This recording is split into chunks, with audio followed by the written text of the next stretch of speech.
Hello and welcome back to another side part of Final Fantasy XVI.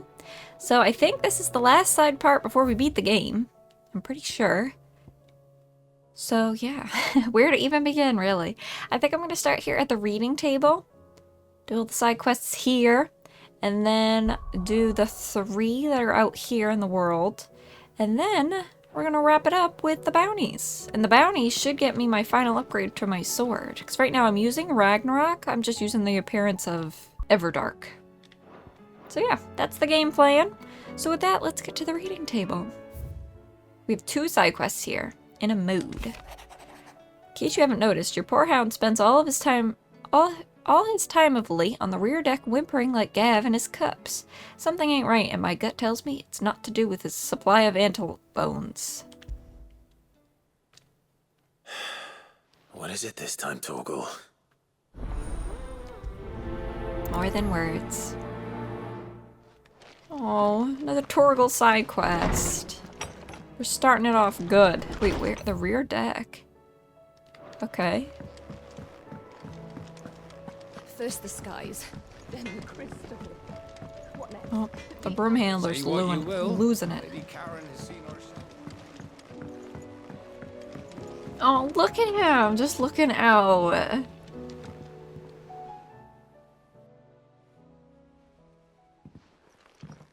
Pining for something, boy. What is it? What do you see out there?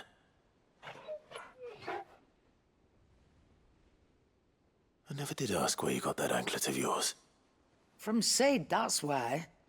On the day he brought him home. That long ago? And you're only thinking to ask this now? Sid saw that the pup had a habit of gnawing on his leg, since you ask. Clap that there iron on him to keep him from doing it. What was wrong, boy? I'll take like as not. Must have been hard on the poor whelp losing his loving masters at such a young age. Doubly hard in being a frost wolf, torn away from his icons and all.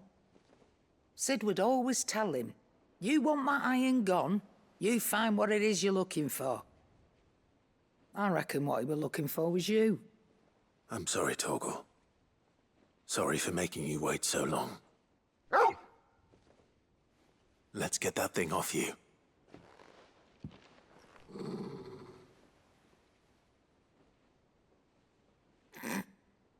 Doesn't sound like he wants it off. Indeed.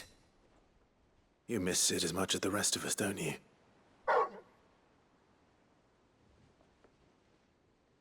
You want me to go with you somewhere?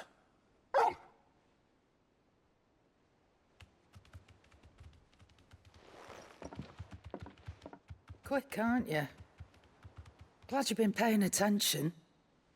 Not nearly as much as you have, Lady Karen. Aye, good thing and all. It's not like Gav would have kept him in nuts and rubbed his belly these past 10 summers. Your kindness is appreciated.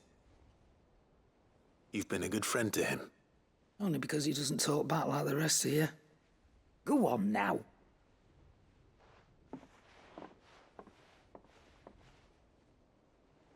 Where to then, Torgal?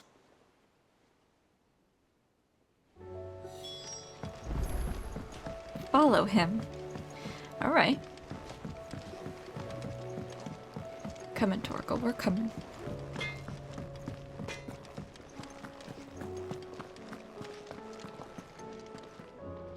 All right, Torgal. Where are you taking me? I'm going to need a little bit more than that, boy. Do you have a better hint for me? Unless... you've already given me one. Back on the rear deck, you were looking west, toward Rosaria.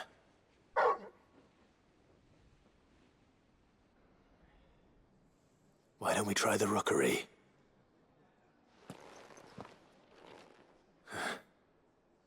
I haven't been to the island in almost 20 years. To Port Isolde, then. Fingers crossed the old mooring is still there. Alright. Port Isolde.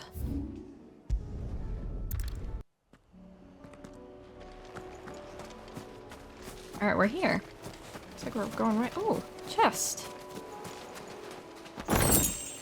Nice.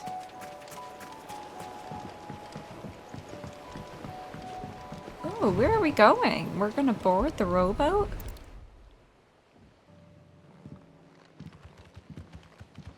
It's still here. After all these years. A lot smaller than I remember. And you're a lot bigger. You might have to swim, boy.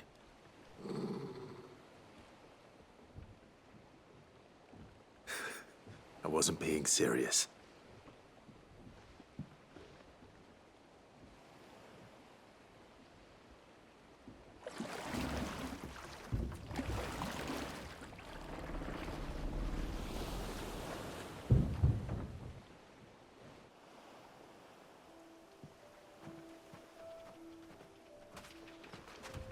This place hasn't changed at all. The rookery's right through those trees. Come on. Wow. Race you there?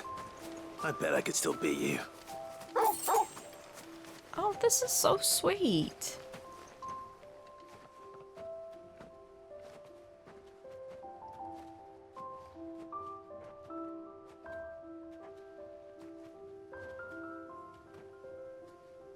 Here we are. This was our hideaway. Wasn't it, Torgal?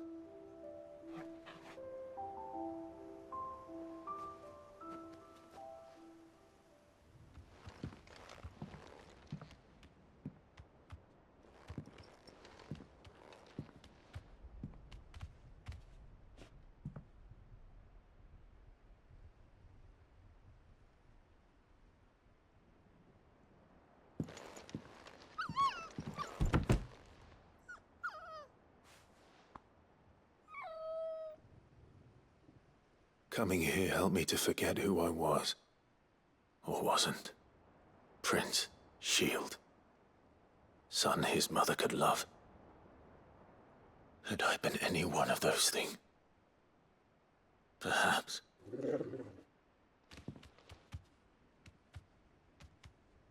What is it, boy?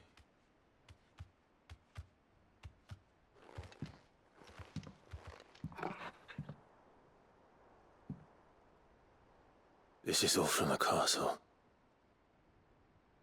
And Phoenix Gate. Did you bring these here?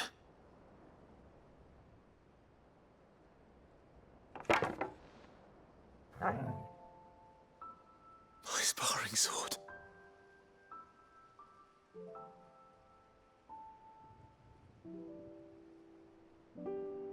Well, well. You never stopped looking for me, did you, boy?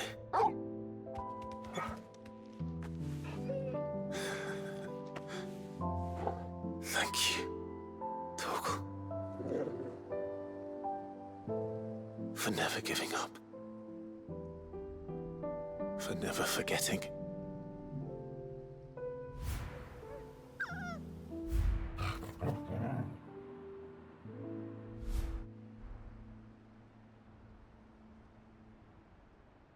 Let's take this with us, shall we?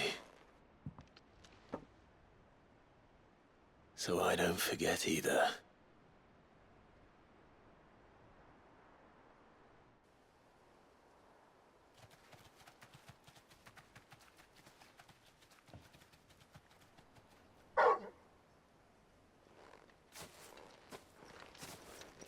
That's not the way back to the boat, Torgal. All right. I'm coming. Oh, I think I know where we're going.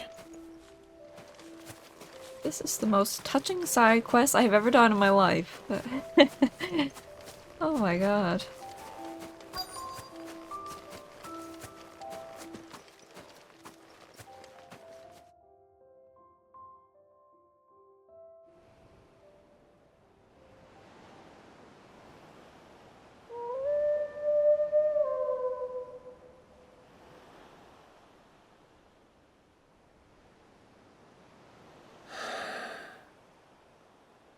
People always talk about the importance of putting the past behind you.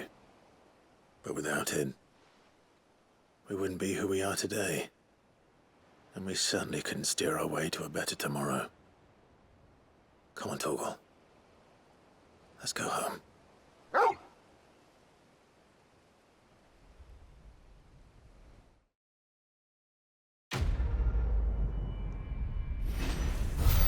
Alright, quest complete. More than words. Oh.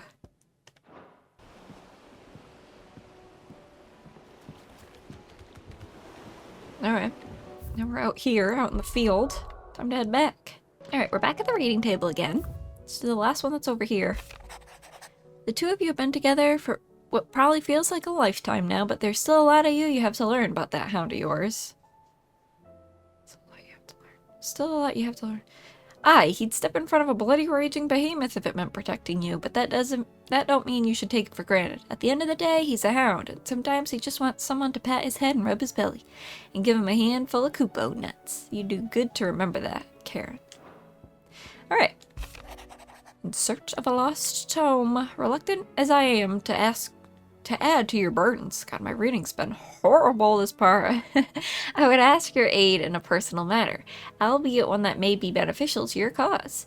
There exists ancient texts deemed so injurious to modern thought that mere possession is deemed a crime, and it was a chance encounter with one such tome from a distance, that sparked within me the scholastic curiosity which burns to this very day.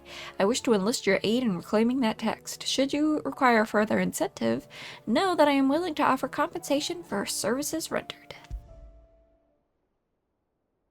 Something tells me this is no mere adventure story. An Inconvenient Truth. Speak with Vivian. Alright, Vivian, we're coming for you. Is that a side quest from our uncle? Oh, I'm excited to do that. Damn, there's so many side quests. So many everywhere. Who the hell is that?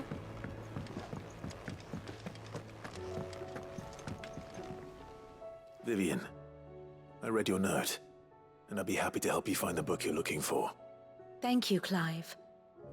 But tracking it down will not be easy. Are you sure? Please. You have always granted me your wisdom and insight whenever I asked. It's only right that I return the favor. Or at least attempt to. You are too kind. Alas, what I ask of you is rather more trying than delivering the odd lecture. I spoke with Harpocrates to see if he had any inkling as to where another copy might be found, but perhaps it is best that you hear the details from him. If you say so. Forgive me, Clive, for asking this of you. But this book, it set me on the path to becoming who I am today. Its importance cannot be overstated. Alright. Making our way back. There's something about it. I feel like it's calling. Who is talking to her?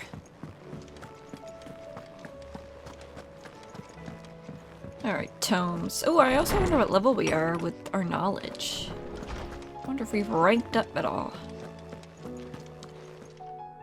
Ah, Clive, my boy. What a pleasure it is to see you. Harpocrates. There's something I need to ask you. I've been charged with locating a book called From a Distance. Then you seek a rare gem indeed. One whose name I had not thought to hear from your lips. You've been talking to Vivian. Right as always. But she didn't seem keen to tell me very much. I take it she didn't like what you had to say. And yet I gather it did naught to dissuade her. Clive, if the young professor has tasked you with obtaining a copy, I fear she asks the impossible. The executors would not allow it. The executors? Coveters of secrets. A clandestine organization committed to the collection and intenebration of forbidden texts and technologies. One such text being the tome Vivian seeks, chronicling as it does the true history of the enslavement of bearers, a tale which could overturn the established order were it ever to become widely known. Or, so rumor has it. I've never actually read the thing, or even set eyes on it for that matter. How is it that I haven't heard of this organization? Why, secrecy is the Executor's watchword. They lurk in the shadows, emerging only to seize that which must be seized, be it books, inventions, or people, before disappearing again, leaving nary a trace. Which would explain why Vivian's copy was snatched from her grasp not long after she found it. By the hand of the Executors, yes. But what drives them? Self-interest or ideology? A fine question. Sadly, all that is known of the Executors can be recounted in a single breath. You may just as soon ask me of their origins, numbers, or the identities of their leaders. Any answer I give would be pure speculation. Then my hunt was doomed from the first. What was Vivian expecting? That I'd pluck it from thin air? Not from thin air, no. From ash. Rumors of the Executors are rife among the scholars of Storm, but rather less so across the Strait. I have a friend. Well, I had a friend in the village of Garnick, a collector of rare tomes, upon which subject we would oft correspond. Alas, I have heard naught from him since the skies fell dark. And no doubt he too has turned.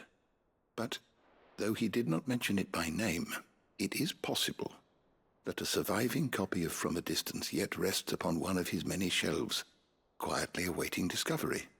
If you were, by some chance, able to save even a single book from the poor man's library, I know his soul would rest easier.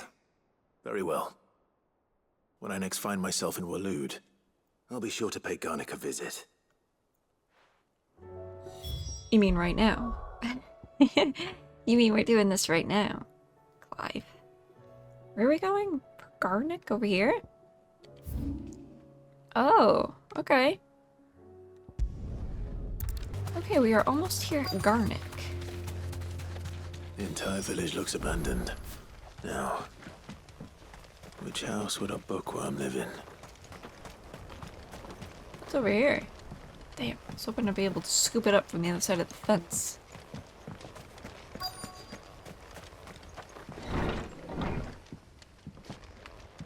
Oh. I am not... His interests were certainly varied.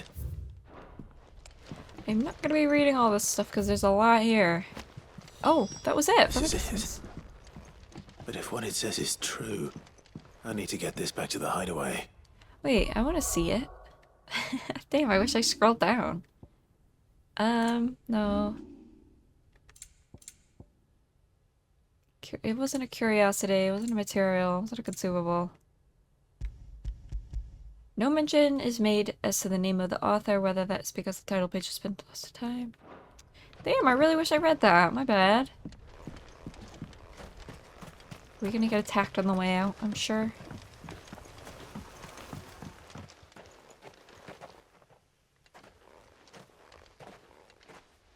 Leaving so soon, stranger? We've been watching you. From a distance, so to speak. Subtle. I know who you are. Then we need not waste time on introductions. Hand me the book. Leave it in our care and return to your life. Your care? Do you mean to burn it or bury it? That is not my decision to make. But by one means or another, its contents shall be removed from the common record. Then I'll have to politely refuse. I won't let you erase our history. Then we find ourselves at an impasse. Very well.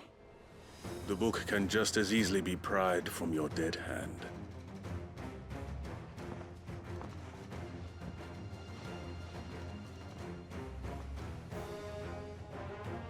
Let's see, shall we?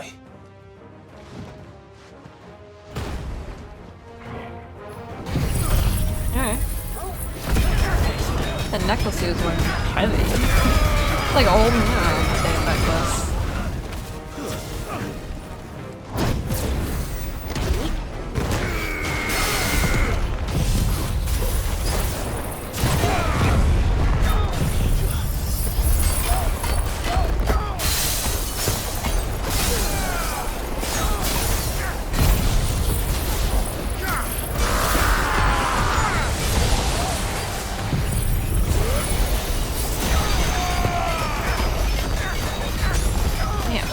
So much health. The fact that I used everything on him is crazy.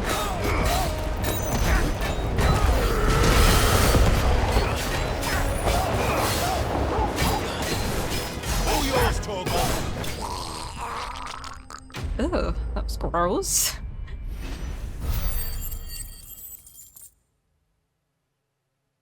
I honestly don't know what I'm going to do with my ability points now.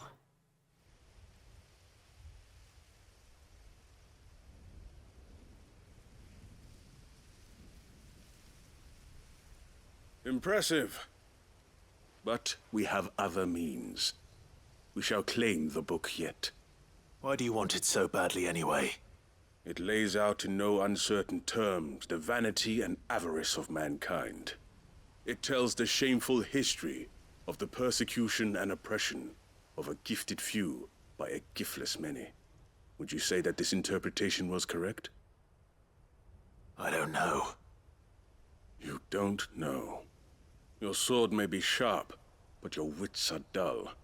So let me answer for you. There is no correct interpretation of history. That a series of events took place may be proved beyond a doubt. But there can be no single, immutable explanation as to why they came to pass.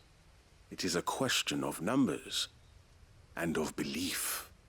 If enough people believe that a set of events occurred for a reason, that belief becomes the truth. So you're trying to control the truth? We are trying to protect people from themselves, from knowledge that would bring them naught but pain. That is all. You may keep the book, for now. The world is small. We shall meet again. Until then. Wait! Damn it. Let's get this back to Vivian. Perhaps she can explain what that was all about. Vivian. I found it. The book you lost.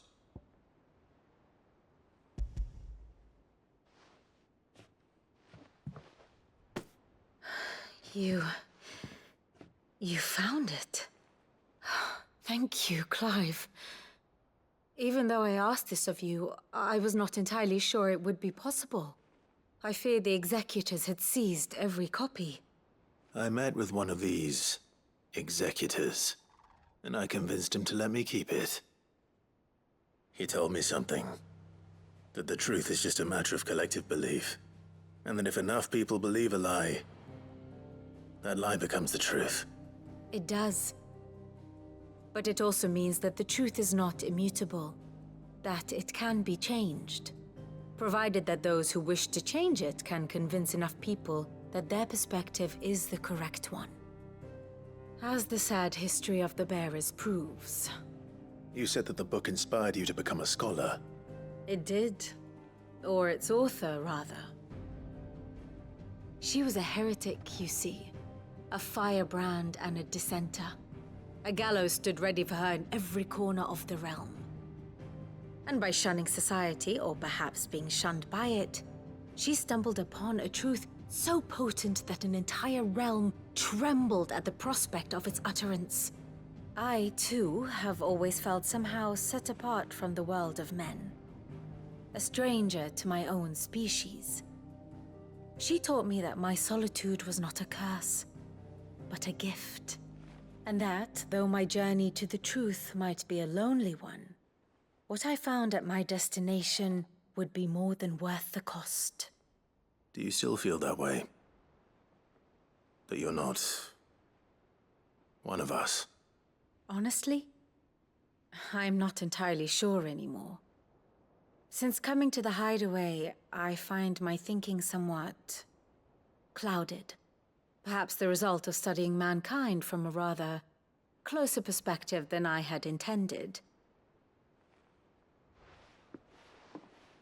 But the more I study, the more I find value in this perspective. In looking not from the outside, but from within. So if you'll permit me, I'd like to continue my work here. Remember, Clive, when enough people believe, belief begets truth. Give the men and women of this benighted world the gift of truth. Make them believe in you, as I do. I'll try, Vivian. I'll try.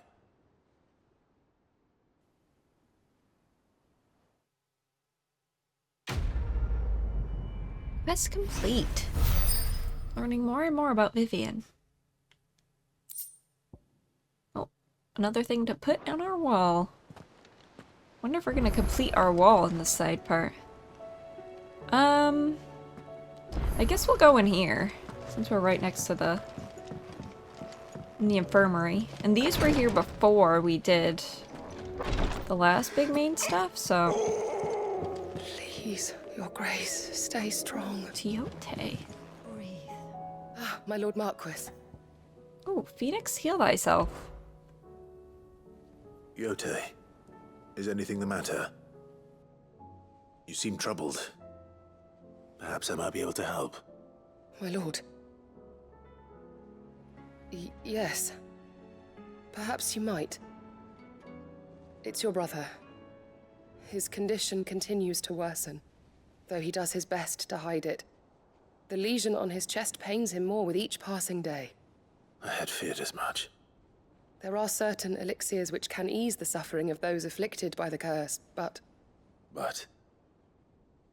his grace's case is severe. The drafts I have been able to prepare for him thus far have ceased to have any real effect. So I consulted with Talia and certain of my comrades among the Undying about the possibility of finding something stronger. And thankfully, a recipe was found. The only problem being that the critical ingredient is exceptionally hard to come by, and our supplies are almost exhausted. Unless we can secure more soon, your brother's anguish will likely become unbearable. My lord, I know that I have no right to make demands of you. But would you help? For Joshua's sake. For Joshua, anything. Thank you, my lord. So, what is this critical ingredient? A rare herb by the name of stonerwort. It grows only where the ether is densest.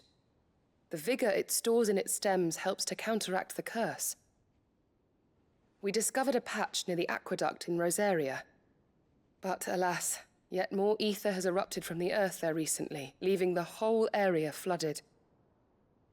The search continues for a new source. One that we might reach without being turned. So it's only that you can't reach it. The stonerwort itself is unharmed by the flood. Well, yes, but... Then I shall go in your stead. But, my lord... You've yet to find another source, correct? So for now, the aqueduct is our best hope. Besides, I'm a dominant. The ether can't hurt me. Well, if you're sure, my lord. Stonerwort is easily identified by its blood-red blooms. Search around the aqueduct, and you're sure to find some soon enough. I shall remain here and prepare the other ingredients.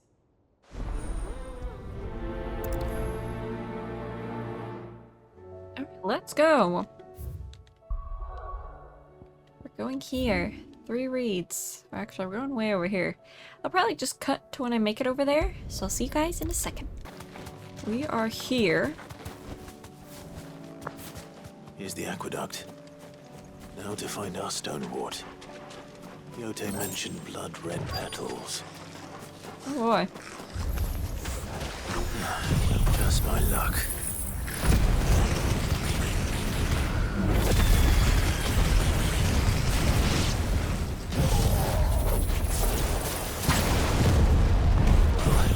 They won't be picking anything till they're gone. There's only one thing for it.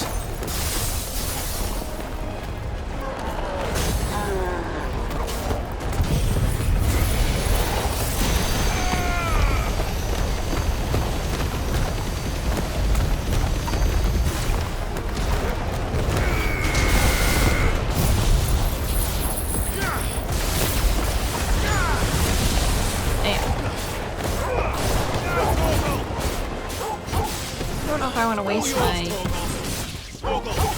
meter.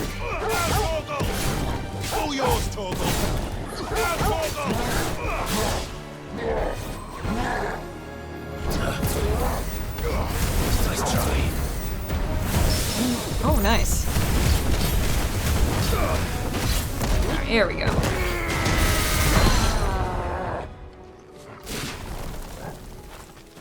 Just evaporated.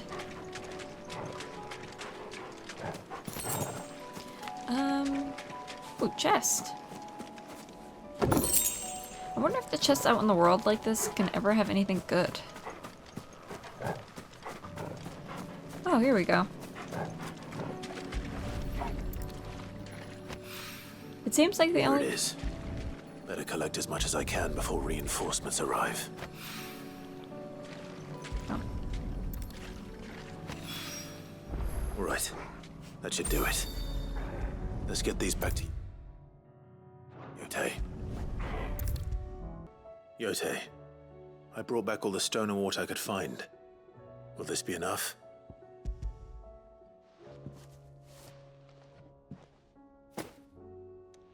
Yes, my lord. Thank you. I'm sure it will serve us until we can find another source. I'm very glad to hear it. You and His Grace are very much alike, you know. You think only of how you might help others, and never of the danger to yourselves. No more than you have minding my brother. You've risked a lot for him, and I thank you for it. I am honored that you should say so. But I beg you, my lord, do not give too much of yourself for the sake of others. We could not afford to lose you.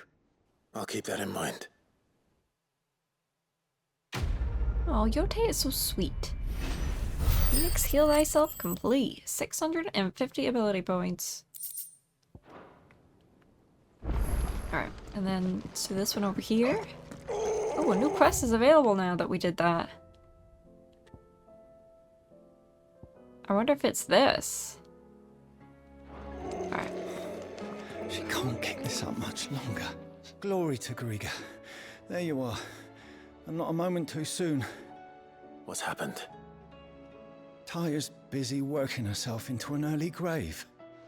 Since the arrival of her latest patient, she's refused to stop, even for a moment. I've tried offering to see to him in her stead, but she won't hear of it. Clive, she hasn't left the infirmary in days. She's pushing herself too hard. And if she doesn't rest soon, will you talk to her? Order her to her chambers if that's what it takes. Because if she keeps this up, I fear the hideaway will be without its best physica before too long. I know better than to order Taya to do anything, but I'll speak to her. Thank you. I pray you have better luck than I did. Tears of Mercy.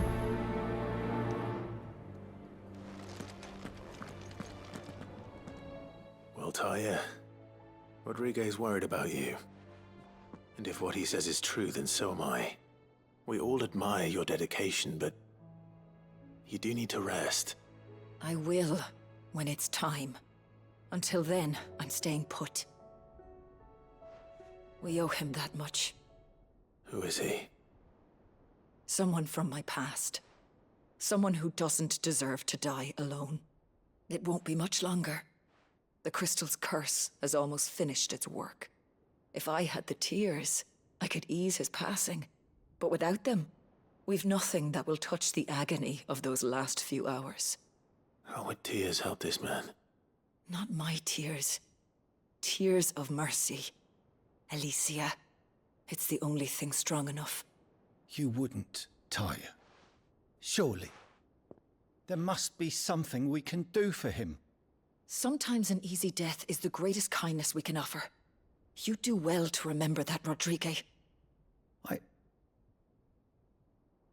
I will. We have all the ingredients we need for Alicia Balwam. It needs to be fresh, though, so we rarely have much to hand. I can make the draft if you can bring me what we're missing. Just tell me what you need.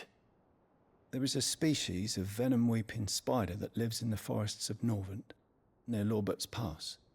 Bring me one of their eyes. Preserve it as best you can, but avoid contact with the tears. I'll make sure the other ingredients are ready before you return.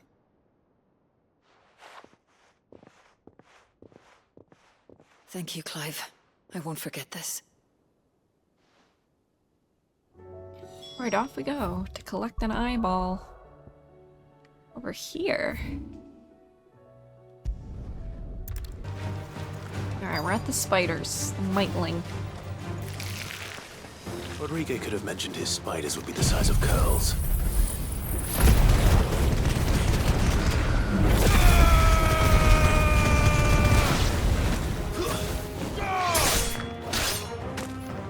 Damn, I need so much help.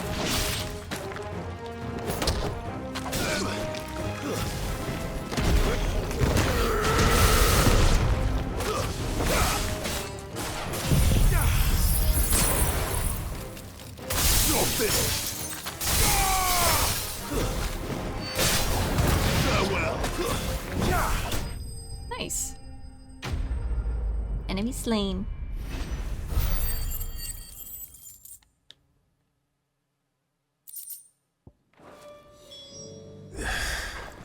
Hopefully one will be enough.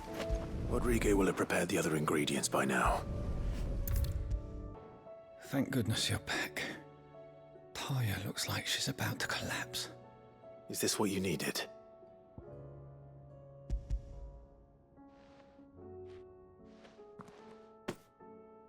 Yes, it is. Thank you, Clive. I'm loath to give a patient Alicia, but Tyre's right. Sometimes it's all we can do. A single dose dulls even the most agonizing pain, and all other sensation with it. It may be a gentle way to die, but it is death nonetheless. I wish there was another way.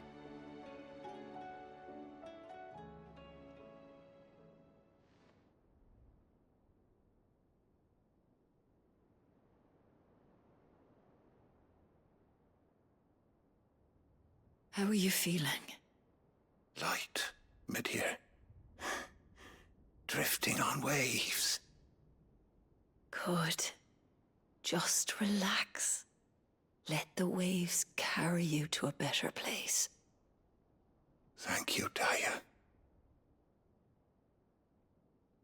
I'm so proud of you.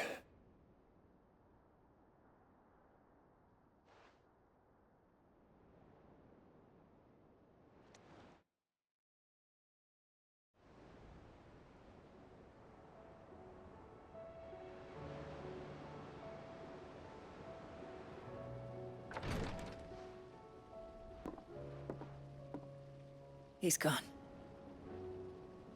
Thank you, Rodrigue. And you, Clive? I'll see that he's properly laid to rest.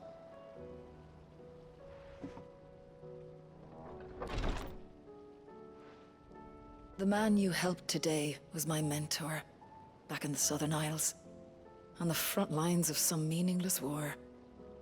I was still a child when they shipped me to their triage tents, to treat the wounded with my gift. But in such blighted lands, I was next to useless. Until he taught me the true physicker's art, that is. An art we would be lost without. Tears of mercy were his gift to the bearers of the world. A respite from the agony of the curse's end. And a kindness Cid would have approved of. You know as well as I what life is like for a bearer soldier. Marched from one battle to the next, never knowing which might be your last. A commander may care nothing for the bearer spent in his service. But my mentor's gift gave the dying one fleeting moment of tranquility before the end. I've no tears left, Clive.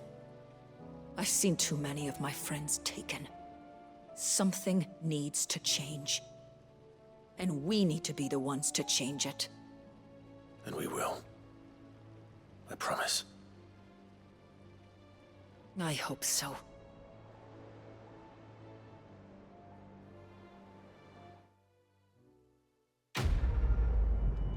Alright. Another quest complete, Tears of Mercy.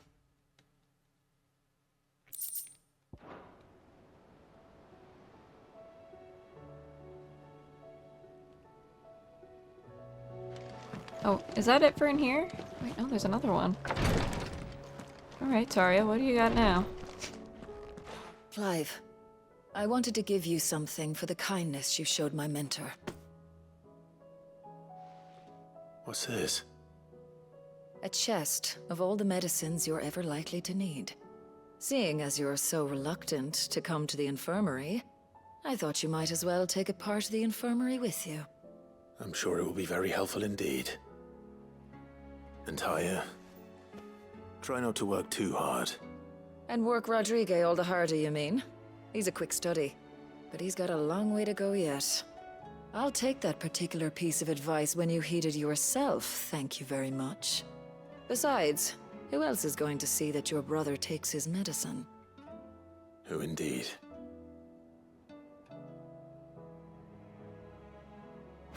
Oh, that was that medicine chest. Okay, okay. We have another missive side quest? I thought we finished those. We must have got a new one. Alrighty.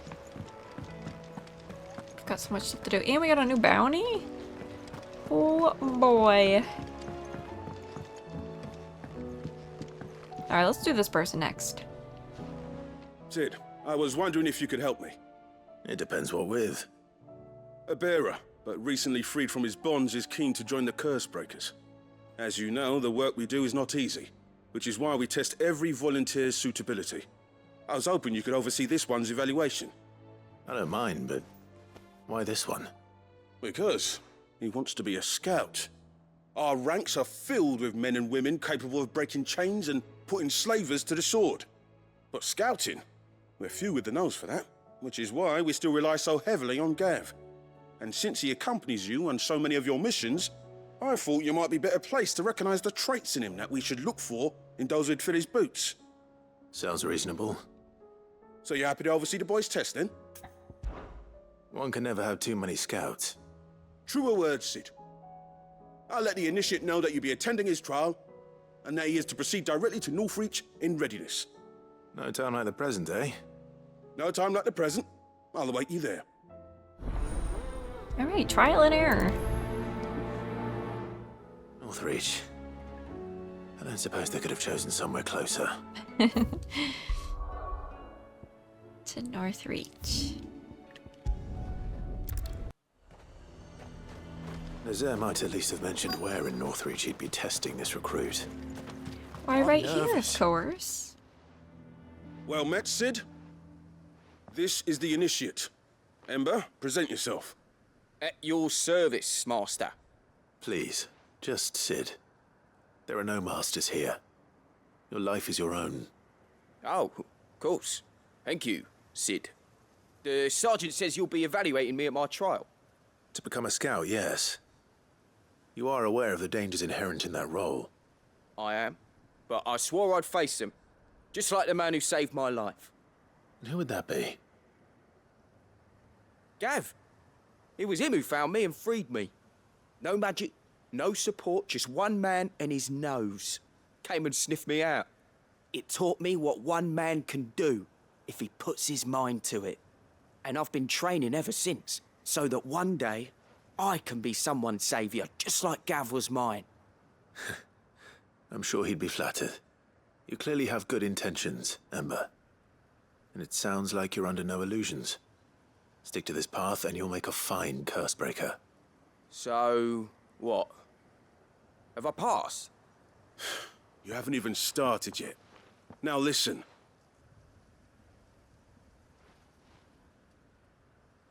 Not far from here is an Imperial lookout, Eastwatch.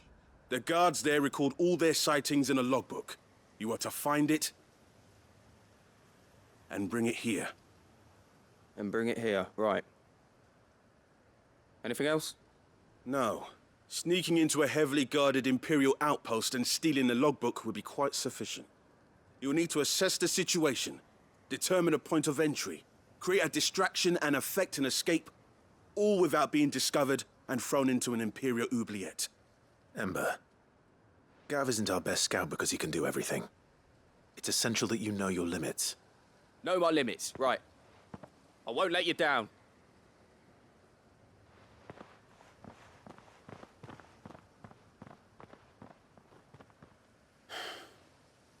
It shouldn't be as dangerous as I made out.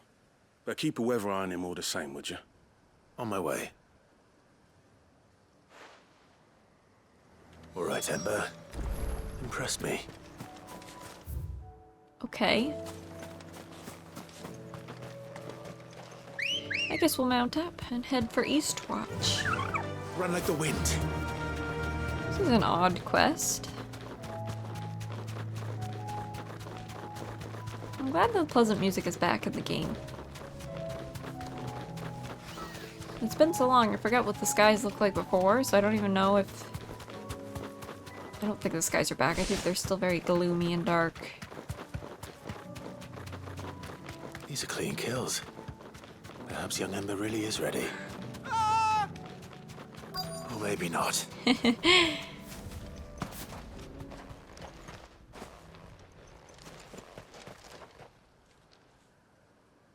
Damn it. Ember, draw your sword! I can't! Then run! If you want him, you'll have to go through me.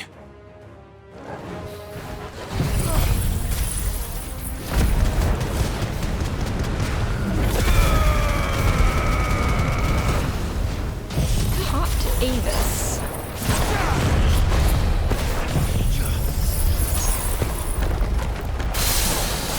Nice.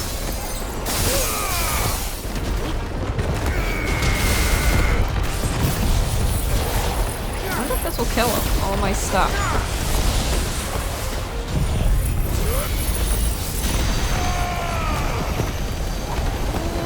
I don't think so. Close though. Very, very close.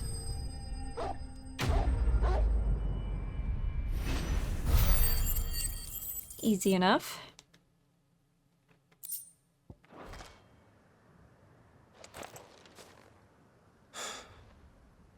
Ember, are you...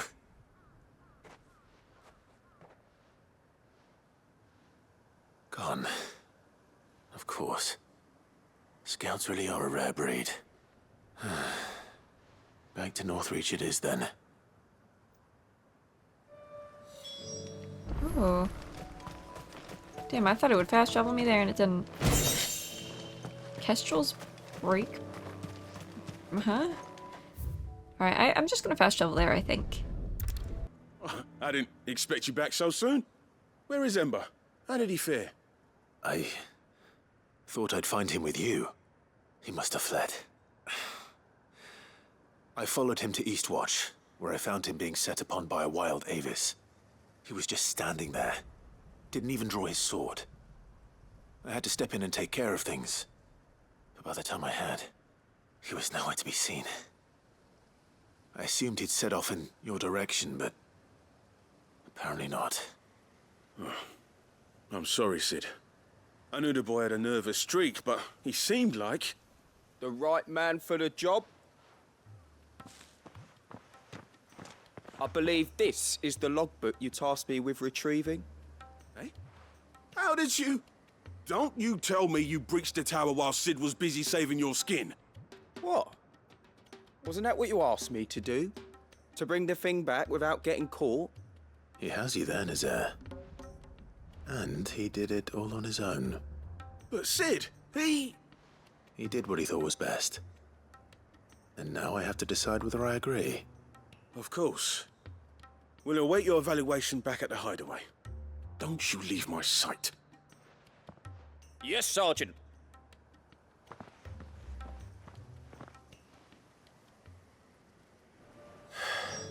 This won't be an easy decision. Welcome back, Sid. Welcome back, Sid. Yes. Welcome back.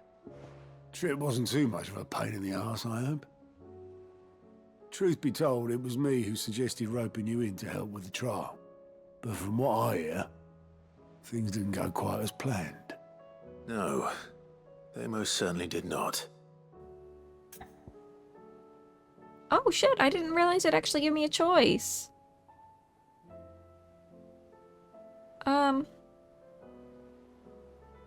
Wow, I really wasn't expecting a choice. I want to say yes, but also, like, what was he gonna do if I didn't come and save him from the dragon? I feel like I should say no, just for his own safety. When faced with an unexpected foe, Ember froze. He did not run. He did not fight. Had I not been there, he would be dead. It would be too great a risk to send him out on a mission alone. Thank you, Sid, for your honest appraisal. Ember, you braved the tower and emerged unscathed. Yes, but only because Sid saved your skin. To me, that's no better than being caught red-handed. You failed the test. Wait, Sergeant. Ember still has much to learn, it's true. And this time he was found wanting. But I'd say he's due a second chance, nonetheless. After all, he did do as you asked. With a bit of hard work, any hand can be made to hold a blade, and any mind can conquer its fears. But a scout's nose is different. You've either got one, or you ain't. And by sniffing out that log, young Ember here has shown he has a conch and a half. Wouldn't do to waste it now, would it? Fine. One more chance. I'll do whatever you ask. I'll spend my days and nights in the pit if I have to. I'll show you. Just you wait. Daft as a brush, that one. But his heart's in the right place. Just like someone else we know. And if you ask me, we've been leaning on him for far too long. That time the Cursebreakers took some of the weight off his shoulders, I reckon. It couldn't hurt. Just don't tell Gav I said so, will you? I won't have him thinking he's been hard done by. Next thing you know, he'll be asking for a day off. Chance would be a fine thing. Back to work. Forgive me, Sid. This did not play out as I expected. Things rarely do these days. But that's why we need men like Ember more than ever. Men who can make the best out of a bad situation. Remember that. I will, Sid. Thank you. Alright, quest complete. Trial and error complete. Pile drive. Alright. I'm thinking about doing... I guess we could do Joshua's next. Ah, Clive. Where there's a will. Joshua, what's wrong? And don't say nothing. It's... not nothing. I've received word from Cyril. The Undying have found Father's will, or something akin to it. His will? How and where? In the crypt beneath Rosalith Castle. After Kupka was kind enough to drive out the Imperials, the Undying took the opportunity to recover what relics of the Duchy yet remained. And in the process of doing so, they found a letter from Father. I'm surprised anything survived down there. Cyril asked that I join him in Tabor at my convenience. I have been meaning to go, but... would you join me? Of course. I want to know what's in that letter as much as you do. Very well. I am ready to leave when you are. Alright, when there's a will. I love quests like these. That, like, really add to the story, you know? These are my favorite side quests. Right, to Tabor we go.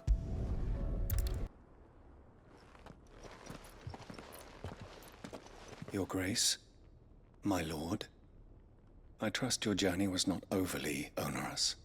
Cyril, you found a letter from Father? Yes, I have it here.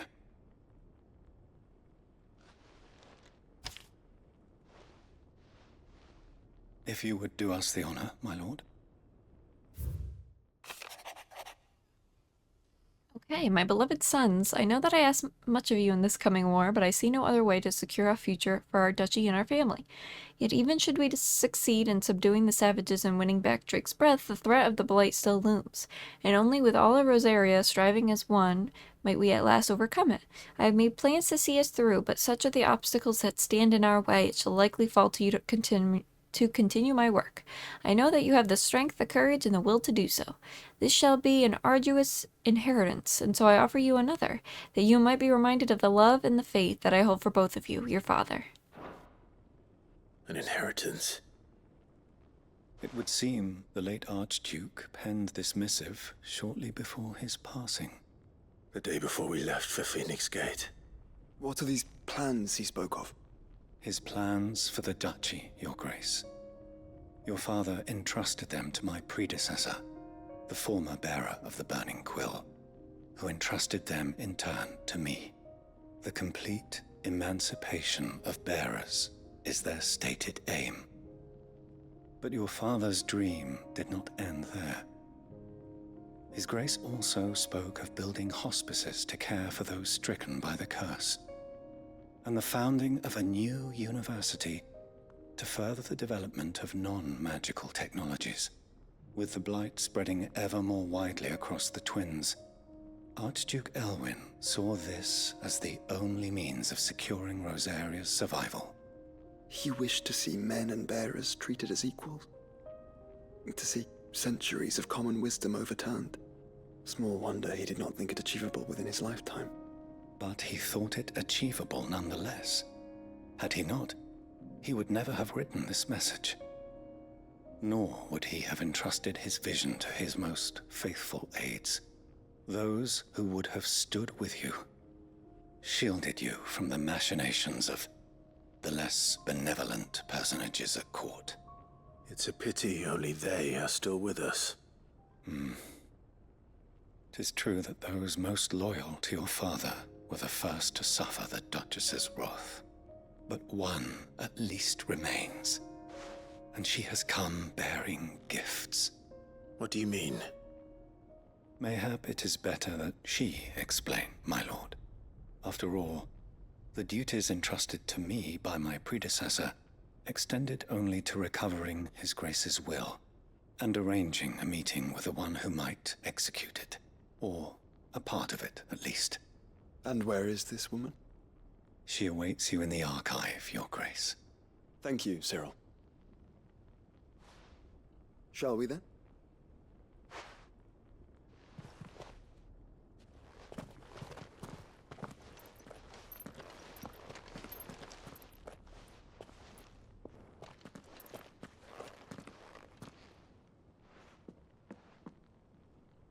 My lord, your grace.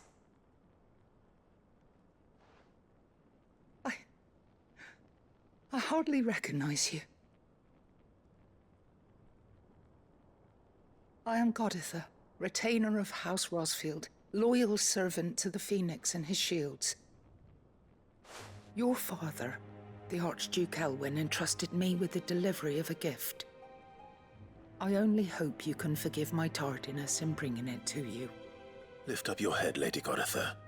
You have our gratitude for your service to our house and to our father. I merely did my duty, as any proud Rosarian would. My lady, perhaps you could explain a little more? What exactly is the gift you bring? As I'm sure you know, it has long been the custom for the children of House Rosfield to be presented with certain keepsakes upon their coming of age. Indeed it has. Our father often spoke of the day when our turn would come. And had he lived to see it, he would have presented you with the treasures I bear. Matching armbands for you both. Alas, he did not live. Indeed, he was taken from us even before they could be completed. He had intended to claim the Heartstone with which each armband was to be finished himself, but it was not to be. And his gifts remain incomplete. I see. It saddens me to bring them before you, as they are. It was your father's wish that you be presented with the finished articles, not these works in progress. But with his grace long since gone, and the stone left unclaimed, I had little choice. You are grown men now, and his house is yours. And while I would not presume to insist upon your claiming the Heartstone in his stead, I know that nothing would have pleased him more than for you to do so. Thank you, Lady Goditha. What say you, Clive? What else? Of course, my lady. May our father's will be done. Oh, I am much obliged. Do you know where we might find this Heartstone, my lady? I do. Though it may be a matter of a good deal more than simply happening upon it. It is found in the bellies of elder griffins, you see. We do at least know where to find one. A certain specimen has made its nest in Titan's Wake, not far from here. A certain specimen? You are most perceptive, Your Grace. In answer to your unspoken question, yes. In fact, this is the very same beast your father meant to slay. I have been tracking its movements since you were but a boy. Were you to slay it in his stead, as men of House Rosfield, it would surely make your father proud. What say you, Joshua? What else?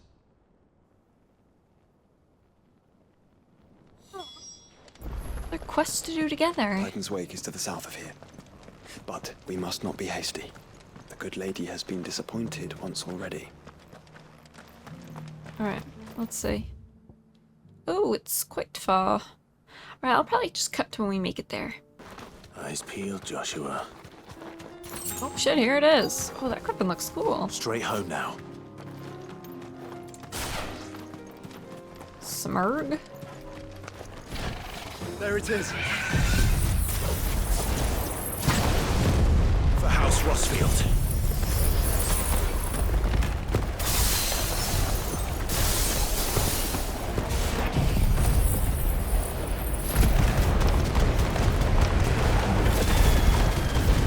Come on.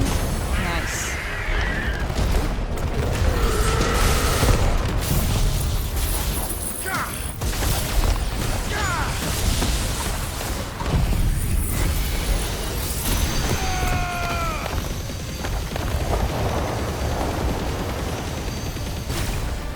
He's got a ton of health. All that and only half.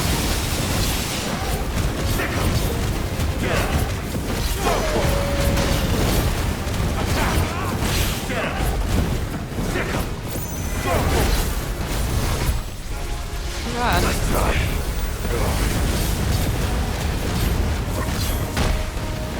Ow.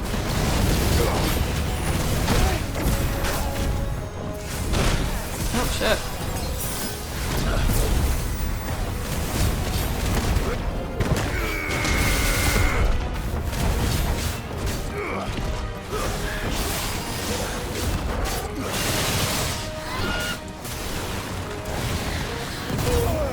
Oh, damn.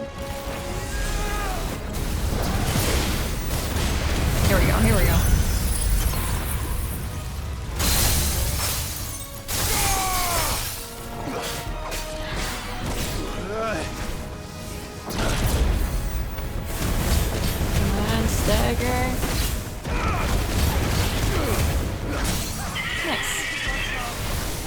This should do it, I think.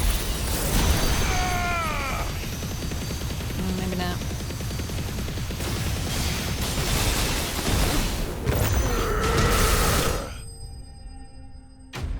Nice. Elder Griffin down. I wonder how much points I would get if I didn't have that item to increase the amount of ability points I'm getting. Is this the Heartstone? I expect Lady Goditha will know. Oh, we gotta go there ourselves. I'll see you guys in just a sec.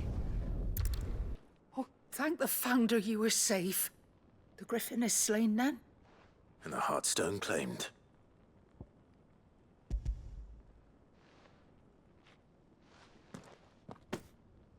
Yes. This radiant luster, like frozen flame. It is just as your father described it. Thank you, my lord. Your grace. Your father would be so proud. Lady Goditha, the lapidary is ready. Thank you, Cyril. I will be with him shortly. If you would excuse me, I shall have the stone cut and set forthwith.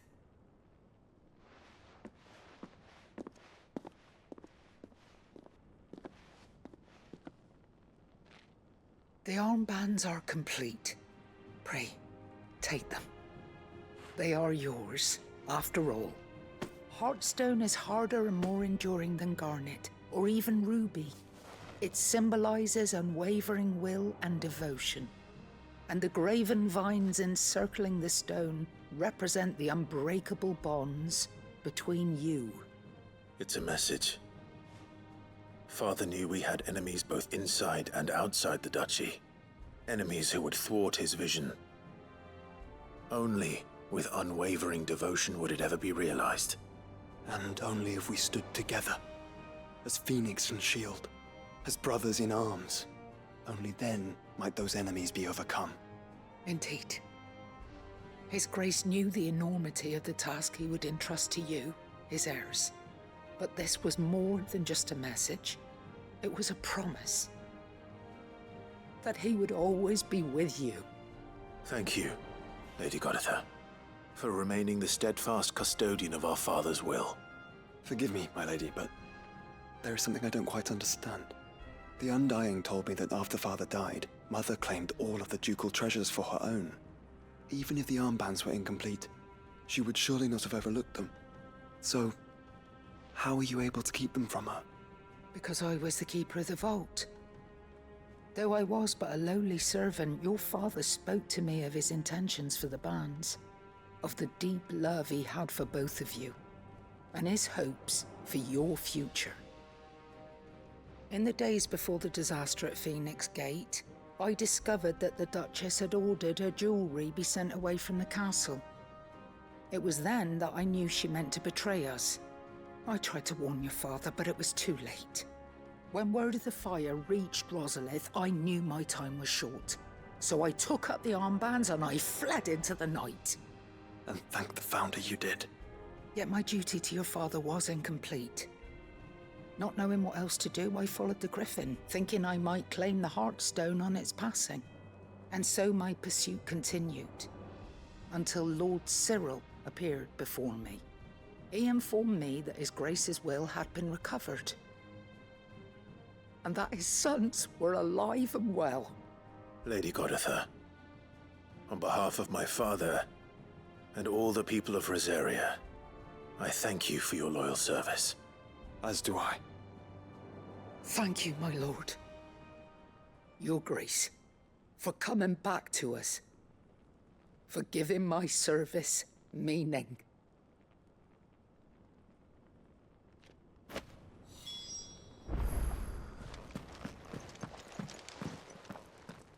The bands suit you well. It must be gratifying to finally receive the inheritance that was denied you for so long. It is. And we thank you for the part you played, Cyril.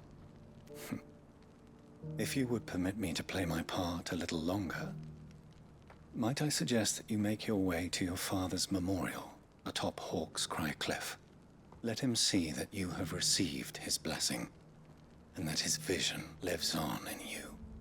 I suppose it would be churlish not to. What do you say, Clive? Shall we pay Father a visit? I think we should. I was hoping to be able to offer him my thanks before we left for Origin. Your father's helm is enshrined there. It has been since the day we recovered it from Phoenix Gate.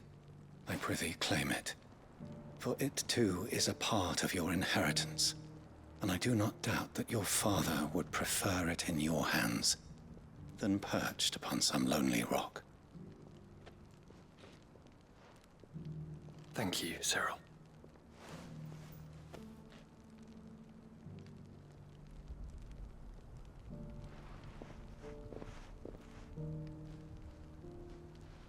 Come on, Clive. He's waiting. I almost feel like I should have done this one last. This one seems like one of the most important side quests ever. Where am I going? Oh, over here? Scry Cliff. We're going to Hero's Bluff.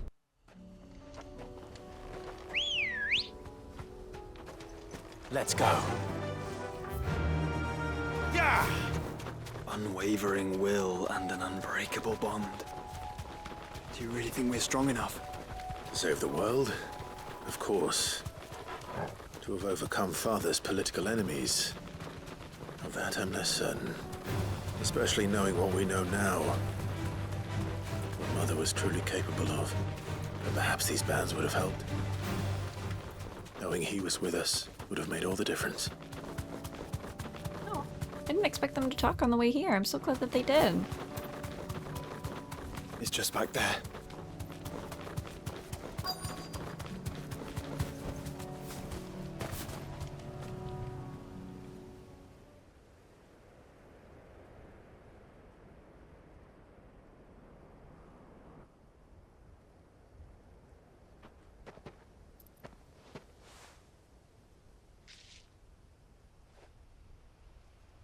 Father always fought for what he believed was right. It wasn't until that night at Phoenix Gate that I realized I had never fought for anything. I always had someone else to do the fighting for me.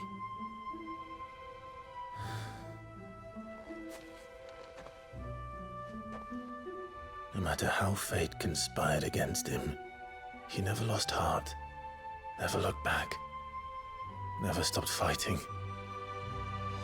To me, he was the greatest of men. And I've been trying to live up to his ideals ever since.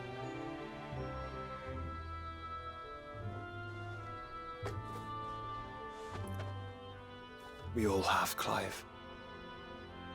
We all have. And we'll keep trying. Because that's what he would have wanted. What he would have done himself. Even if it meant standing against the very gods in the heavens. I shall be borrowing this, Father, if I may. That you might watch over us as we follow in your footsteps.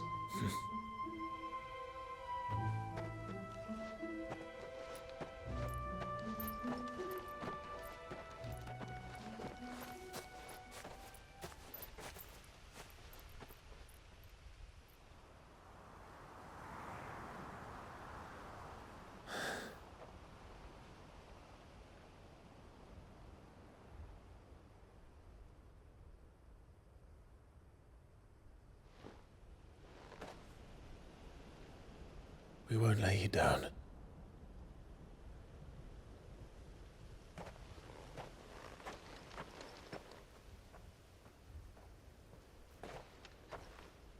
Onward then. Onward. To the end. And to a new beginning. Oh, quest complete. But there's a will. Nope.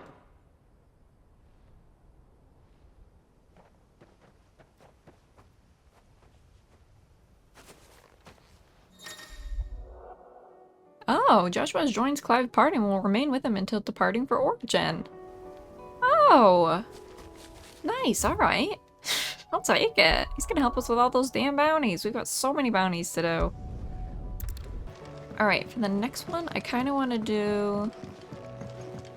Let's do the uncles next. Three's Company. Clive, my boy!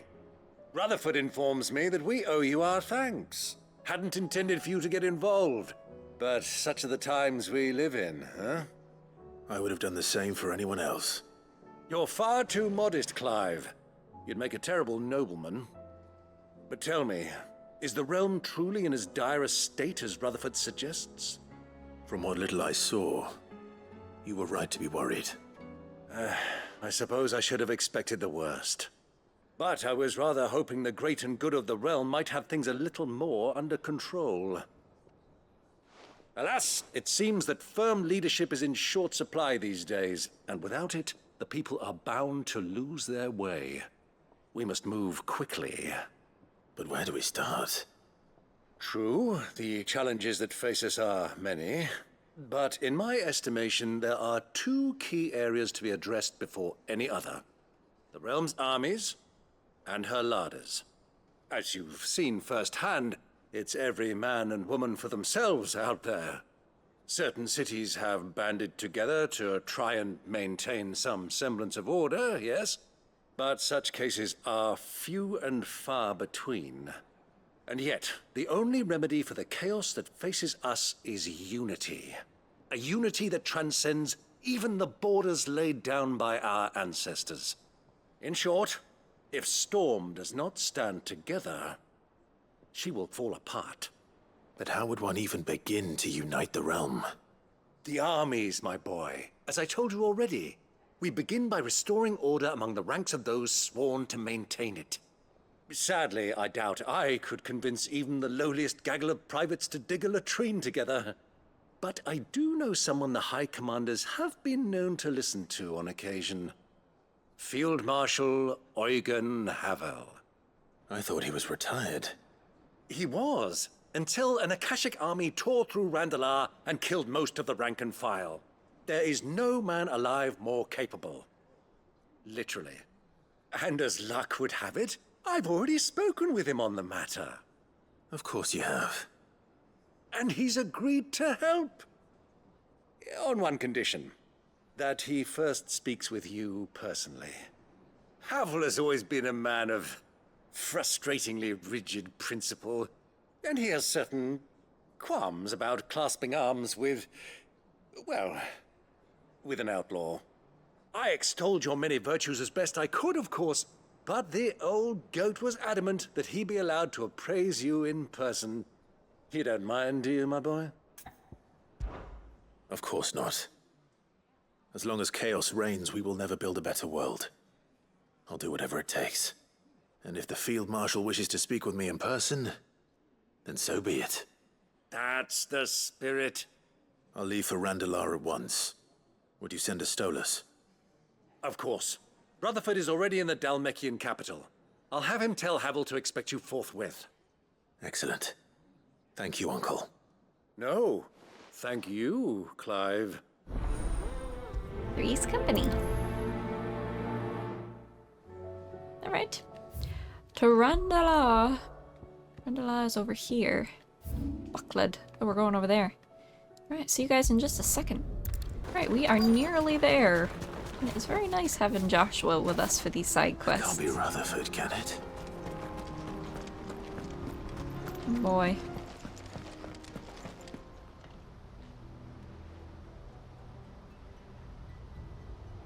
Turncoats and cowards, the lot of you!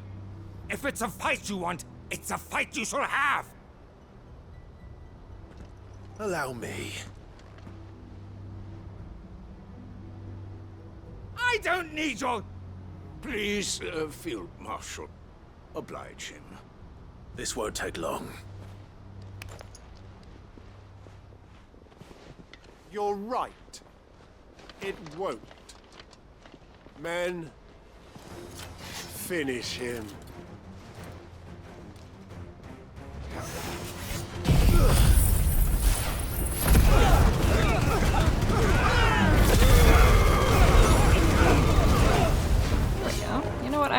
eventually run in and do Cold Snap. Or Diamond Dust.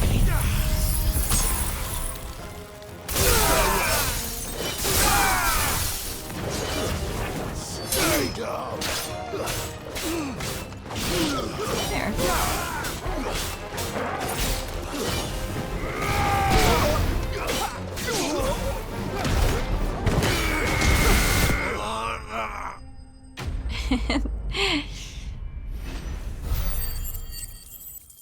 190 ability points for that. That's really the only thing I look at. I don't even look at the XP or the gold. I just look at the ability points. A little longer than I'd have liked.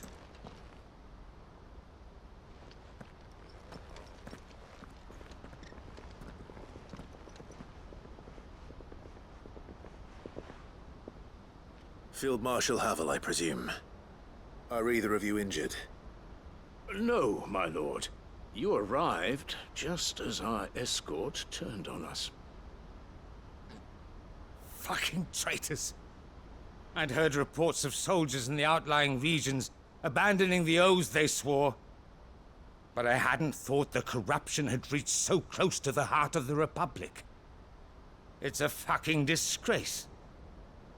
Your interfering old bastard of an uncle tried to warn me, of course. My lord Marquis, or is Sid the Outlaw more to your liking? Call me what you want. It doesn't change who I am, or the urgency of the message I bring.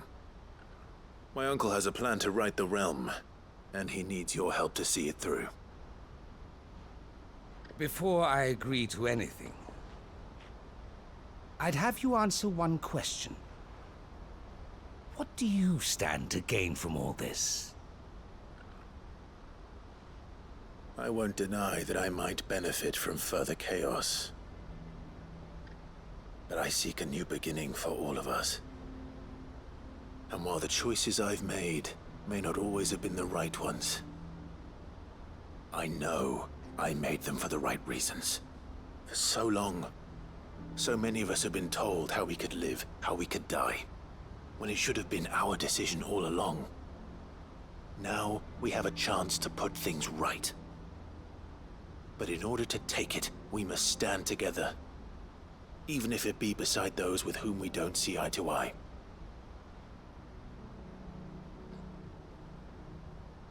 Certainly not the words I expected from an outlaw. But perhaps your uncle was right. You are no ordinary outlaw.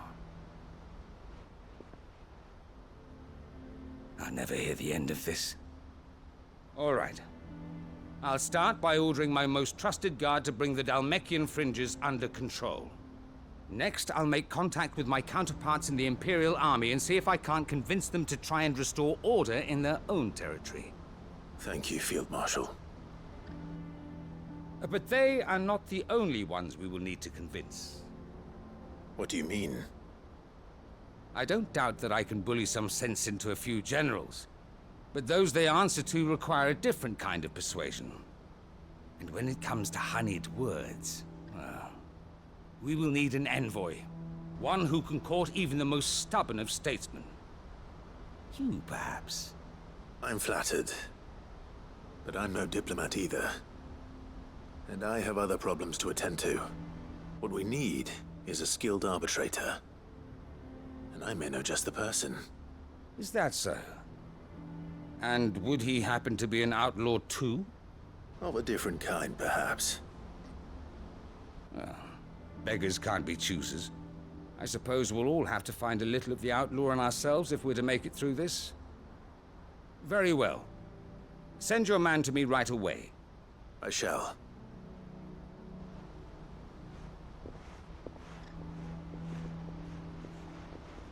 My Lord Marquis. Your Lord Uncle bade me escort the Field Marshal to his manor in Port Isolde. And I will see that my associate joins you there. Very good, my lord.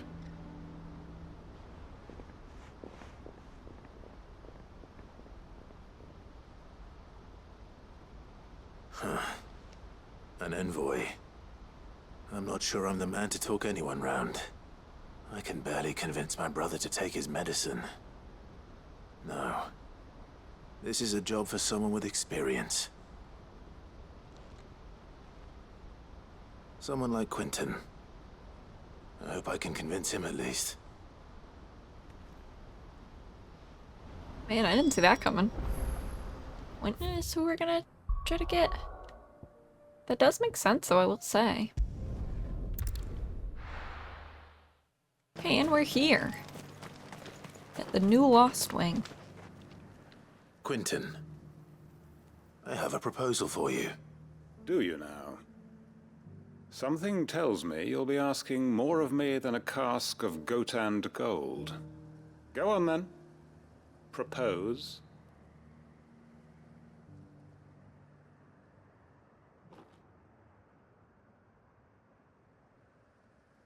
You'd have me convince the chiefs and chamberlains of the realm that they should simply swallow their pride and do the one thing that has proved impossible for thousands of years. Was there anything else? Perhaps I can fetch you a meat pie as well. I know it's a lot to ask, but I can think of none better suited to the role.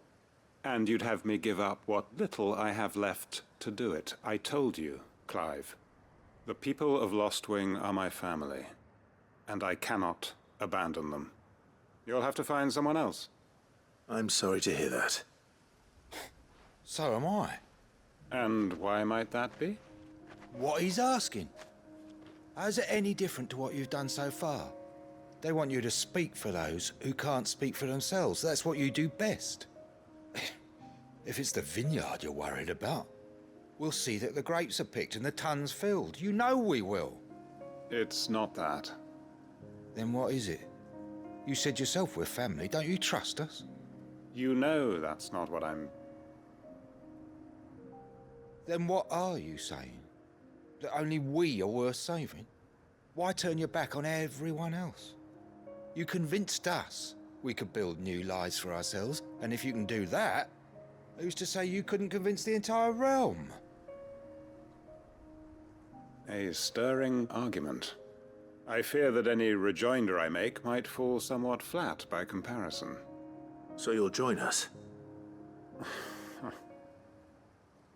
Where do you need me? Field Marshal Havel will want to speak with you in person.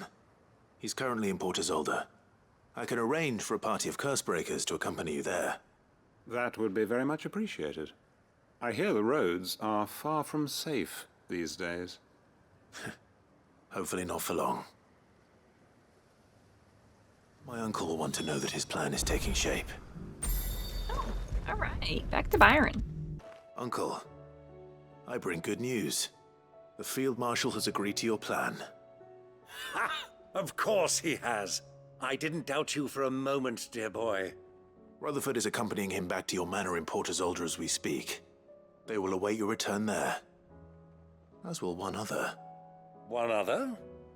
Who, exactly?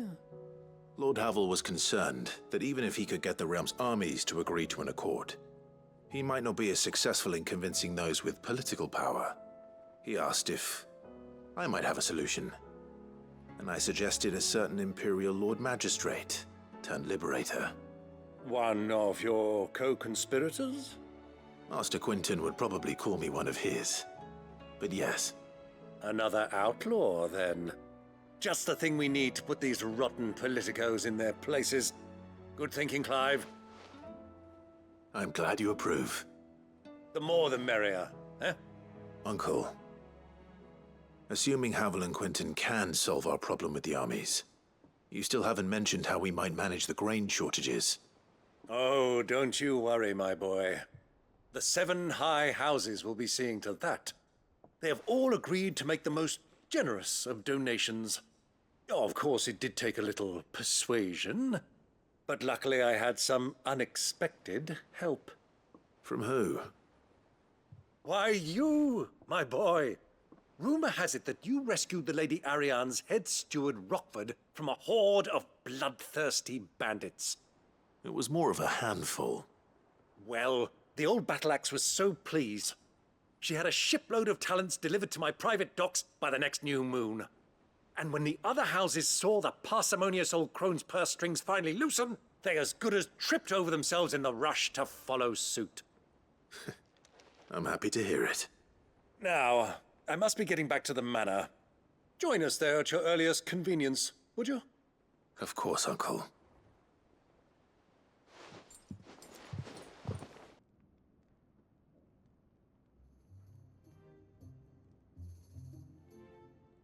And how, pray tell, will we get that grain to the capital if the roads are still overrun with Akashic?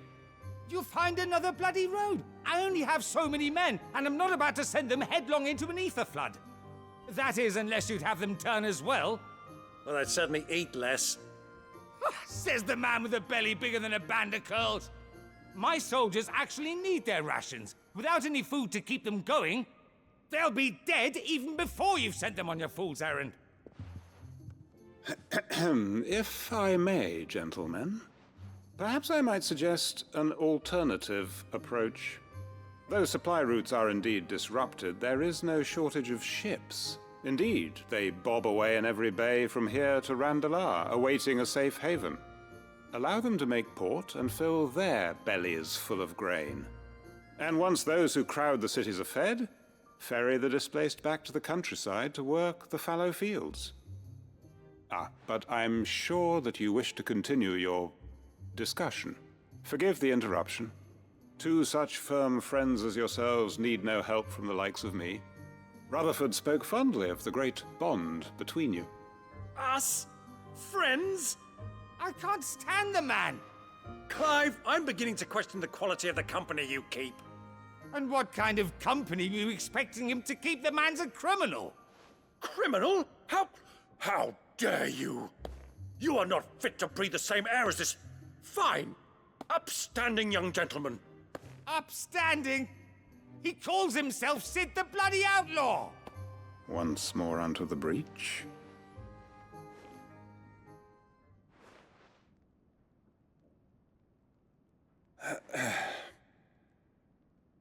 Shall we begin again? What we seek here is not to create a new nation, nor to claim the thrones of those that already exist. We wish simply to bring stability to the realm that mankind might weather the current storm. And to do that, we must convince those in power, the generals, the statesmen, the nobles, that our cause is just. There will be disagreements, yes, and I imagine some resistance, much resistance. But we cannot let that deter us. If we show them the path, show them that we walk it ourselves, then I am confident they will follow. The fate of the world lies in my nephew's hands, but the well-being of her people lies in ours. And we must not squander the chance that Clive has given us. Uncle Byron, Now, with that settled, let's move on to the signing of the Accord. For what great moment in history hasn't been accompanied by a little ceremony?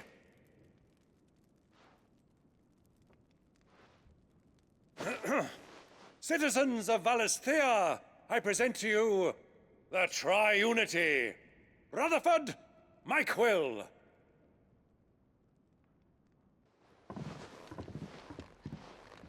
Well, my boy, the stage is set.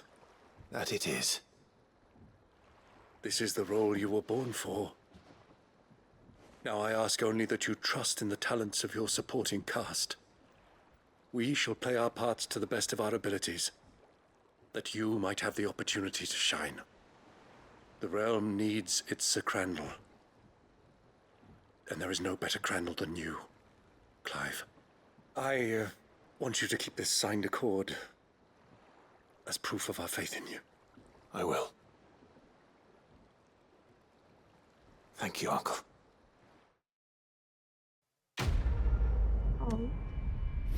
Another heartwarming side quest, Three's Company. Oh, we're almost to the next level. Heaven's Cloud. Alright, so the next one we're doing is Silver Linings. You alright? Something troubling you? No more than usual. It's just... Eda's baby will be coming soon, and I wanted to make something for it. I'm sure she'd like that. Back in the north, families would always make gifts when a bairn was on the way. Yeah, let the little tykes know they were welcome in their new homes, like. So, what's the problem? Well, the problem is that Ed is due any day now, and I don't know if I'll be ready in time. Is there anything I can do to help? You know, there just might be. All right then. What exactly are we making? A good luck charm. But not just any good luck charm. Not just any. No. One made from the feather of a silver chocobo. There's nowt luckier in all the realm, or so we used to say back home anyway. Thing is, they're hard to come by. Had Otto and Karen check with their suppliers, but nothing. I'd try and track one down myself, only... Only the big day is fast approaching. And that's all you need, a feather. That or the bird whose horse it's attached to, aye. I was gonna start by asking around with traveling traders plying the northern borders. Well, there's no shortage of those passing through Martha's. I think I might make that my first port of call. I'll let you know if I find anything. You're a good friend, Clive. I won't forget this. Wait, what? What about Ambrosia? Can't we just pluck one of her feathers? Alright. I guess we're heading to Martha's. Martha's Rest. Let's hope one of the merchants here has what Gav needs. This guy? Excuse me. I'm looking for something. Oh, well, then I'm your man. A silver chocobo feather. Oh, or maybe not. Though you're not the first to mention the bird around here. There was a man stopped by the rest not long ago, claiming he was attacked by a silver chocobo. Near some gutted hovel, not far from Eastpool. Most took him for a braggart and a liar, but who knows? Perhaps there was some truth to his tale. We'll see. Thank you. I really don't understand. I guess maybe Ambrosia's a white chocobo? Going spare line. You want a bed for the night? But still, I don't know. I feel like he could have easily just gotten one of her Just feathers. because the heavens have gone to reckon round, it don't mean we have to. Now, let's get this done. How do, traveller? You've the look of a man who could do with a new whetstone. Or perhaps a bawdy etching of the Vicerine. Maybe another time. I'm looking for a silver chocobo feather. If that's the case, rumours are all you're likely to find. No one has seen a silver chocobo for years. Word is they were all hunted for their feathers. Some northern nonsense about bringing good luck. Didn't bring them much, nor their bows. If any are still out there, I reckon they'll be doing their damnedest not to be discovered. You're probably right. Thank you anyway. Okay.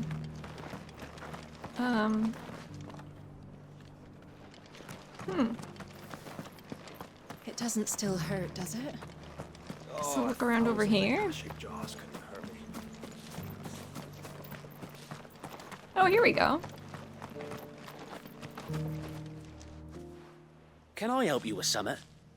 You wouldn't happen to sell silver chocobo feathers, would you? I deal in fruit, not fancies. But if it's fancies you're after, I suggest you try Rhiannon's ride.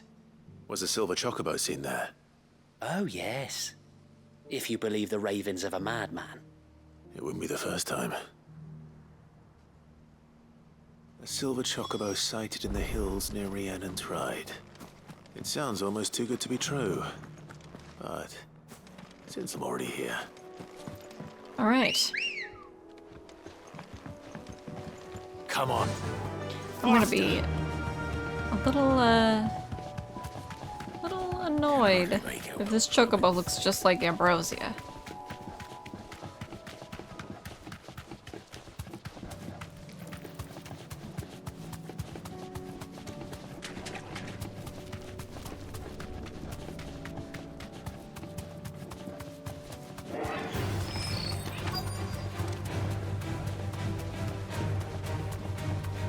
Tracks. They're not left by bandits for a change. Down here.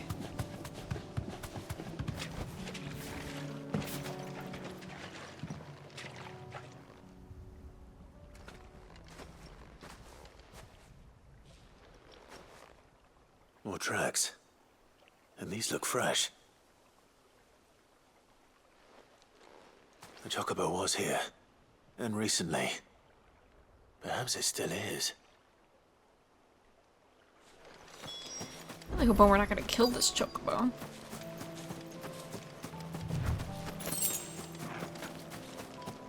I don't hear anything. Oh, retreat feather. Well, I'll be damned.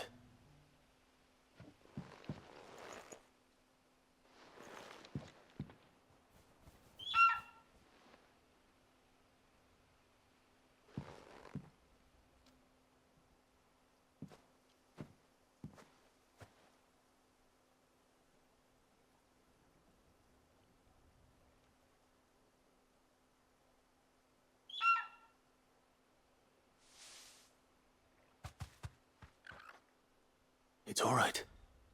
I'm not going to hurt you. Just borrowing a feather for my friend.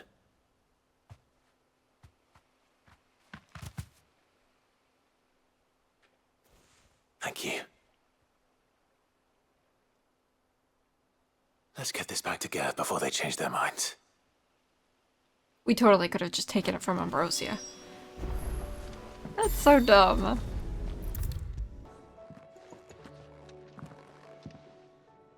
Clive, you're back. How'd you get on? Any luck? Any luck, you say?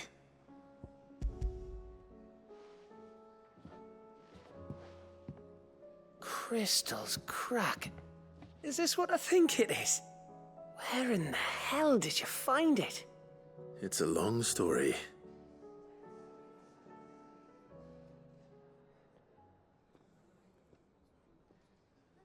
Right there on the road to Eastpool. Who'd have thought it? Everything up there's been abandoned for years.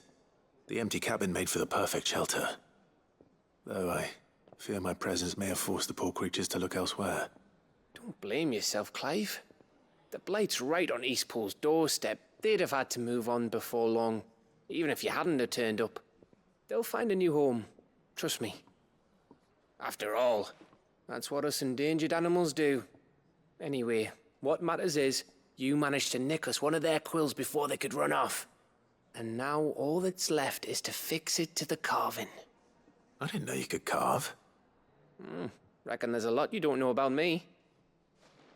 Like the fact I'm as good with a whittling knife as I am with a sword. And that bone Ember gave me's a dream to work with. What did you say it was from again? An Avis? But it weren't your Avis, Sid. I slew one of my own at last. So all those long nights in the pit finally bore fruit. I'm proud of you, Ember. Don't speak too soon. I ain't done my trial yet. There we go.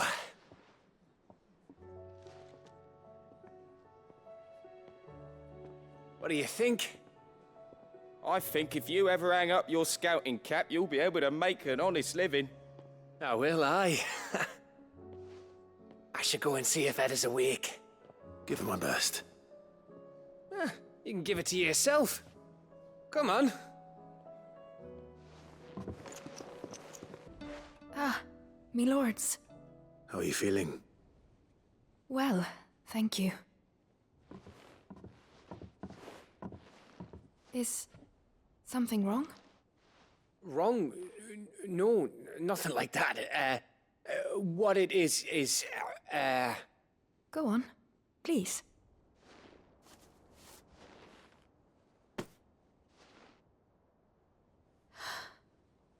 It's beautiful. Did you make it? We did. It's from all of us here at the Hideaway. Your new family, like. It's a good luck charm. We may come up north when a band's on the way. I mean a baby. To let him know that they're part of the family too. Oh, I hope you like it. I don't know what to say. I thank you, my lords, for everything. If there's anything you need, just let us know. I will. Clive, fancy a swift off? I'm thirsty. I could be convinced.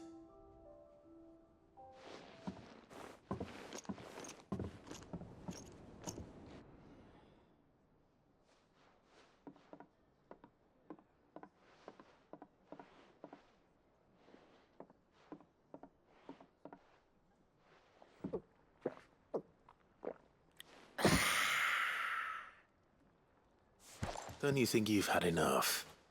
Oh, we're celebrating. I'm gonna be a father. I think Edda might have something to say about that. You know what I mean. Bit of light in these dark times.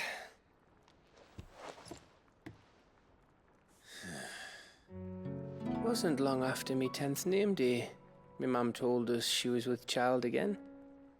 I was over the fucking moon. I was looking forward to having a little one to lord it over, what with me being the runt of the litter. Thought I'd finally have a chance to prove to the world that I could be a big brother. Imperials came the day she went into labour. Had myself a baby sister. And then I didn't. Me whole family gone in a blink, while I hid in the cellar like the spineless little arsehole I was. Great brother I turned out to be.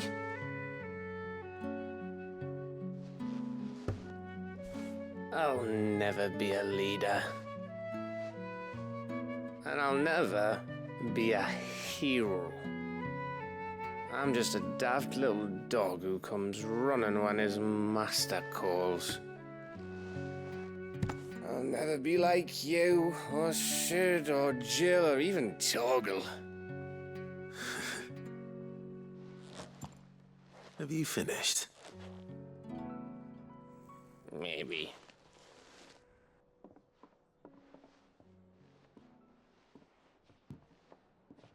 Do you know why you're our best scout? Yeah. Because you don't need anyone to hold your hand. Without your resourcefulness, your courage, your determination, I don't know where we'd be. Maybe hanging off a cliff like, That was only the once. Exactly. You learned from it. And here you are after Founder knows how many missions, stronger for everyone. And let's not forget Rosalith. Who was it who freed me from the dungeon? Who was it who ran to Jill's rescue? That would be me. Because you're our brother, Gav. My brother.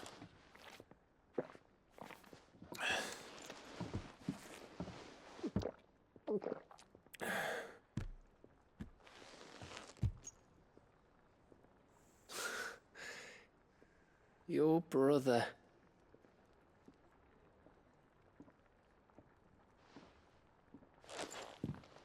Which means that when the time comes, I get your room. And your sword.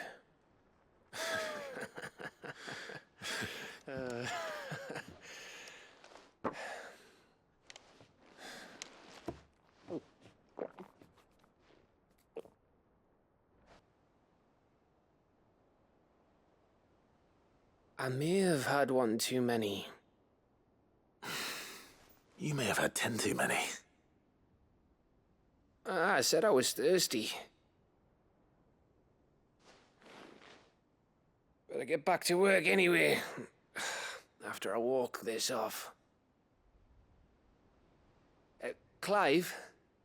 What is it? Thanks for, you know, I know.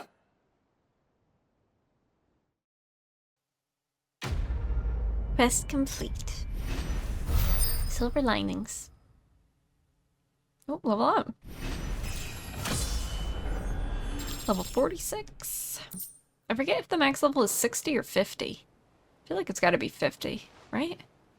I'm sure we'll find out by the time we're done with all these and the bounties and stuff. Alright, let's help Doris next. Sid, do you have a moment? By all means. It's my old master. Seems there's no escaping her. She found some way to send me a letter. And something else. Records from a Waluda prison. Seems they were keeping a lot of bearers there. How did she come by such a thing? Finding bearers always was her strong point. And it seems the cells of Balmung Dark are full of them. Foreign captives, the Masterless. Bearers no one would miss. And even better for her, bearers with no one to look after them. When ether started lapping at the walls, the jailers fled. Leaving the bearers to be liberated by whoever happened to come along next. Sid, I'd like to believe that I've earned your trust by now. And while I'm well aware that you've forbidden Cursebreakers from traveling to Waloed, I can't let those bearers die in their cells. I'd rather risk shipwreck on the Shadow Coast than leave them to starve. We'll be needing the Enterprise if we're going to navigate the Narrow. Does that mean... I'm making an exception, but we travel together. And we stay no longer than we have to. Ash is an inhospitable place at the best of times. We save as many as we can, and we leave. Thank you, Sid. There was a name in the prison register. A name from my past. Chadwick. Another of my former master's protégés. A gifted soldier, and the closest thing I had to family. The thought of him held captive in that place. He must be very important to you. He was. Is. Then we find him. The entrance to the prison lies in the shadow of Ravenwit Walls, just beyond the portcullis. We should head there as quickly as we can. I only pray there are still bearers alive to save. As do I, Doris. Nobody's tool. Alright, where are we going? Oh, we're going right there. There were no guards, I take it. None manning the gates, no. It's a different story inside, though. The corridors are crawling with Akashic. Most likely guards left behind when the Wardens ran. If Chadwick was being held here, I worry that he may already be. Don't give up hope just yet, but let's move quickly. Let me check the ground floor. The ether's thickest there. Then I'll search the upper level. Good luck, Sid. Stay safe.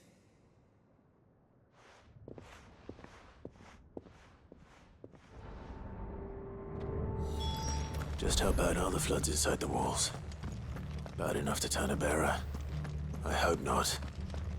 We're risking a lot just being here. Better keep my eyes open for signs of life.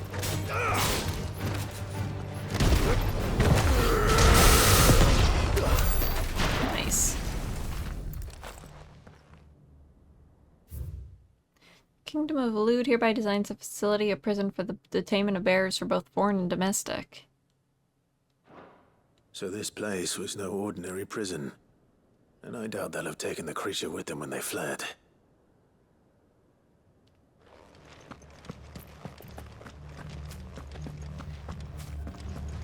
Oh.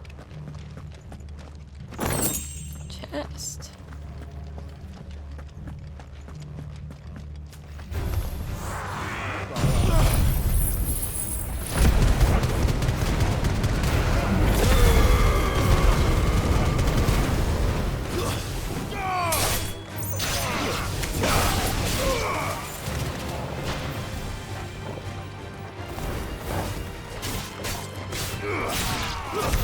Alright. Took care of that.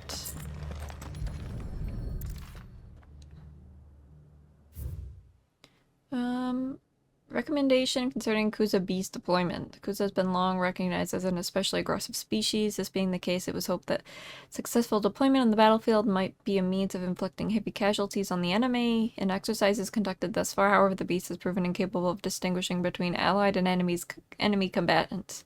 As such, deployment alongside regular troops is not recommended. It is proposed instead that bearer captives be employed in order to draw enemy focus, and then the beast then driven into the fight in order to achieve maximum benefit with minimal loss of Waluder lives.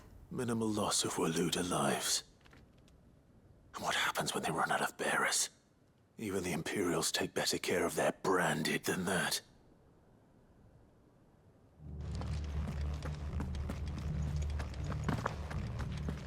Oh.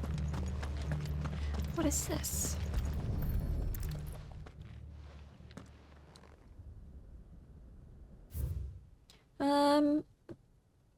Beast feeding. Recent supply shortages left us with insufficient resources to feed the Kuza entrusted into our care.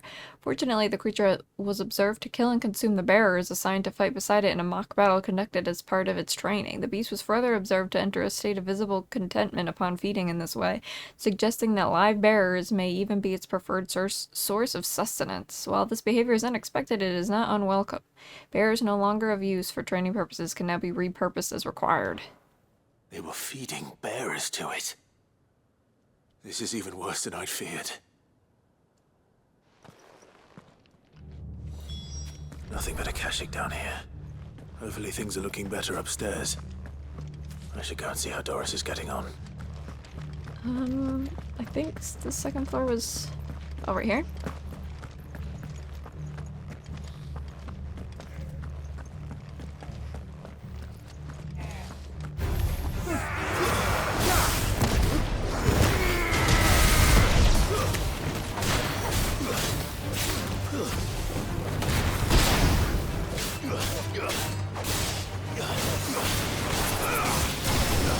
Trying to save most of my cooldowns, because you know we're gonna end up having to fight that beast.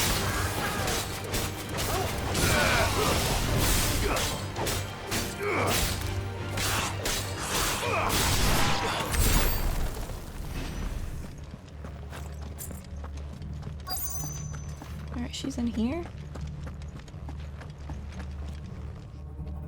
No luck downstairs. But I did find out that this place was more than just a prison. Something far more sinister was happening here. I know. I've been reading some of these documents and... it can't be true, can it? Bearers die every day in service of their masters, but this is so much worse. Pitting bearers against a wild beast armed with nothing but their wits? And all in order to bring about more death. And not just those who could fight, but the elderly, children even. And those who wouldn't or couldn't were disposed of. Whatever that means. I'm afraid it means they were fed to the monstrosity they kept here. Then we're too late. And I was a fool to bring you here. Don't say that. Did you find anything else? A key. But it doesn't fit any of the locks on this floor. Perhaps it will fit one of the doors downstairs. There's a corridor I haven't searched yet. Finish up here, then come and find me when you're ready. All right. I'll be there in a moment.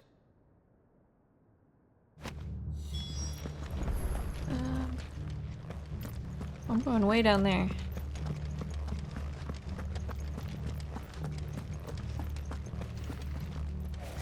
Shit. This way?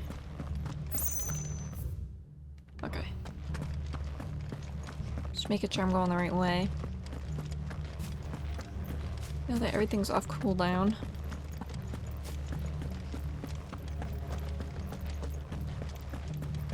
This way.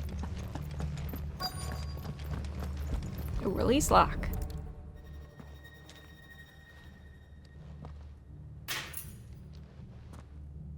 Let's see what we can find down here. The music here is very, spooky. Search the east wing. Alright, I guess I'll keep searching the East Wing. Didn't know if like a cutscene or something would happen there. Oh.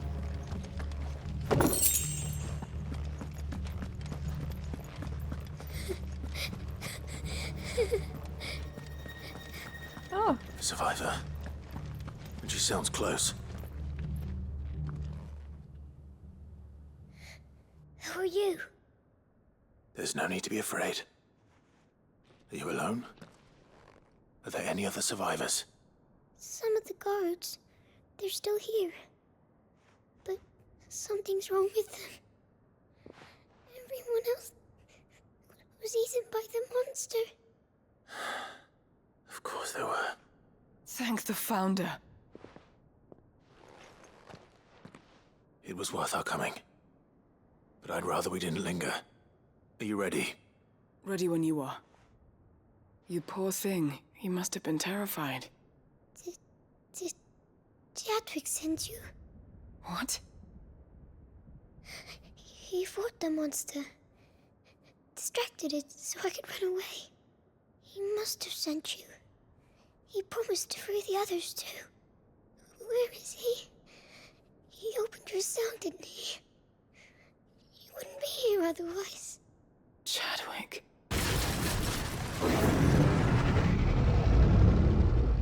Was that? Monster's back! Chadwick, help! We have to get out of here.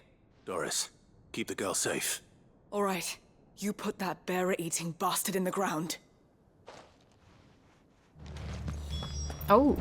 It's out there waiting for me. Look how big it I is. can't let it live. It's so cool. Not if it's got a taste for bearers. Wow, it looks so nice. I love the look of the behemoths.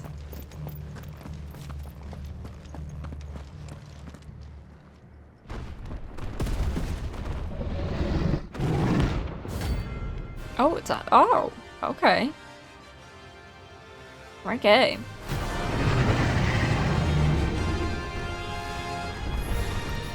The beast will wreak havoc if it ever leaves the prison. I can't let that happen.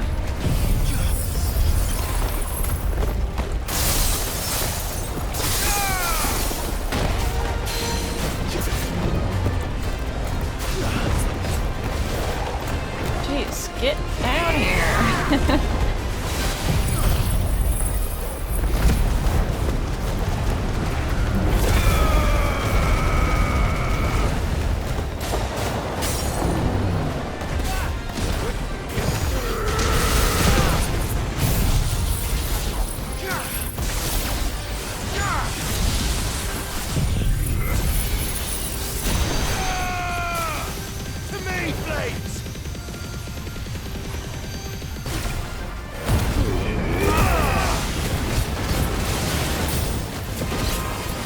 He actually has less health than that griffin that Joshua and I fought.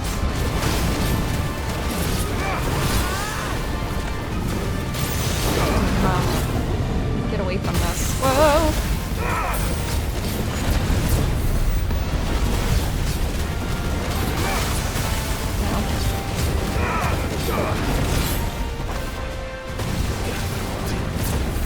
Way too slow.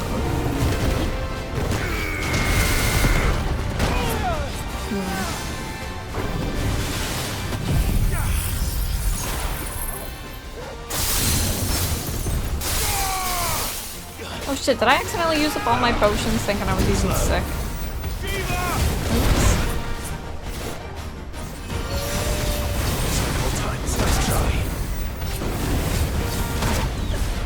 Here we go. Let's just end this now.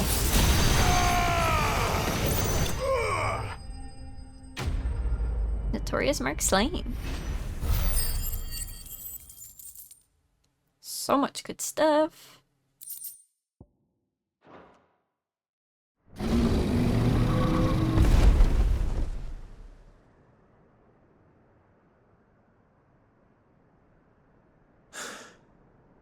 Finally. Sid, are you hurt? I'm fine. I think.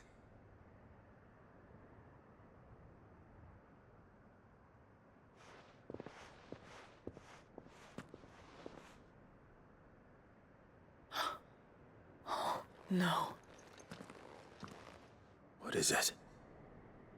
A diary. I gave it to Chadwick before we went our separate ways. He was here. Do you think that creature? I'm sure he fought bravely to the last. The girl is safe thanks to him. Chadwick. You fool. Come on. We have to get her back to the hideaway. We don't want his sacrifice to have been in vain. No. Of course not.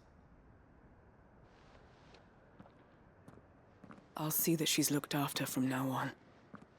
It's the least I can do.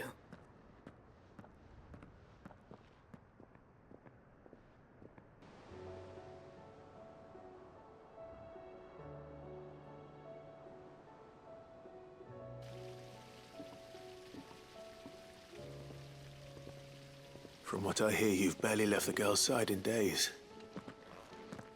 I hope she's recovering from her ordeal. She is. Slowly but surely. She's far tougher than she looks. I thank the flames we found her. If we hadn't... I know. But we did. I'm sorry we weren't able to save Chadwick. There's no need to apologize. Without your help, I would never have found out what happened to him.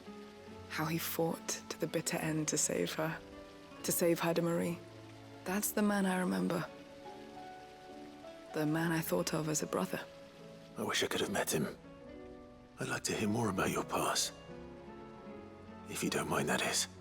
Of course. You already met my former master. She trained Chadwick and I to do two things. Kill and obey. We were supposed to be sold to the highest bidder when the time came.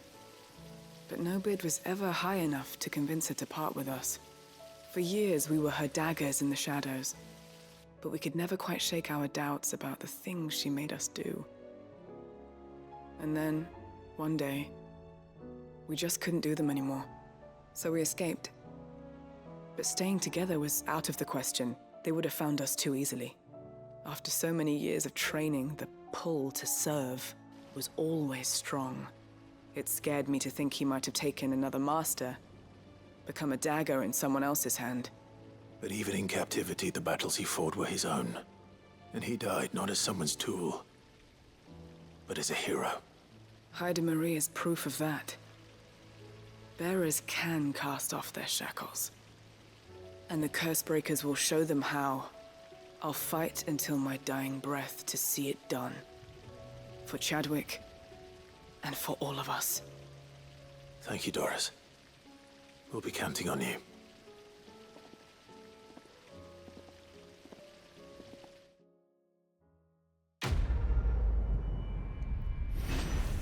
Alright, nobody's tool quest complete. Ooh.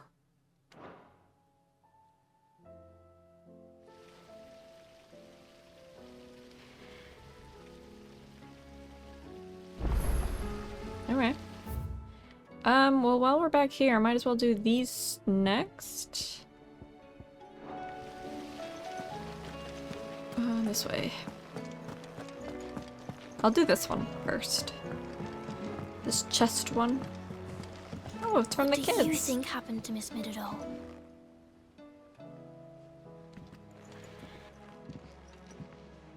Sid, you have to help us. With what? You didn't take apart another of Mid's contraptions, did you? No. Well, yes. But that's not what we want to talk to you about. It's Miss Midadol. She's been acting strange. Very strange. She's barely ever around. When she is, she acts like we aren't even there. Her head's in a crowd. In the clouds. That's what I said. In the clouds. Well, she does have a lot on her mind. When did you last see her? Not long ago. Right after she got back from saving you from Stoneir. Then it's probably just about the Enterprise. It did take quite a battering on the way there and back. You didn't break it, did you, Sid? You really should be more careful around Miss Midadol's inventions. Don't listen to her. Even if you did break the Enterprise, you could put it back together, couldn't you? But who's gonna put Miss Midadol back together? She seems really sad. Why don't I go and see if I can cheer her up? You do that? For us? She's in her dungeon. Don't scare him. It's not a real dungeon. Thanks for the warning. Aiming high. These kids are so cute. I wonder who's up at the top. I kind of thought that was going to be Mid. Mid, if you have a... That's it! I knew it! The answer was right here under my arse all along! If this doesn't steer to the skies, nothing will! To the skies? You aren't trying to give the Enterprise wings, are you? What else would I be doing? The children seem to think you're avoiding them. They're worried about you. Is this really so important that you need to shut yourself away from everyone? The Enterprise is already the fastest ship in the realm, and that's with the sea beneath her. But what if she weren't bound to the waves? What if she weren't bound to anything at all? It's not fair. The gods get the skies all to themselves, so I'm gonna do something about it. The Fallen had their chance, but they relied too much on magic. And see where that got them? But not me. I've discovered how to do it without. Well, almost. First, I need to make a prototype. And is that a one-woman job? Are you volunteering? I'll have you know the Enterprise is my baby. But if a godfather's offering to lend a hand, I'd be happy to take it. First, I'll need oil, and not just some old drippings from Miss Molly's spits in the Tub and Crown. Refined stuff, like they make in Ordil. Then I'll need some bone, or shell. Light, strong, preferably no longer attached to the beast it belongs to. If it's beast bones you're after, I'm sure the curse breakers will know where you might find some. No, they'll know where you might find some. You're the one who offered to help, remember? I should speak with one of the curse breakers before I set off for Old Hill. See if I can't find this bone while I'm there as well. Alright. Has Midadol mentioned a new project? More errands for Midadol. That's all this game is errands for her. Who is that? Asta? Hopeless Romantic. There's so many strange characters. All right, Sid. Come to buy us around, have you? Only if you earn it. Mid needs a piece of light but durable bone for her next project. You've encountered your share of beasts on your travels across the realm. Any ideas? Most bones are the same. Whack 'em hard enough and they'll break. If it's durability you're looking for, shell will serve you better. You know what an adamantus is? I do. And I know to give them a wide berth. Will any old adamantus do? Well, with shells, the older the harder. There's a rumour of an ancient adamantus down in Karava, near Old Bidza. Or what's left of the village anyway. But don't expect to make quick work of the bastard. There's a reason it's lived as long as it has. I'll keep that in mind. Thank you. I'm gonna kill another turtle. Alright, we are going 2 different places. I guess I will go here first to get the oil.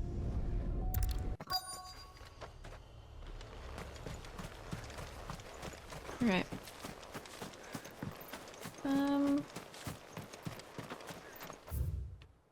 I'm kind of leaving it. Like leaving the area. Oh, here we go.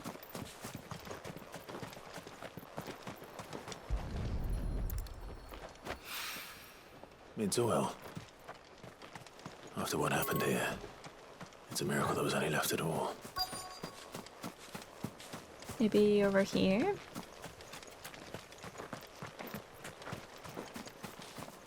Oh, here we go. Nice. This should be enough. Alright, now to find a damn turtle. We're going to Dravost. Going over there. Here we are again. Karava. If you were a tortoise, Toggle, where would you hide? There's a tortoise right here. Moves pretty quick, you know, for a turtle. It looks like we found him.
Nice.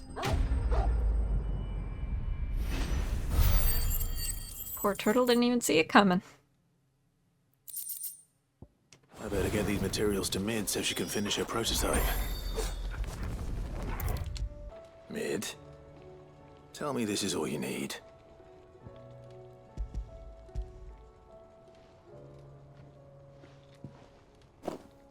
Aw, you make it sound like I asked you to save the world or something. Tell me this is all you need. It's most of what I need. After you left, I went over the figures again, and I realized I'd forgotten a 1 and a 0. And a cogwheel. Just a tiny one. Though, that's the problem. Gears that small are a bastard to make, and I may have lost the one Blackthorn spent a fortnight toiling over. wait. The children. When they took apart your scales, there was a tiny brass gear. Now that I think about it, they didn't use it when we put the scales back together. The young'uns? But why would the... You know what? I don't want to know. I'll keep working on the model. You go and find that cog. Wow, the cog is coming back into play.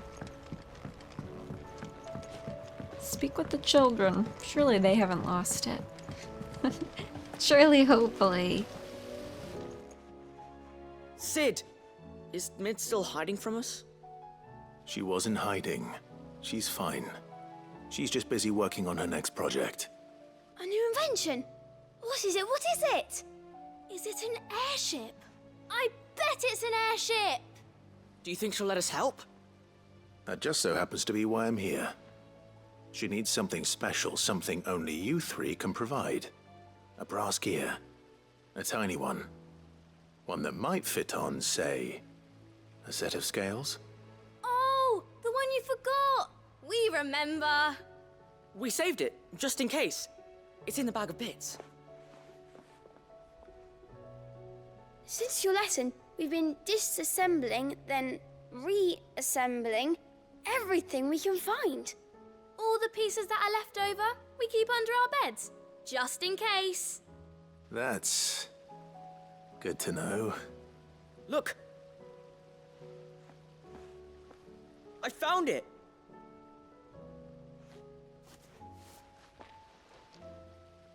Is that all? Just the gear? We have more parts if Mid needs them. That's all for now. But I'll let Mid know about your hoard. Just in case. Thanks, Sid. Oh, God. Has Midadol mentioned a new project yet? Not exactly. She seems preoccupied. Well, did they have it?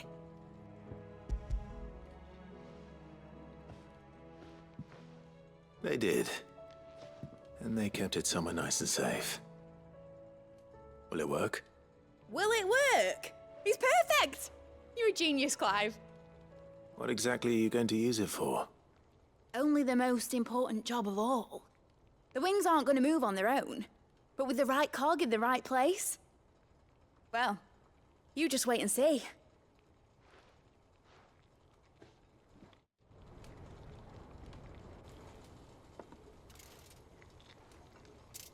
That should do it.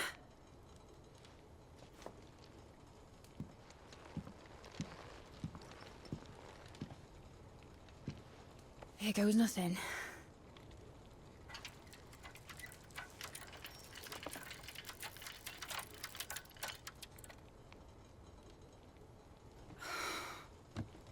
Titan's tits. It wasn't supposed to fly, was it? Of course it was supposed to fly. Wouldn't be much of an airship if it didn't.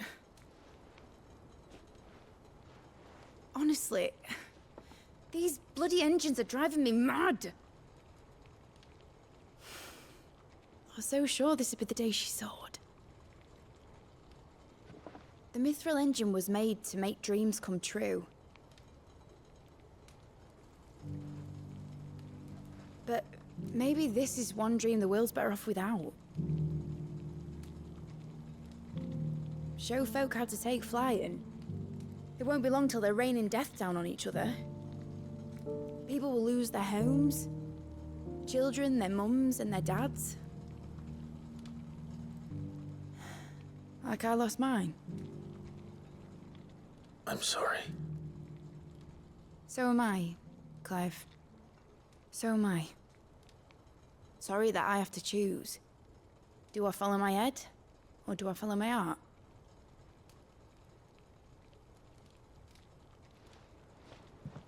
Good question.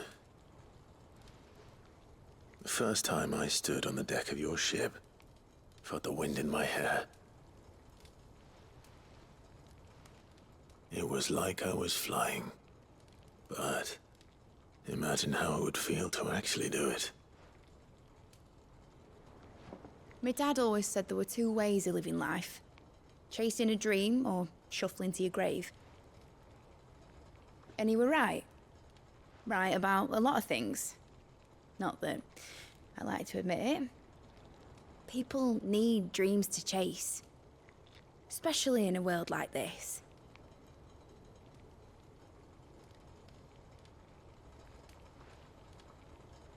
Right. When this is over, I'm gonna take all my Mithril engines to Zemeckis and sling them over the edge. I won't have my dream end up turning into someone else's nightmare. But all that hard work... All that hard work will not be used for war, Jamie. But it ain't like it'll be gone. Tell me, Clive, have you ever been on a treasure hunt?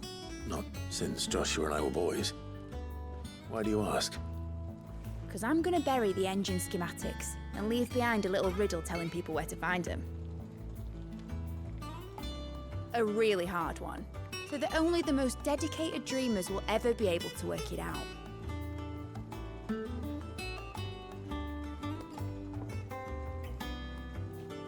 Ooh, I can picture it now. Some daft general squinting at the words with a gormless expression on his mug. Like that one, yeah. Right.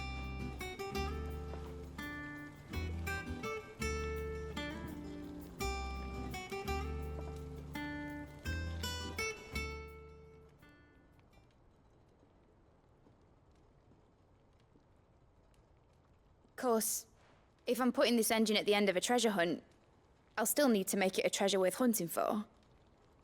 Won't be much of a prize if it couldn't even make a toy boat fly after all. My dad always said, dream big. But it ain't the size of a dream that's important, is it, Clive? Only that it's a good one. And I reckon I've got a fair few good uns left in me. I'm sure you do.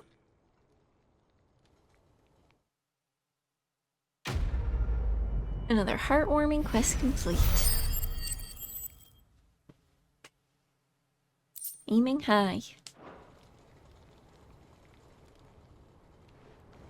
Alright, now let's get to the one that's upstairs.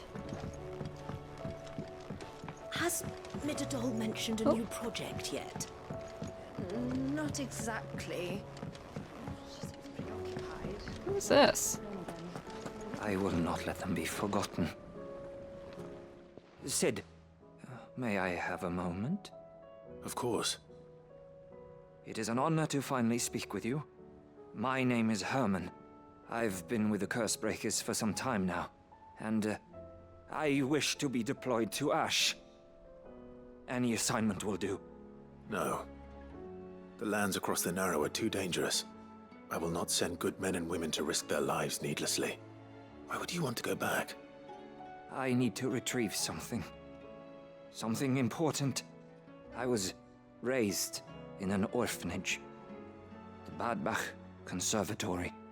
Or rather, I was held captive there. It was not a place of nurture. It existed solely to turn bearer children into mindless weapons. We were tortured until we feared no pain. Tormented until our hearts turned to stone. And few ever survived long enough to become tools of the last king. I can't imagine. I lost so many. I can't even remember all their names, but they must be remembered. They cannot fade away, faceless and forgotten. The Institute was run with military precision. Every child measured, every name recorded, every death logged with meticulous care. Sid, allow me to travel to Ash and recover the registry so that my brothers and sisters might live on. You are a good friend, Herman. But the fact remains that Ash is simply too dangerous. Sid, please. Even should it cost me my life. Too dangerous for you, Herman. But not for me. I'll go to Badbach and find the registry. You will? I won't let you risk your life. I don't know how to thank you. You can start by telling me where I'll find this orphanage. Vida Grace. Hidden in a forest, overlooking the plains. All right. I'll see what I can find there. May the mothers guide you. Litany of Errors. Alright. Back to Ash. Over here? Where are we going? Alright. This must be the orphanage. Hopefully the registry is still here. Bam.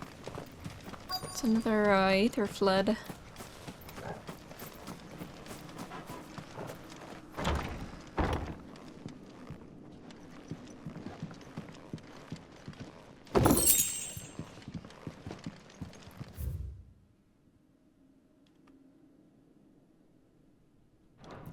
Oh shit. Disposed of.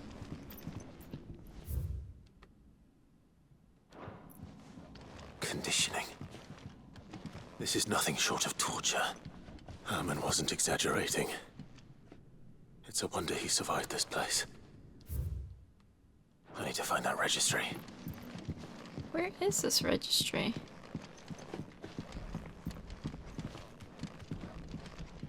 This? Oh shit. I've recently learned that my own daughter was among the children turned to stone by the brutal training I subjected them to. I had not so much as thought of her since handing her over to the authorities as a babe, but inquiries with the military confirmed it was her. I've been torturing my own flesh and blood, and now I see her everywhere. Today one of the children smiled at me in hope of receiving a few scraps from my table. It was her smile, the smile she inherited from her mother, the mother I killed for giving birth to a bearer. Oh god.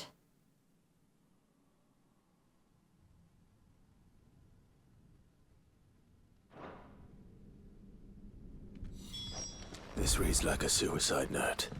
Did the director go through with his plan? There's only one way to find out.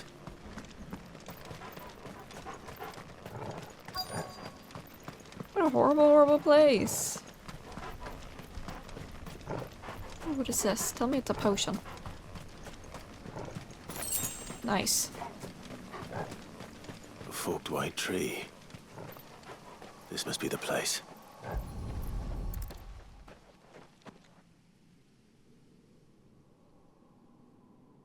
Could he really be buried here?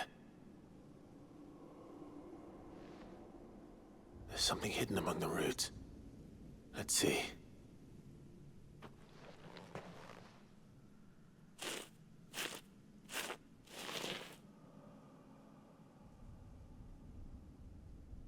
This must be the registry.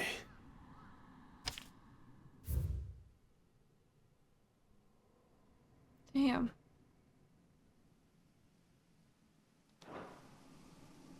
So many names. This place was a slaughterhouse. And where is the architect of all this misery?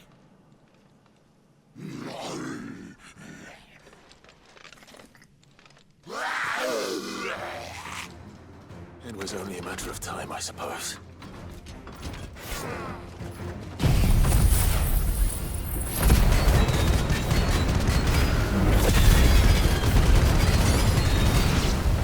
This place is cursed.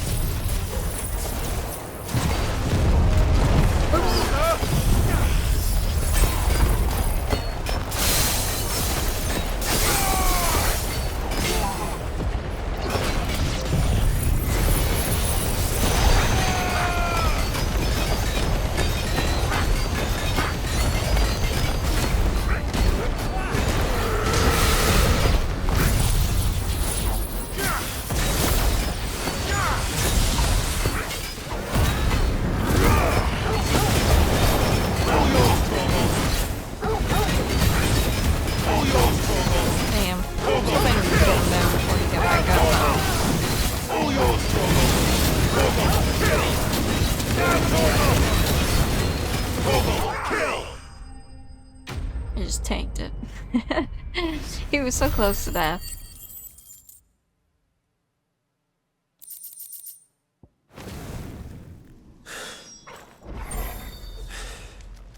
I'm done here.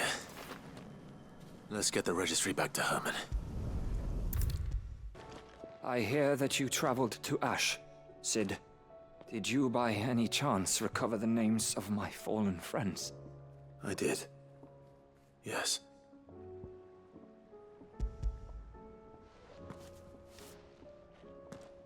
If I may, the bearer registry.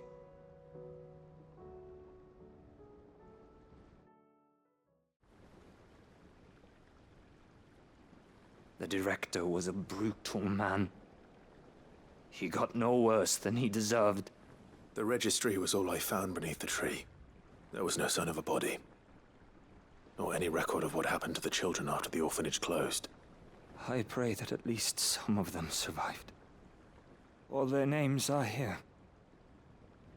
The ones we lost. My friends.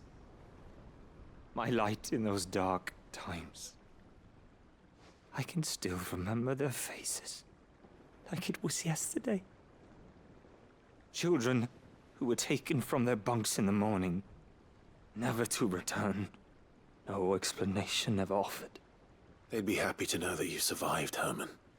But why did I make it out alive, when so many others died in that awful place? It's not your fault. And blaming yourself won't bring them back. Honor their memory. See that their names live on. That way, at least. They're never truly gone. Thank you. Sid, I'm going to write a book. An account of the horrors of Badbach, and the spirit of those its custodians sought to crush. All of Valisthea will know of our suffering. And in the name of those I lost, I will not let it happen again. Neither will I. These records would have been buried for all eternity, were it not for you. Thank you. Quest complete. Litany of Errors. 1,000 ability points. Alright. So we only have missives here. So I will probably just cut to when I make it back to my chambers. Alright, back at the reading table, let's see what we got. Concern for Jill. Is that the only one? No, we've got 2 more here. Damn, we've got a ton of stuff from doing all the side quests. Alright, let's start with making amends. Master Clive, I am aware there are matters of much greater import which demand your attention, but should you find yourself a moment, I bid you visit me in the shelves that I might ask a single favor concerning His Highness Prince Dion. It's usually me making demands of Hippocrates. I wonder what this is about. A tale to tell.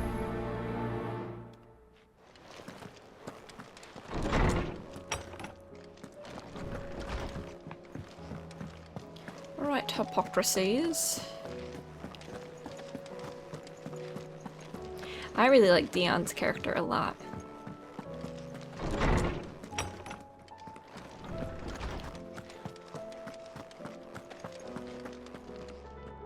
Lawsman Hippocrates, I received your note. Ah, yes. I expect you're wondering what this is all about. You spoke of making amends with Dion, but I can't imagine what for. Then I should begin by telling you that I was once his tutor. This was some years ago, of course, before I joined Cid in his hideaway.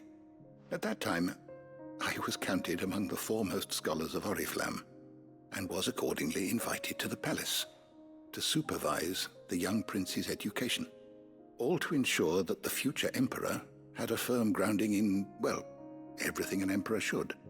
History, religion, commerce, government. Alas, our time together was cut short when Dion left to join the Dragoons, his studies no longer being deemed necessary. I had not expected to meet with him again, least of all here. Have you spoken with him? No, I have yet to find the right moment. His Highness always seems so preoccupied, especially when alone. I would not wish to disturb his ruminations with idle words of greeting, not when I know he dwells upon the evil Ultima had him commit in the Dominion. The guilt weighs heavily on him, I know. But as you say, that was Ultima's doing. Surely you can't blame yourself. When I first met him, it was not guilt, but his people's expectations that weighed heavily upon him, and I did nothing to ease that burden. He bore it alone, until the day he could not bear it any longer. It is one of my greatest regrets that I only ever offered him my wisdom, when what he truly needed was friendship. The blame for Dion's transgressions lies not only on his shoulders, but on mine. I see. I'm ready to help you in any way that I can. Then I beg that you bring me a wild wyvern tail. Apothecaries across the ages agree that even to glimpse such a flower is to be granted inner solace. Fabulists and fraudsters all, of course. But there is oft a seed of truth to be found, where even the most outlandish opinions align. Well, it can't hurt to try. Where can I find this flower? And how will I know it? You have seen cultivated wyvern tails before, I trust. The lily-white blossoms from whose roots the poisonous ink for the brand is distilled. Well, those which grow in the wild differ only in their purple hue. The harsher the environment in which they are raised, the deeper the color. There is a waterfall in Rickmal's roost across the strait, where the flowers once grew in abundance. Whether they still survive there, I know not. But try as I might, I can find no likelier location. It's all right. I'll find you a wyvern tail one way or another. Thank you, Clive. And please, be safe. Well, let's see what level we're at, by the way. I was wondering when next you'd visit. I don't believe you've read this particular chapter before. Nice. Recorder of the Realm. There is a rather fascinating excerpt I've been meaning to show you. Oh, Barnabas's mother.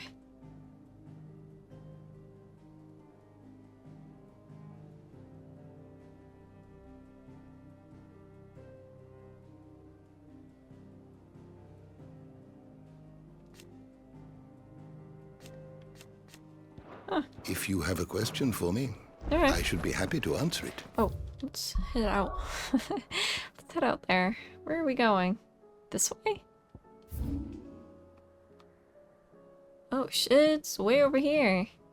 Alright, I'll probably just cut to when I'm closer. So I'll see you guys in just a sec. Seems this place has been flooded twice over. Purple flowers blooming next to a waterfall. Shouldn't be too hard to find. No holding back. Alright, we've got to take him out. Oops. Although I'm curious, could I actually? Yeah, no, okay.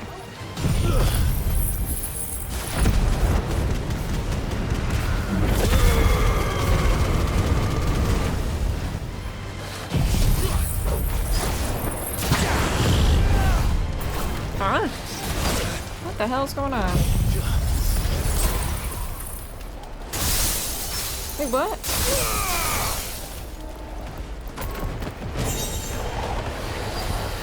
That's really stupid. That is so lame. I wonder why that happened.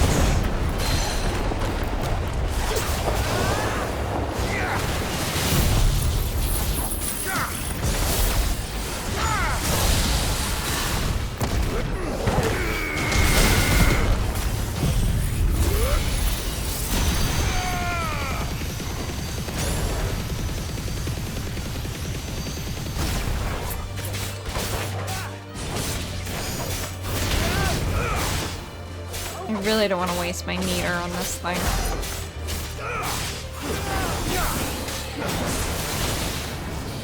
Too slow.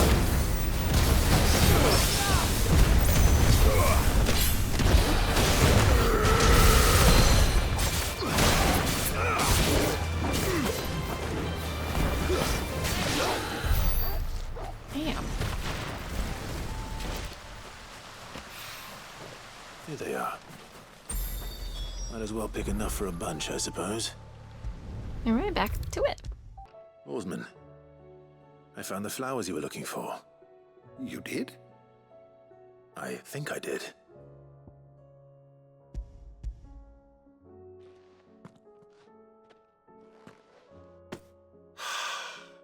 You did indeed. My dear boy, thank you. You wanted to make Dion a gift of one, did you not? Shall I invite him to join us? Oh, I don't... It's no trouble. I'll go and fetch him. Oh. Alright. Let's go fetch Dion.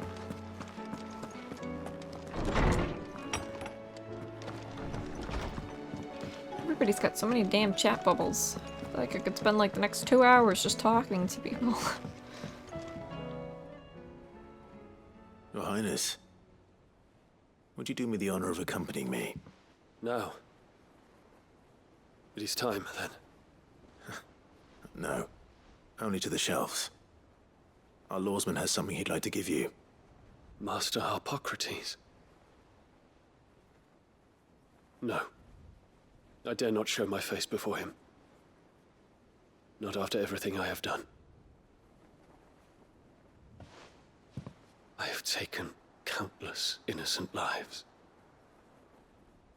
And ruined countless more. All because I was weak.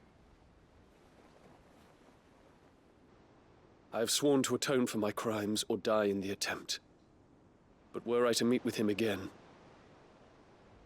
and see in his eyes what I have become, I fear that my resolve might falter. Then that is all the more reason to do it. Test your resolve.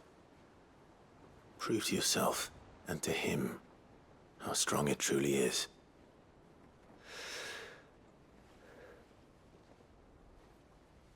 You are right.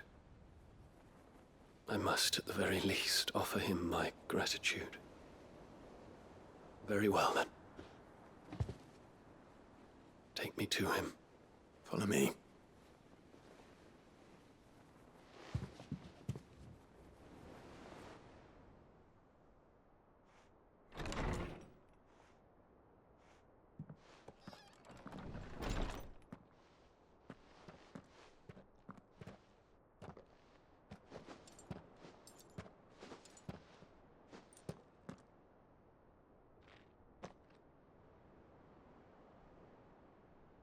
Even now, I hesitate to approach him.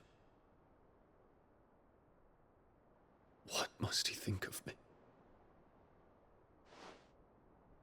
You'd be surprised.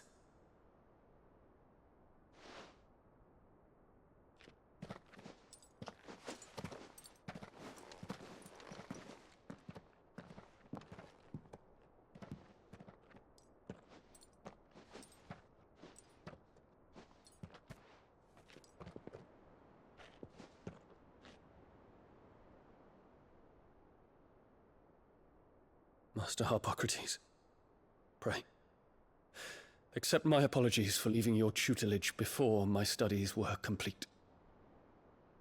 Your lessons opened my mind to a world quite unlike the one I had imagined from within the gilded confines of the palace. And I shall be forever grateful for the efforts you made to enlighten me. Lift up your head, Your Highness. The deeds of youth require no apology. That you took the time to visit me says much about the man you have become. Now, there is something I would like to show you.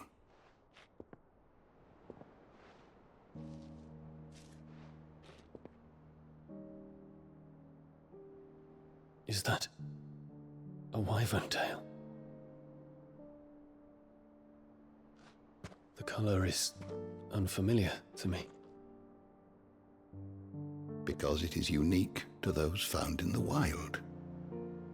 Something in the harsh environments in which they grow lends them this striking hue.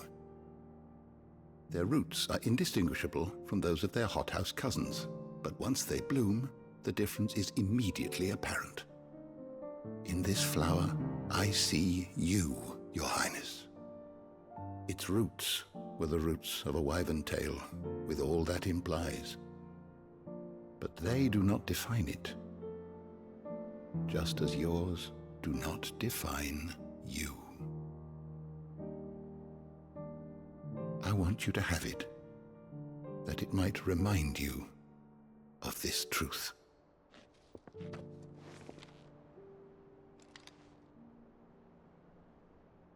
Master Harpocrates, I would ask of you a service. Keep your gift until I have fulfilled my duty to the realm, for only then shall I be deserving of it.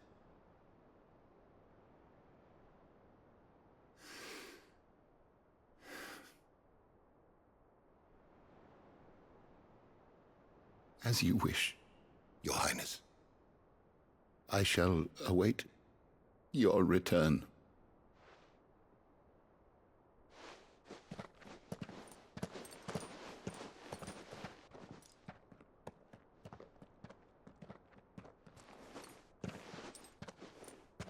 Our roots do not define us.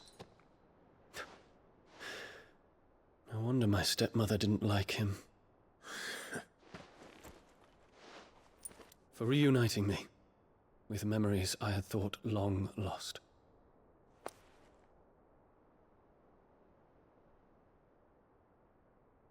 I shall not forget this.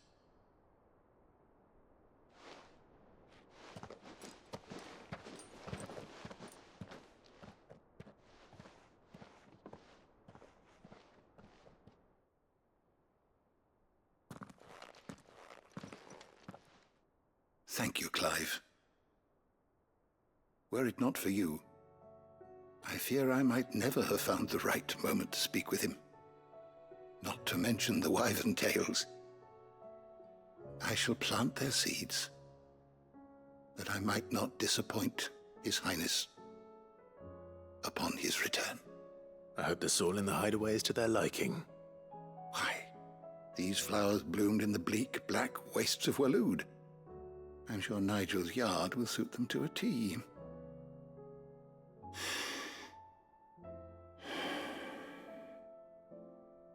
When it comes to expressing one's gratitude, I find that words are seldom sufficient.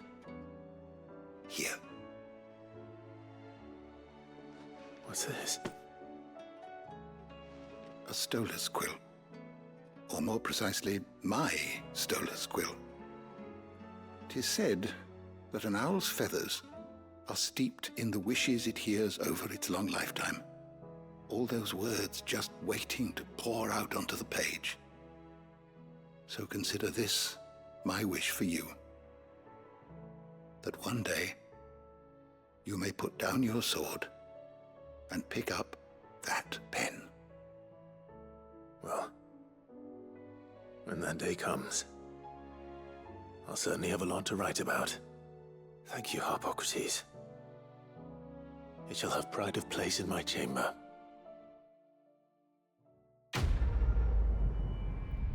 This complete, a tale to tell. These quests are so good. Reduces Giga Flare cooldown by 6 freaking seconds.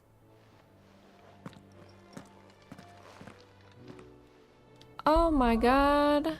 We gotta equip that right now. 6 seconds.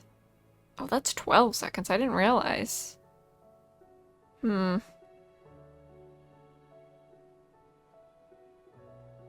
I'll equip it. Damn. Alright, let's read our next letter. I believe this one's for Jill, maybe? I don't know if the letter's from her or just somebody's concern about Jill or something. And then we'll have to do the side quests out in the open world. Oops. Looks so stupid when that happens. Okay. Yeah, so it looks like it's just concern for Jill is the last side quest here. Though her icon brought her much suffering, the loss of Shiva weighs heavy on her heart, and we would be poor friends indeed if we not seek to lighten that burden, even but only a fraction before we depart for the skies. I would speak on this more in private. If Joshua's worried about Jill, I should go and speak with him.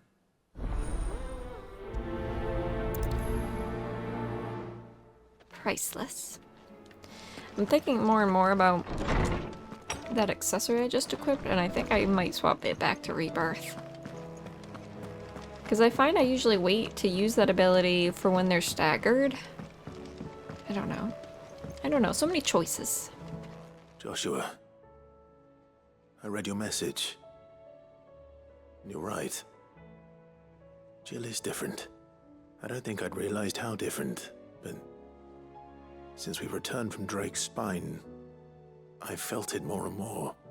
I suppose it's not hard to imagine why. She doesn't think she belongs anymore. And that's why we need to remind her she is still one of us. To let her know that we still need her, now more than ever. That you still need her. But how to do that? When last we were truly close, we were but children.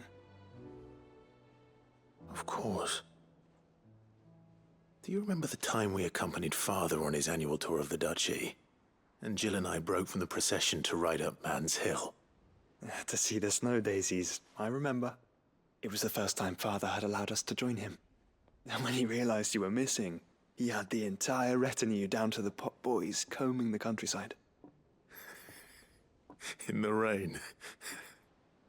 A thunderstorm forced us to take refuge in a grove of oaks before we'd even made it halfway there. It was the Lord Commander who finally found us, and needless to say, he was none too pleased. Then it seems you and Jill have unfinished business. What do you say? Man's Hill. It's not that far. Oh, true.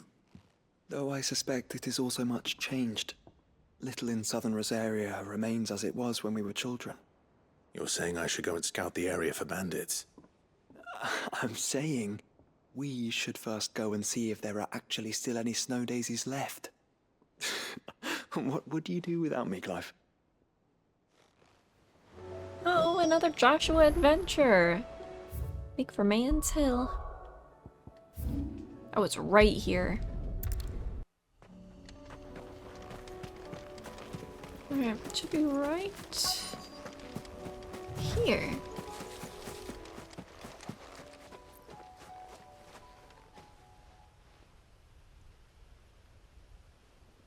This is the place, but... I'm sorry, Clive.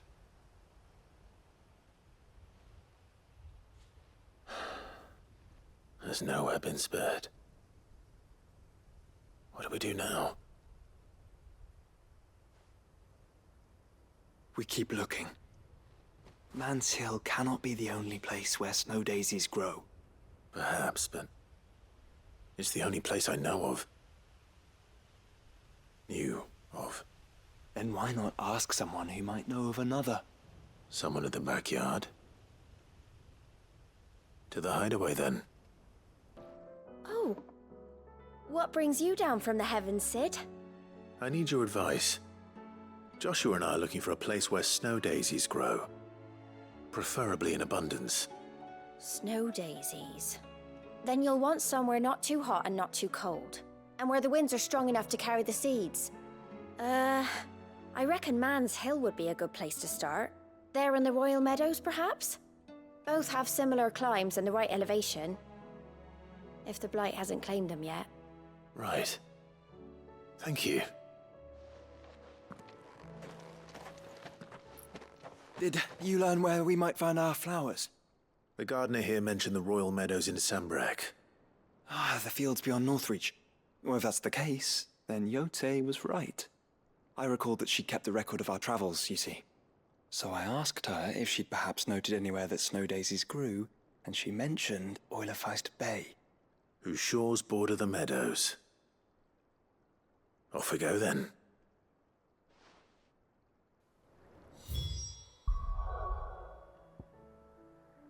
Alright, we're going over here. We've got quite the journey. The meadows are vast. Where do we even start? Yote mentioned the coastline. We can start there. Right here. Oh shit. Quiet. Alright. Brother.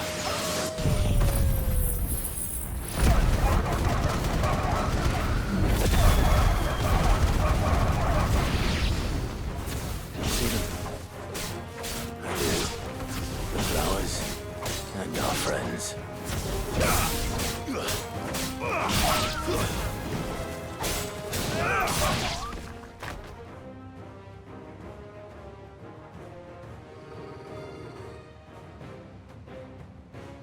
What do you see, boy?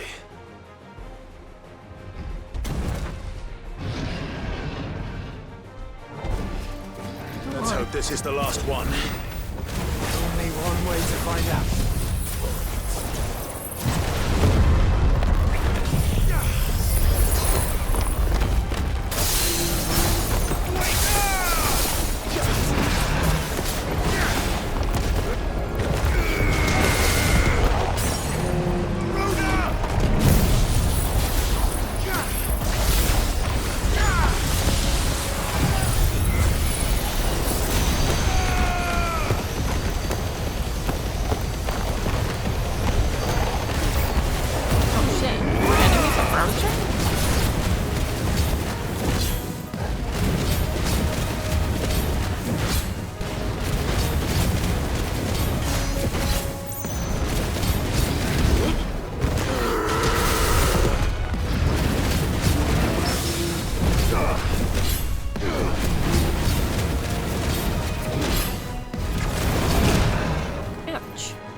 Need a focus, Joshua.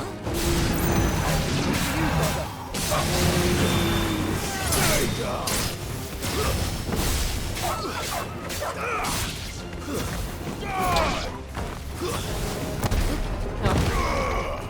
Cute. Love that.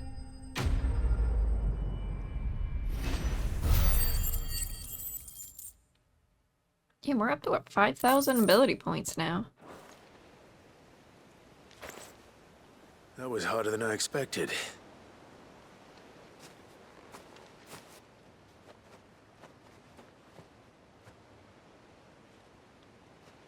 But found her. It was worth it. They're beautiful. Do you think Jill will like them? She'll love them. Come on. Let's go.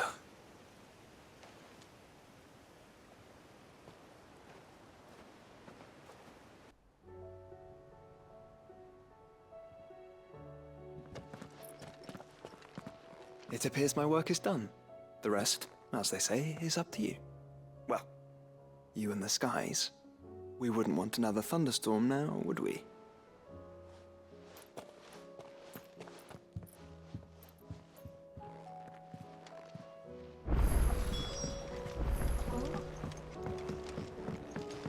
They're about to share a little romantic moment.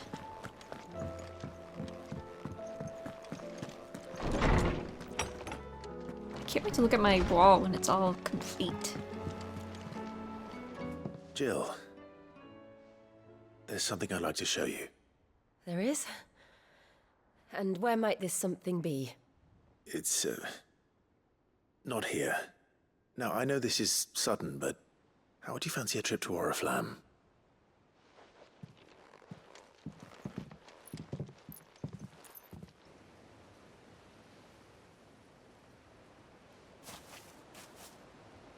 There are so many. This is what you wanted to show me.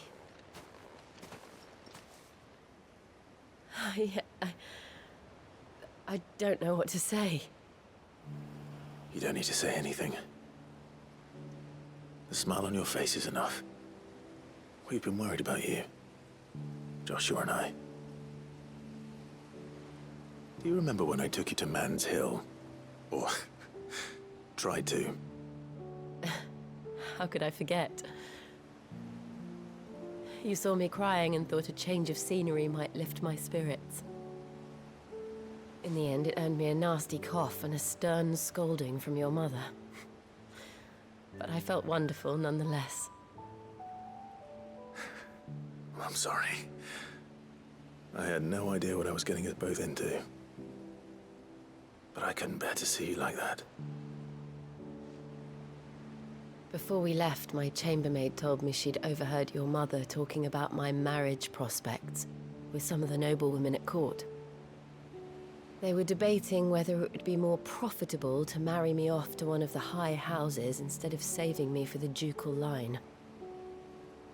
No one thought to ask me what I wanted. I was nothing to them. A pawn at best. I felt so trapped, so lonely. I didn't know. But I wasn't alone. You were there.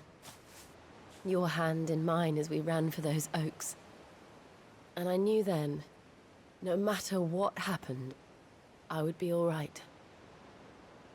I'll never forget that feeling.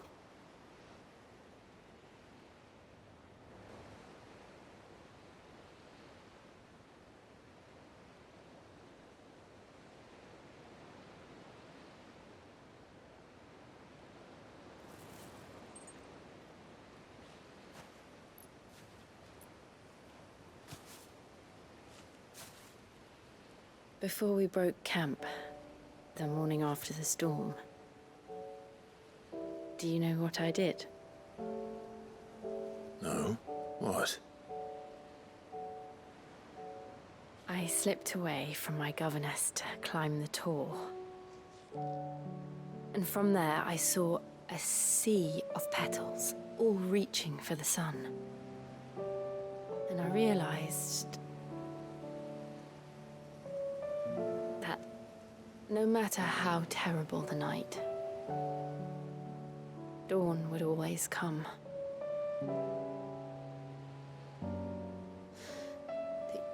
That you would always come for me. And you have. Again and again.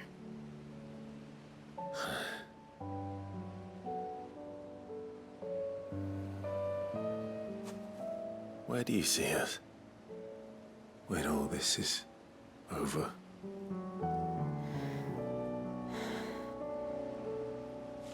I don't know.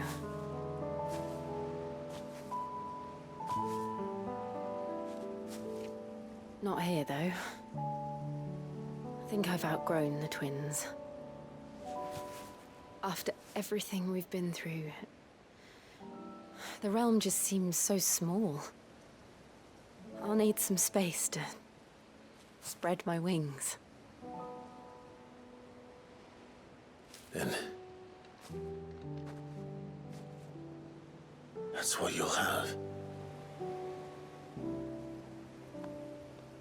And I'll stop at nothing to see that you do.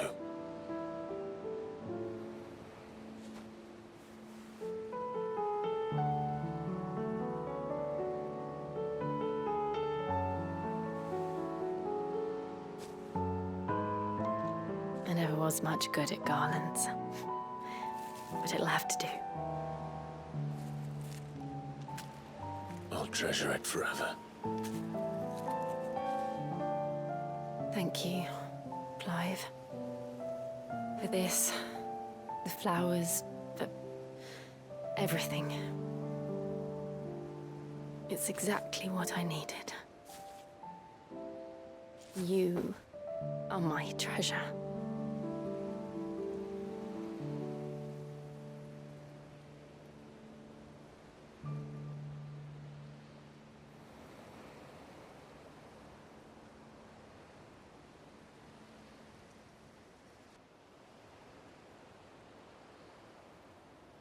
We should probably be getting back. I expect the others are wondering where we are. You're right. There's still much to do.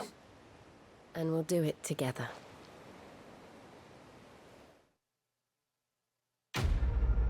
Let's complete. Priceless. So does this mean Jill's gonna hang out with us too? Oof. Damn. I don't know what accessory to use.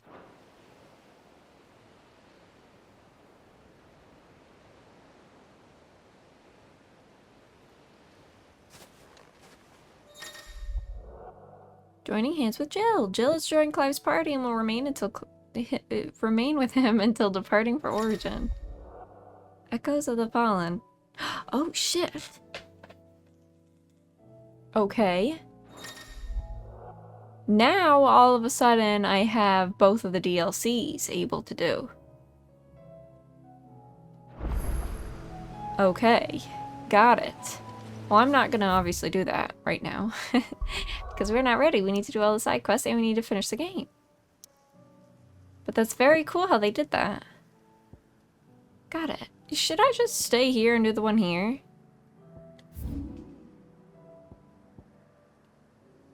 I guess I will, right? Might as well. I mean, I do have to fast travel.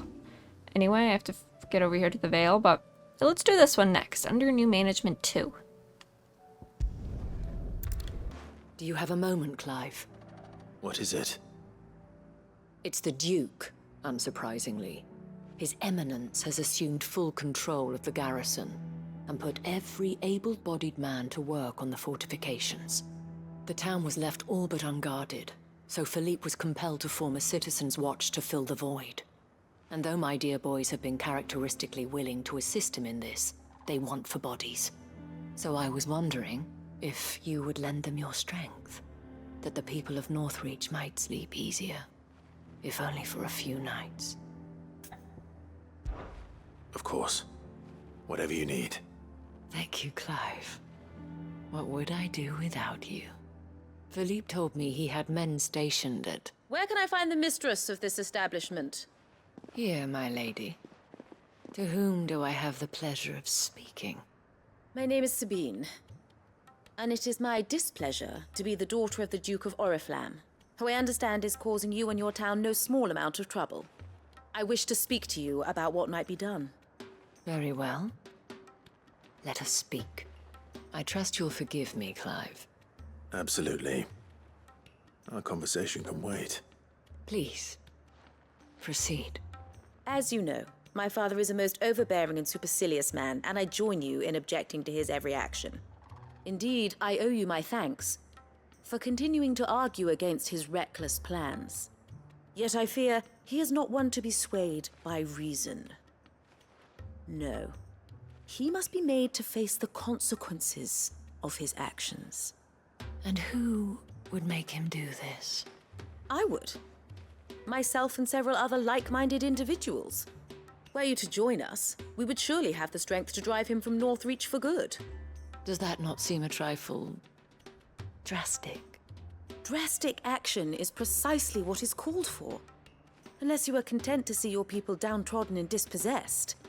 My father would have it that citizens exist only to serve the Empire. That they should be forced to make every sacrifice to ensure her revival. But he is wrong. It is not the people who must serve the Empire, but the Empire who must serve her people. He's always been like this. Scornful of the opinions of anyone he judged beneath him. But he cannot be allowed to ride roughshod over the common folk any longer. We must fight him. By all possible means. Fight him? No. My purpose is to quell the tension in Northreach, not to stoke it. Respectfully, my lady. Our only chance of saving this town depends upon every one of us uniting against our common enemy. Your father and his followers included. While I understand your frustrations, I cling to the hope that he may yet be won round. False hope, I assure you. But I see that your mind is made up. I shall bother you no longer. If you will extend me the same courtesy, I bid you good day. She certainly has spirit. Indeed. But unfortunately for us, that spirit is only likely to harden the Duke's resolve, which may be enough to seal the fate of this town. Not that she cares. This is all about her and her father. Families. I'm sorry, where were we? Ah, yes. I was about to tell you of Philippe's plans for the town watch, but perhaps it's better that you heard them from him. I believe he's in the market, if you'd be so kind as to seek him out. Right away. It's just a pity I cannot join you. I'd like to see the two of you in action together.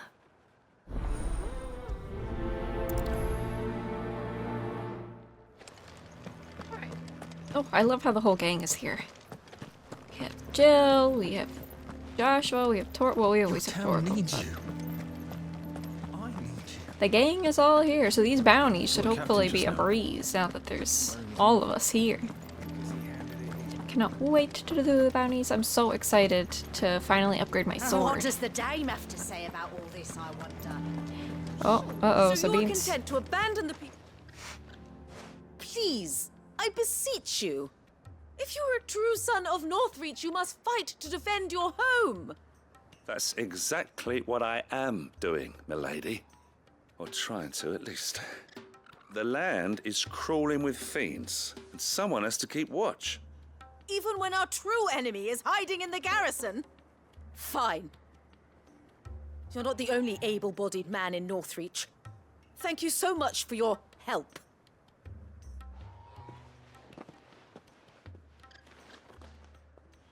She cornered you too, then? Could hardly get a word in edgeways.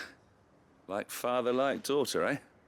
She made an uninvited appearance at the Vale earlier, hoping to convince the Dame to join her in fomenting rebellion. I bet that went well. Her ladyship seems to have a way with people. Anyway, what brings you here? Our mutual friend thought you might welcome some help. Oh, she did she? Right as always. In fact, you're just the man. We've had some reports, you see. Sightings of, you know what. They're back. Seems that way. All over, too. We haven't been able to confirm anything yet, but if you're willing, you could go and see what's what. Right. Where should I look? You know Grieger's Weep? One of the sightings places them somewhere on its shores. I'm on my way. Thank you, Clive. I'll look into one of the other sightings.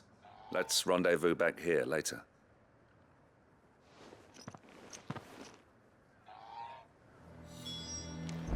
Leap. Grieger's Weep. Let's go. Alright, I'm going this way.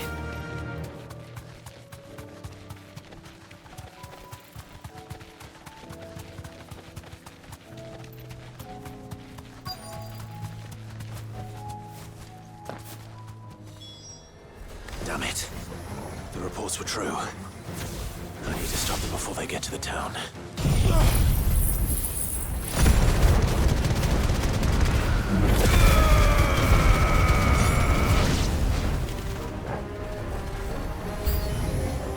Figured.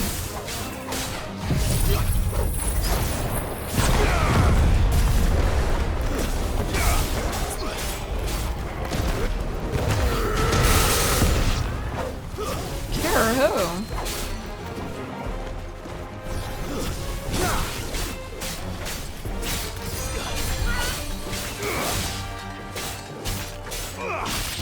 Yeah, we haven't fought with Jill in a while. I'm just now realizing. Oh, hello.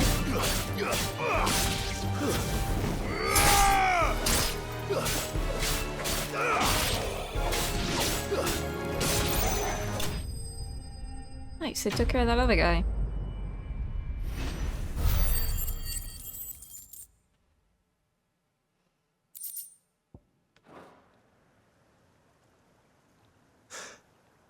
Call that a test, Ultima? Clive, it's me. You all right? I am. But it seems the reports were true. The thralls have returned. I dispatched the few that I found, though. Well, that's something, I suppose. But what were they doing south of town?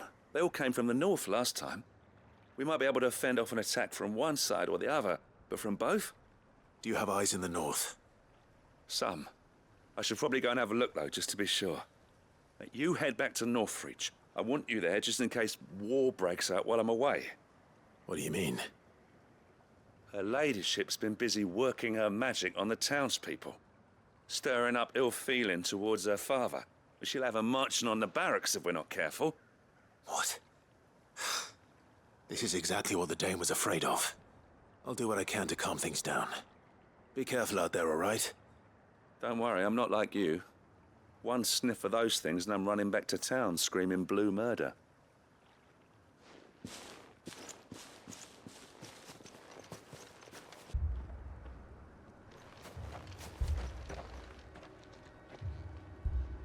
Do you not see, Father? The people of Northreach have given enough, and only a fool would ask for more. Listen to me, Sabine. Where would our people be without their country, hmm? The Empire is their sword and their shield. It is she that ensures they can live without fear. But now she teeters on the brink. Without their sword, how will the people fight? Without their shield, how will they protect their kin? Can the unarmed stand against the advancing hordes? No. But there is yet hope. A new shield, a new sword. A new empire. We can rebuild Sandbreck, just as Great Griga wills it. Perhaps we could, Father. But we don't want to. Not if it is built on the broken backs of the people. Please, let us not quarrel in the street. You must see that no good will come of this. Our fight is not with each other, but with the threat that draws ever closer to our gates. A threat that your sword has yet to rid us of, Your Eminence. You will hold your tongue, whore! You may have filled my daughter's head with your heresy, but I will not be corrupted. Corrupted? Your daughter's opinions are her own, as you would know if you had ever deigned to listen to her. At least I hope they are your opinions, and not posturing born of a family feud. Northreach deserves better than that. Northreach deserves better than you, Carla. Yes, I know who you are. The slut of Twinside who bedded a branded. Jealous, are you? That a woman might choose a bearer over a pious man of Griga. Clive! I met a swarm of thralls coming south from Oriflamme. Hundreds of them. Too many to count. No. Work on the fortifications has scarcely begun. We will retreat to Caer Norvent and there make our stand. Did you hear me? That was an order! While this is but a heartfelt plea, let us make our stand here and protect our homes. Protect those that we love. Together, for Northreach!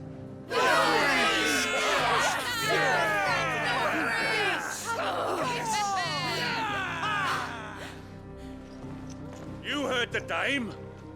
What are we waiting for? Pikemen to the gates. Archers to the roofs. Quickly, come on!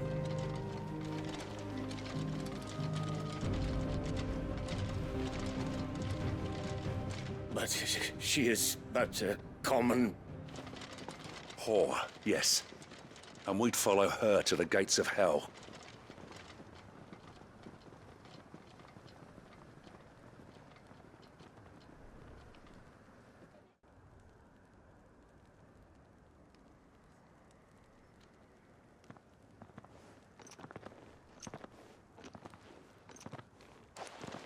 The men have their orders, and they look like following them. I got them spaced out at regular intervals. Whichever direction the thralls strike from, there'll be someone there to meet them. Thank you, Philippe. Rest assured the people will play their part. The herbalist has donated her stock of medicines to me. Should any of your men be injured, take them to the Vale. We'll see to them there. Thank you, milady. I will. I'll play my part too. You still want for numbers. Unlike the enemy. I only hope I can go some way to evening the odds. Philippe, can I leave the south in your hands? I doubt the thralls by the lake were the last of their number. Of course. I'll lead a party down that way so we don't get taken by surprise. What about you? I'll make my way up the road to Oriflamme. I fought a few of these things. And while I can't promise to hold them all back, I should be able to thin the herd. All right. But take care. Thank you. Both of you. You can thank us when it's over. Till then, madame.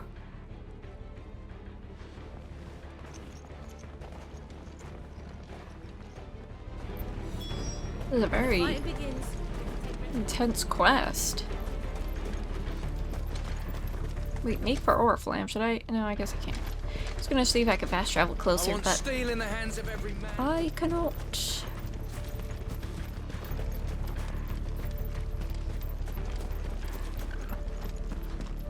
Alright, we're going. Oh, pleasant music again. I wasn't gonna mount it, but it's still more than 100 yards away, so might as well. Faster.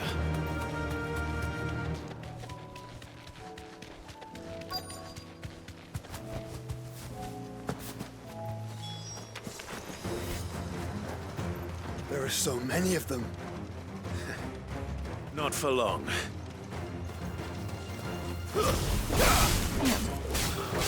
Shit is still on cooldown.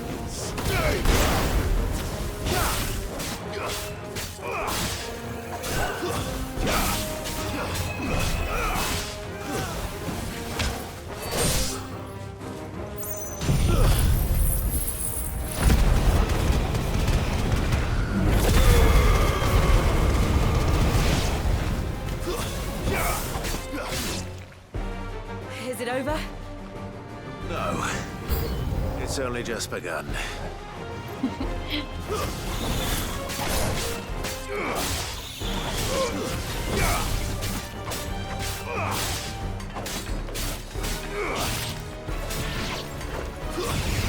Oh shit! I had no idea that was waiting for me behind me.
Maybe I should stop just tanking hits like that.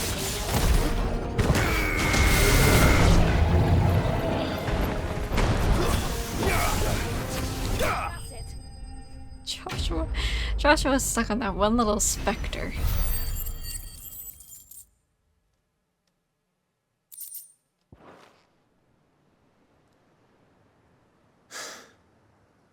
That looks to be the last of them. I wonder how the others fared. Better hurry back to town. Come on, Torgal.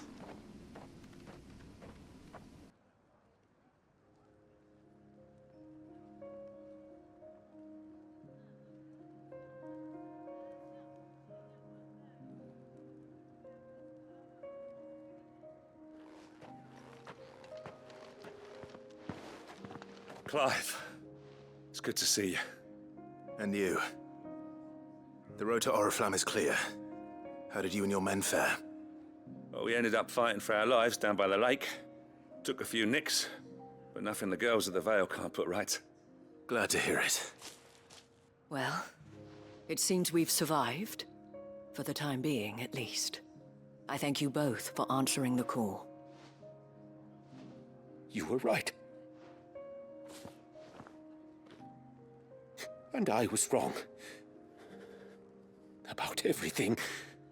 I had thought that the only way to unite the people was under the banner of Empire.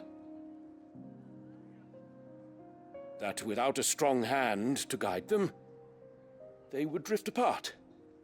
To be borne hither and yon by the eddying currents of fate. But you brought them together. Not by force, nor by the exercise of goddess-given authority, but by simply being one of them.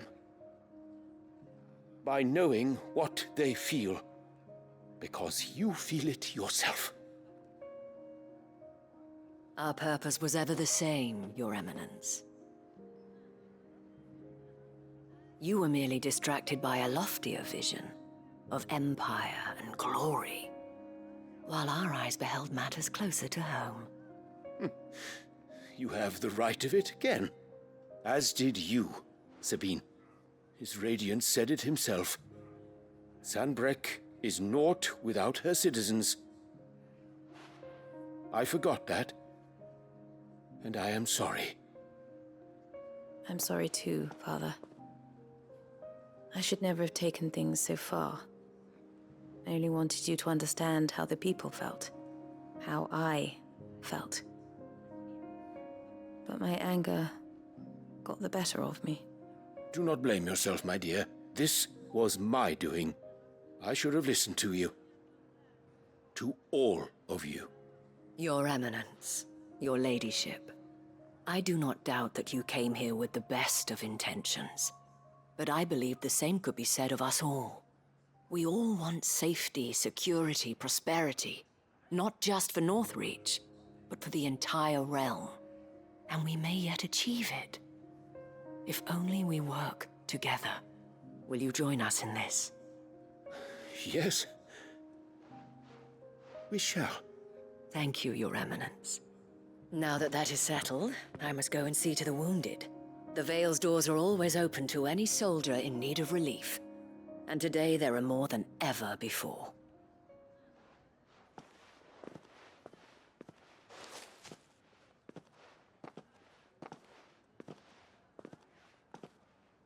Madame Isabel is a rare soul indeed. In these dark times, I see that it is not men like me who should lead the realm, but women like her. You're right. If only I'd listened to her when I had the chance. Forgive me for saying so, milady, but you still do. The dame said it herself. We can turn things around. We just have to work together. And that goes for you, too. You're one of us now. One of you? Well said, Captain. Let this be a new beginning. Not only for Sanbreque, but for us. Well, since there's nothing more to be done here, I should see if Isabel needs any help moving the wounded.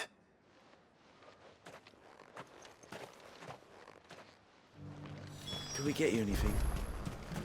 Damn, this quest just keeps on going. How goes the treatment of the wounded? I'll be happy to man one end of a stretcher if it would help. You've helped quite enough for one day, Clive. Thank you. Don't mention it. Oh, but I must. After all you've done for this town, it is the very least you deserve. Tell me, if Northreach had fallen, what would you have done? A woman of your means could find a home anywhere in the realm, but I sense you would rather have died here. It's a long story. For you, madame, I have all the time in the world.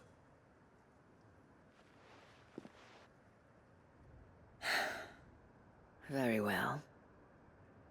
Long ago, I had a life in the Crystalline Dominion.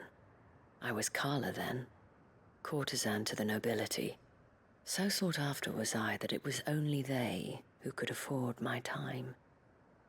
Alas, those halcyon days were not to last. For naive as I was, I fell in love with a bearer. He was my master's guard, the gentlest man I have ever known. After they discovered us together, he was whipped bloody and forbidden from ever looking at me again. And so we fled. Not that we had anywhere to flee to. We wandered, aimless and starving, half dreading, half praying that the next day would be our last. Until we found ourselves here, in Northreach. It was the Veil that took us in, that fed us, clothed us, and healed our hurts. Those that could be healed, at least. My love was already too far gone. He passed away. He did. Not long after we arrived.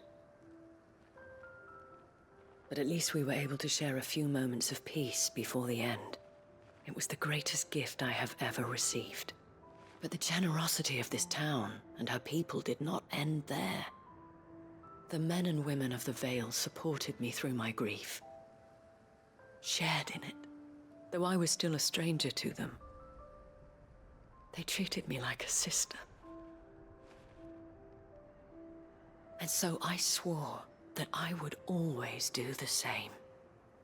That I would return the kindness that Northreach showed me.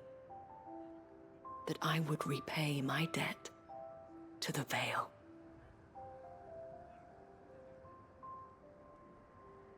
Thank you, Isabel, for sharing this with me.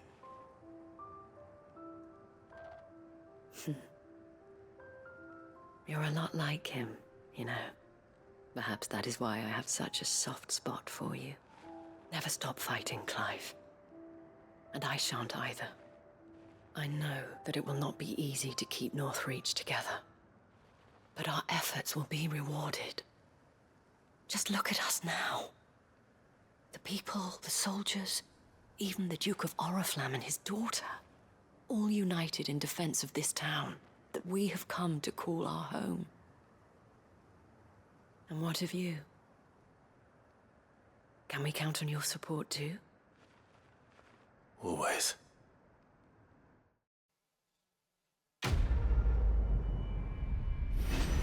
Oh boy, under new management 2 complete. Oh, I need that, I think.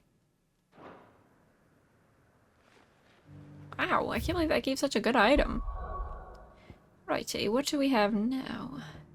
I guess we'll go to... Let's go to the Dalamil Inn first. Here to help me pack? Thanks, but I'll be traveling light. I'm almost finished already, in fact. You're really going to go through with this, then? I am. But before I go, there is one small issue I'd like your assistance with. Well, two, in fact. If it's within my power to help you, I will. It's the children. I refuse to let them share in my disgrace. And if I leave them here, they surely will. Our friendship would see them ostracized forever. But I can't take them with me either. I can think of only one place where they are certain to be safe, and provided for, and loved. The Hideaway. Of course. The children would be more than welcome. Thank you, Clive. I will not forget this. Lubor, are you still here? What is it, Ferda? You look pale. There's been a flood in the Velcroy, a damn big one. The League of Outlaws encampment was completely submerged in ether. What? Every last one of the bastards has turned. And they're headed this way. Bandits are one thing, but Akashic bandits are quite another. The town guard won't stand a chance against them. We need to evacuate. There's no time to lose. Ferda, gather the men. The Akashic may strike at any moment. We must make ready to cover the townspeople's escape. Well, what are you waiting for? Yes, my lord. Clive, change of plan. The children stay with me for now. I need you to find Conrad and Natalie. Tell them to prepare for a full and immediate evacuation. Understood. I'll do what I can to convince everyone else. Wish me luck. Oh, lines in the sand too. We've got to go quick. What's in it? You have to listen to me. They're coming. Why do they always have to make such a fuss outside?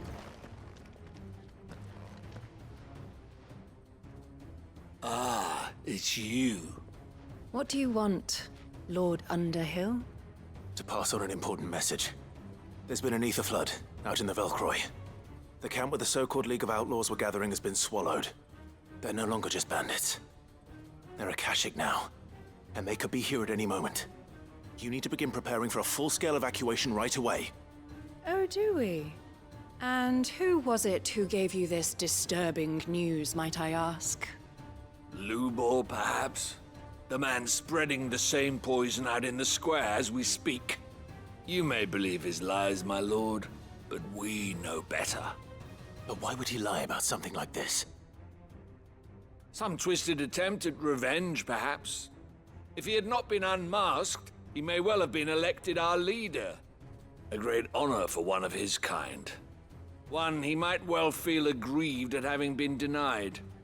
Lord Underhill, forgive me, but it has become all too evident where your sympathies lie. Lubor cannot be trusted, and neither, therefore, can you. You may not trust me, but for the sake of your people, ask yourselves if there is any chance that this is true. There isn't. You can be certain of that. Now be off with you. You're making a mistake. It's no use. Words will not move them. Then we must find another way to ensure Dalamel's survival. You're right. Let's speak to Lord Ferda. Oh, wow, I can't believe Jill and Joshua actually talked about What's it. Lubor raving about now? This town makes me so angry.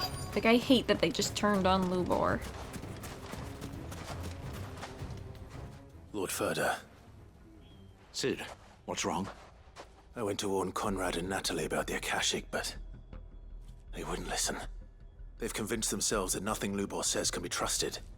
The bloody fools. Which means the town guard can't be counted on for support. But I can.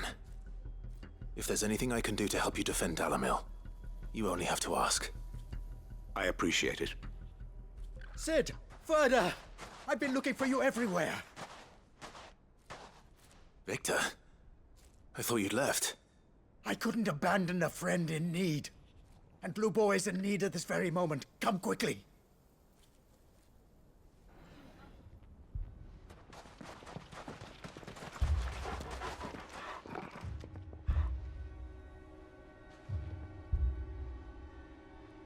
You have to believe me! The Akashic are coming! They don't eat, they don't sleep, they don't tire, and they don't care who they kill. They're unlike anything that's come before. There will be no parley, no mercy granted! We may have saved the town once, but this is different. I do not ask that you forgive me, but please believe me. If you do not run, you will die. You will all fucking die!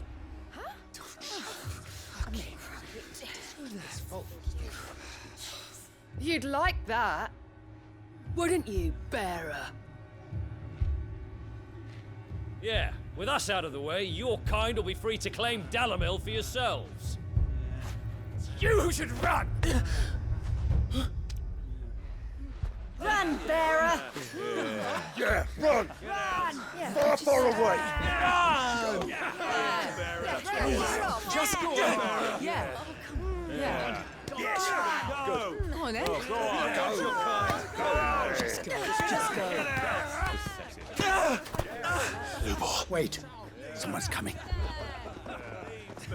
Go. Come on! Stop! You're hurting him!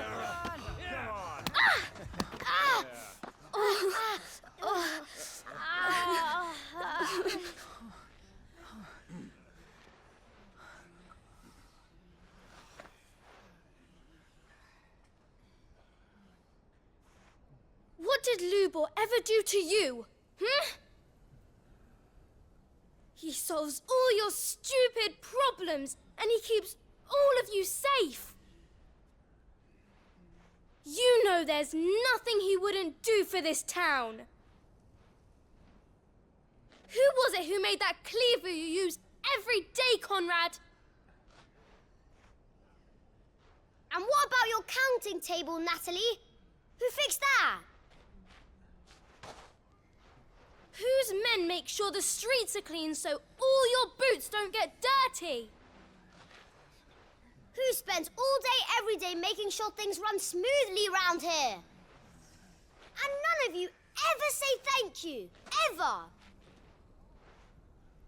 But did Lubor ever complain? Well, does he ever stop smiling? He keeps this whole place going. And you act like it doesn't even exist!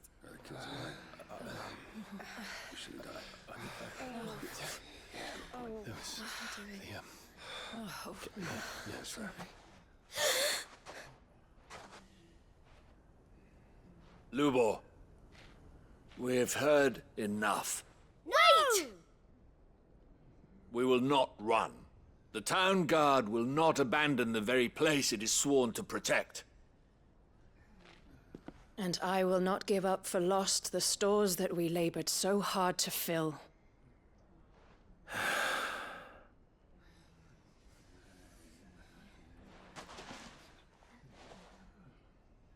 So tell us, how do you propose we deal with these Akashic of yours?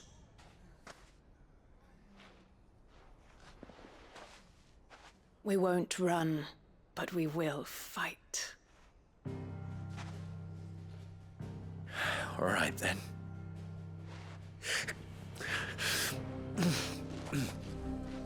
Fine.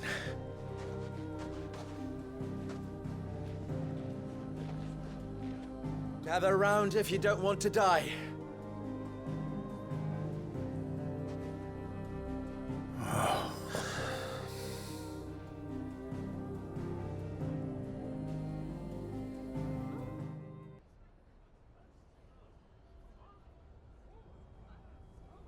Allow me to explain the situation.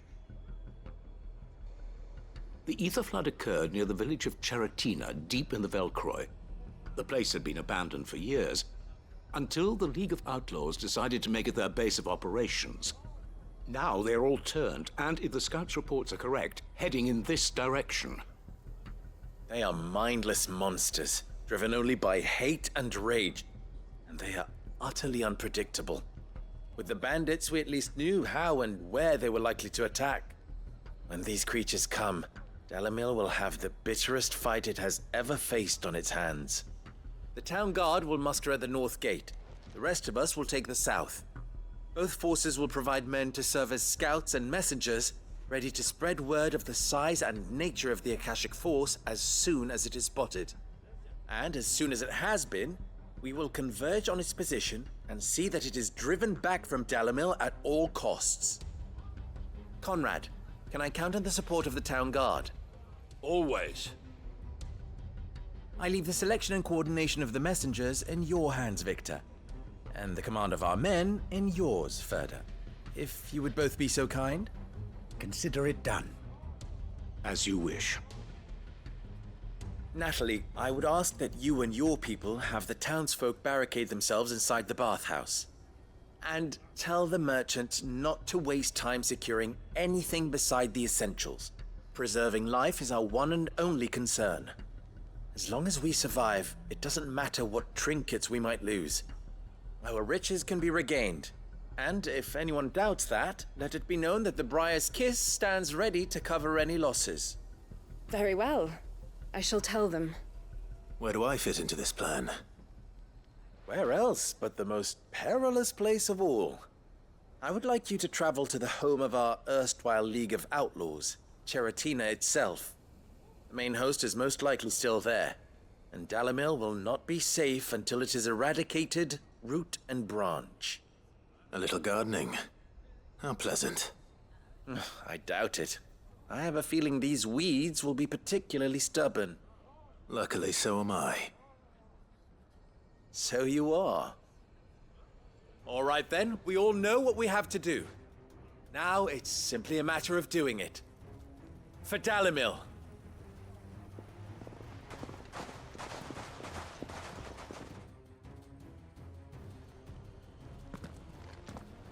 Looks like everyone's ready. I'd better not keep them waiting. Alright, where are we going? Oh, that's not bad. I could honestly fast travel. I might just do that. There it is. The flood. But what's waiting for us inside? I love that our companions are actually talking about this.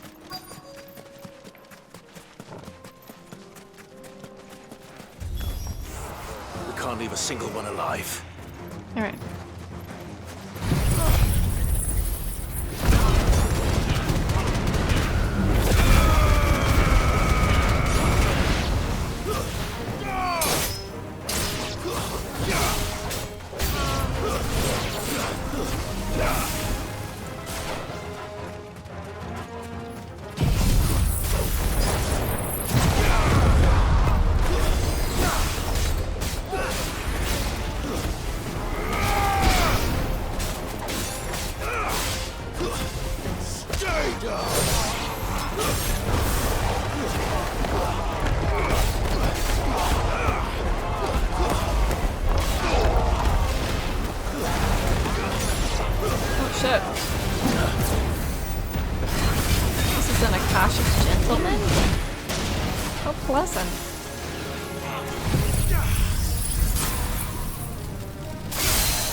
Took care of those bandits.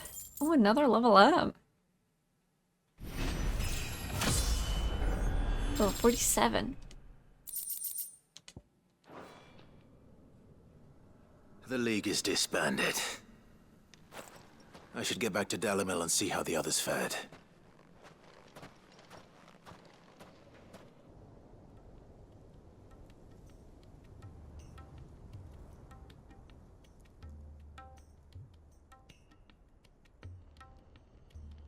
All the Akashic we were able to find have been dealt with. Seems that might be the last of them. Last of them here, perhaps. Lubo, Sir Clive has returned. Clive! What news from Charatina? It's done. Root and branch. I knew you wouldn't let me down. Thank you, my lord. Friends, the Horde has been driven back. The Akashic have been defeated. And we need not fear the arrival of any more, thanks to Clive. Victory is ours. We bloody did it! We saved Dalimil. Lubor, allow me to apologize. After all you have done for this town, we should never have doubted you. But we did. And for that we are truly sorry. We only hope that you can forgive us. We need you, Lubor. Dalimil needs you.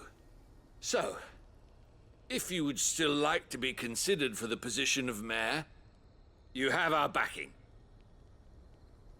You do remember that I'm a bearer, don't you? We do. But that is not a stain on your character. It is a stain on ours. We thought only of what we perceived bearers to be, not what you truly are. The man who saved Dalimil twice over. I see.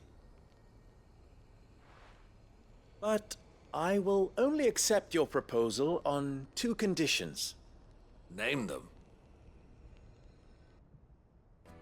Firstly, that you will both do everything in your power to rally your people to my cause. If the Town Guard and the Merchants League do not accept my leadership, it will be doomed from the start.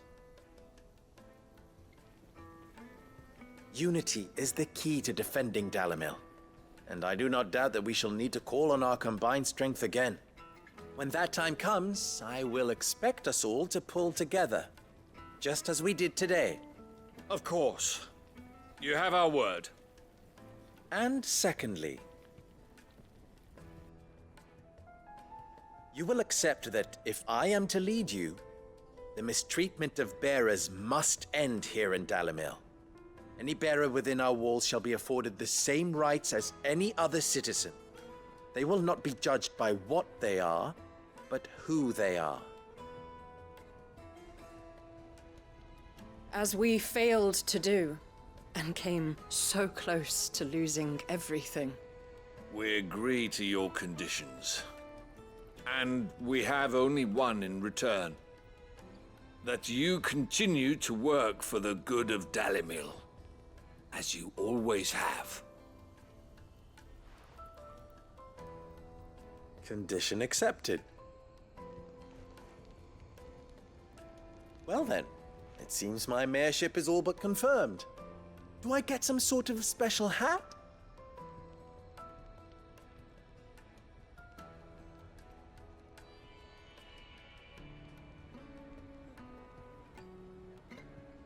How fickle fate can be. Not so long ago, I had resigned myself to leaving Dalimil in disgrace.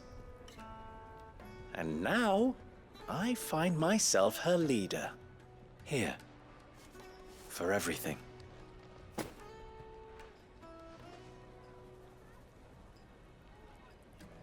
Lubo. About the children. Fear not, you are of course relieved of your responsibility. I would sooner face another horde of Akashic than see them brought up as outlaws. I'll make sure they're safe here. I don't doubt that you will. And not just the children, but everyone in Dalimil. I'll do my best. Can't have all your hard work going to waste.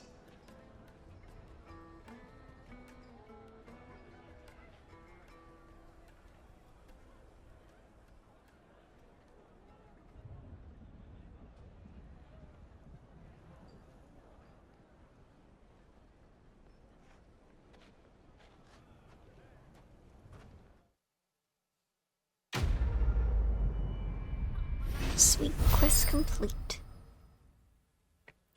Finally, freaking Dalamel's got its act together.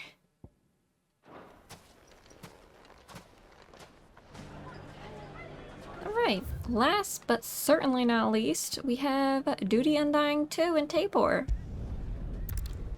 Lord Marquis, if you have a moment. What is it, Cyril? One of our brethren lately journeyed across the strait in order to pursue a new avenue of inquiry in our ongoing investigation. He sent an owl some while ago, but we have heard naught from him since. Was he surveying another fallen ruin? No. The object of his study was a savior cult that has arisen in Ash in recent years. We believe it may have some connection to the Circle of Malleus, an ancient religion that worshipped Ultima as its god. By gaining an understanding of this new faith, we hoped to learn more of the Circle's original beliefs. And so you sent one of your brothers to Ash? A continent teeming with orcs and Akashic? Fully cognizant of the risks, yes. I entrusted the mission to one of the most able of our order, the Third Chair, a master of the arts of combat and survival both. Though he has been silent for some days now, I have thus far refrained from sending any others in search of him, lest they be lost in turn. Yet, it seemed only right to inform you of the situation, given your unique experience of the perils of Ash. For as you so earnestly advised me, it would not do to abandon a man to his fate, when he might yet be saved. It would not. But Ash is a big place. Can you be any more specific? Perhaps. The last owl I received from him mentioned a village where he had heard the cult were wont to assemble. Mickleburg was its name. It lies in the southern reaches of Waloed. If aught ill befell him, I expect it did so there. Right. I'll see what I can do. You are much too kind, my lord. Go then, with my hopes, and may the Firebird's flame ever burn in your heart.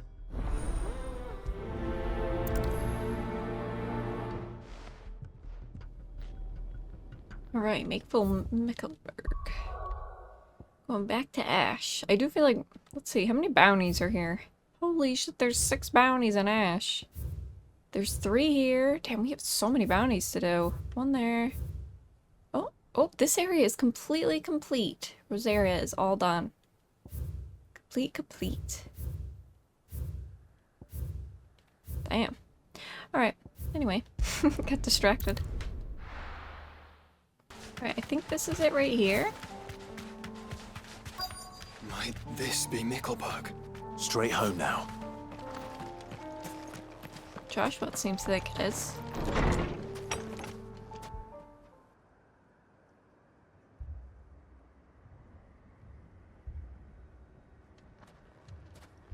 These people aren't turned. And the village seems safe enough at least.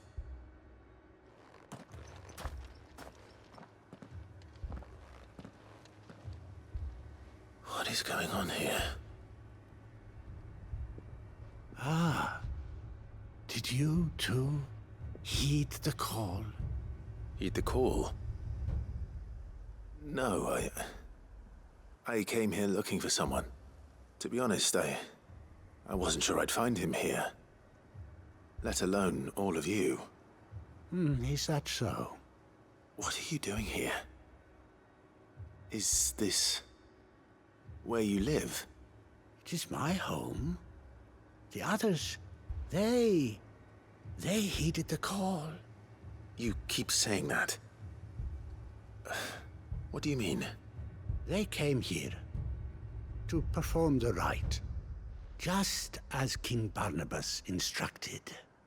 This village is their altar, where they shall cast their shoals upon the gentle waters and give themselves to the Lord. Give themselves? Oh, Lord. Cleanse us of our sins. Let us be reborn in your loving arms. Free us from the torment of this mortal realm. They want to be saved. Forgive me, but did another foreigner like me come here? He was probably wearing a cowl. You mean the traveler from Storm? Yes. He's staying at my house, toward the rear of the village. Thank you. If you don't mind, I'll go and greet him. They seek the same salvation Barnabas did. At least the third chair still lives. Let's go and find him. This is awfully creepy. In this house? No. Back here, right? Yeah.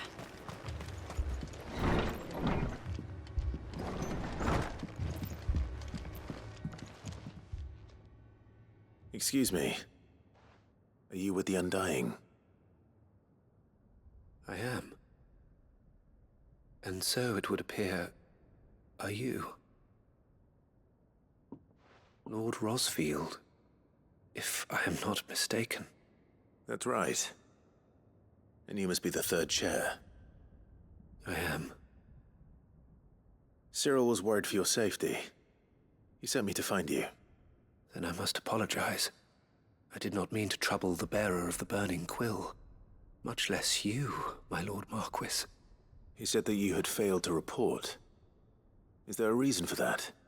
I came here to study the followers of this new faith. But the more I learned of them, the more my own faith began to falter. You have seen them at their prayers, have you not? They devote themselves to the veneration of their Lord with a fervor I have never seen before. Praying night and day that they might be rid of their wicked wills and reborn in their Saviour's light. Not that they might be granted respite from their worldly woes, but so that they might continue to serve him. Serve him with all of their beings. I, too, swore to devote my life to the service of my Lord and Master, but this... 'tis different. It is more. And so I would see it through to the end. See these people safe, that they might achieve their dream. That they might do their duty to their Lord. Even if it should keep me from doing my duty to mine. You do understand what their dream is, don't you? I do, my lord. They would cast aside their wills and become a Kashik. I know that it may be hard to believe, but to these people, that is the very essence of salvation. Forgive me, my lord, but I must remain here. If you are to return to Master Cyril, I would consider it a great... Did you hear that, my lord? Something is happening. I'll go and find out what. Stay here.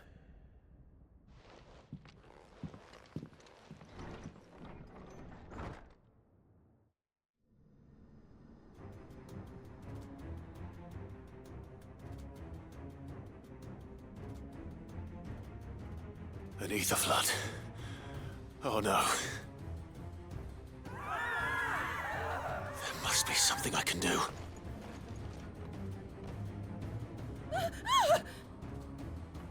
Echoes as well. Found her. Ready, brother?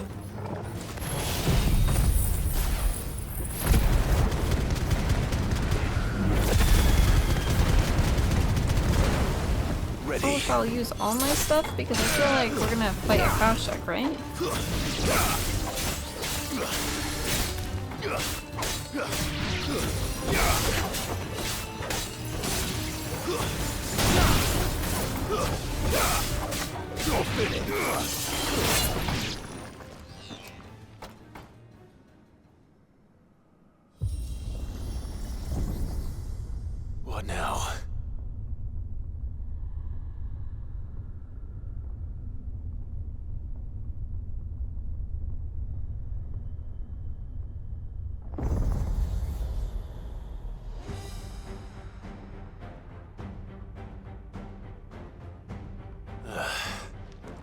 We meet again.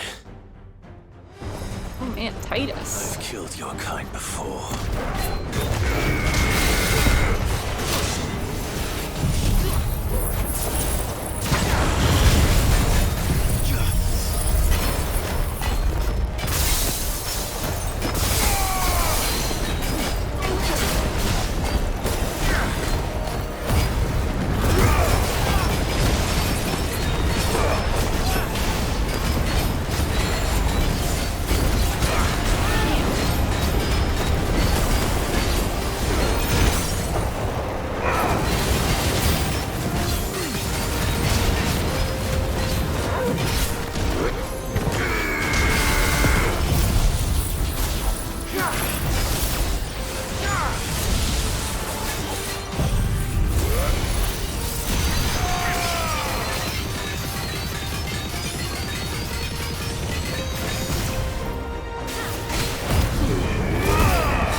Range on that was a lot bigger than I thought.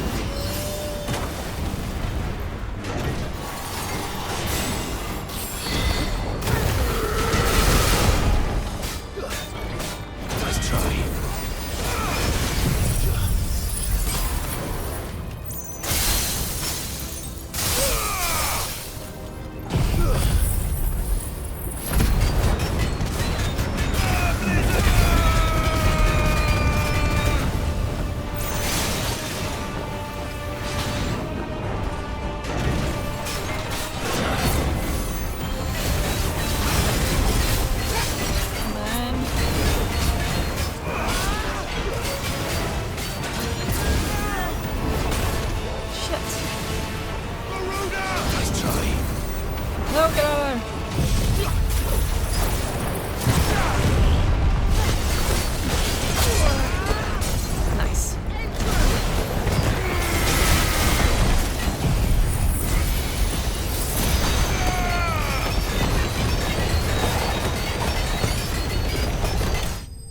I did it.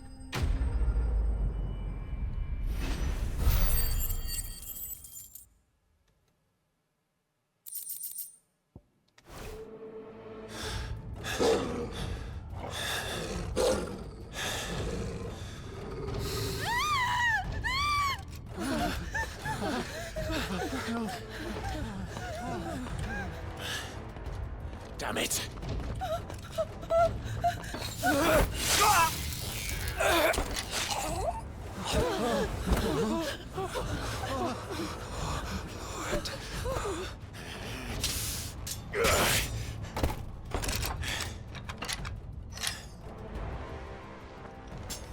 Don't you die.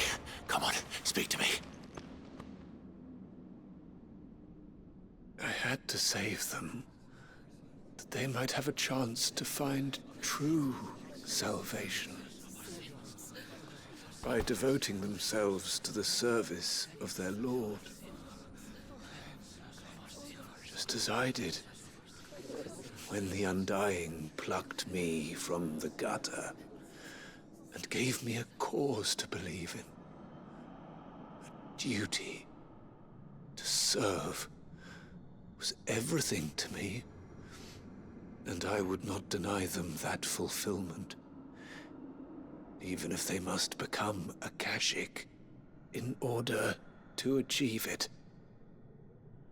Forgive me, my Lord Marquis. I did not mean to trouble you with this. My findings. Could you deliver them to Master Cyril for me? Of course. Your duty will be done.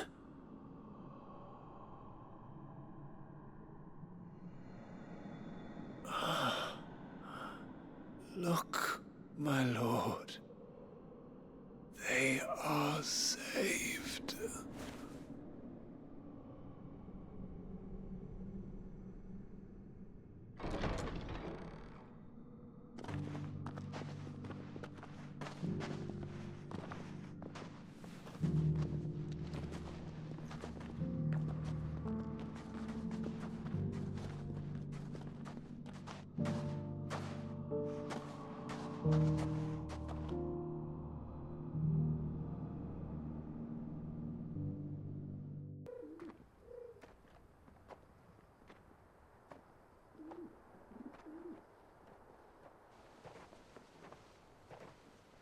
They are saved.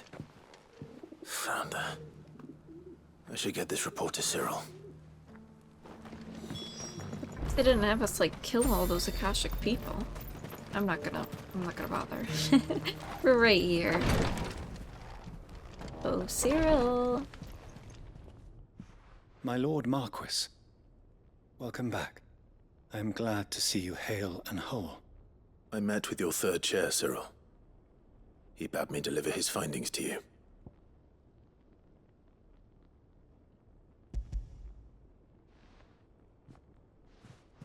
Thank you, my lord. He remained in Ash? He died protecting the villagers from an echo. I buried him in Mickelberg. I'm sorry that I couldn't save him. If you could not save him, no one could.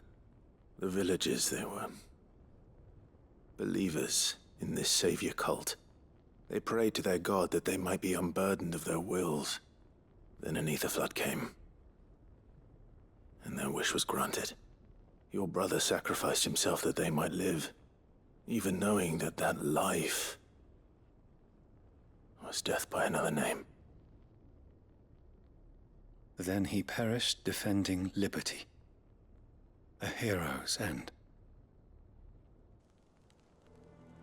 For the right to choose how one dies is no less sacred than the right to choose how one lives.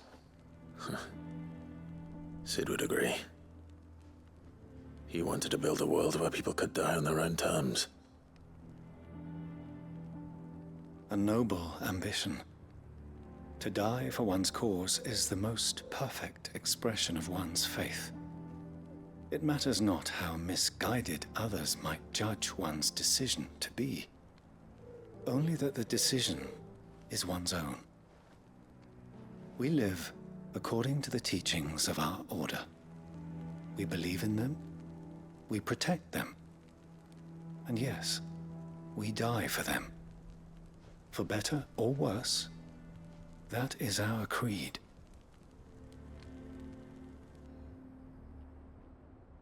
But he didn't die for your creed. He died to save them. And you still believe that what he did was right. I believe that he believed it was. We of the Undying are not slaves, but willing servants. And this was his will. The ultimate expression of it. All right. I'd like to know this man's name, Cyril. To know the names of all the Undying who've fallen in the line of duty. They died serving my house. It's only right that I remember them. That is my duty. Of course. I shall fetch the Book of Martyrs at once. My lord, it has been, and shall ever be, the greatest honor of my life to serve House Rosfield. Though our duties may differ, yours is no less important. I pray with all my heart for your success.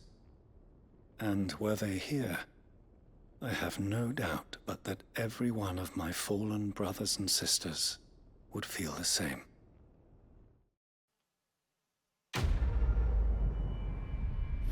And that, I do believe, is the final side quest. Oh, nice, another one of these.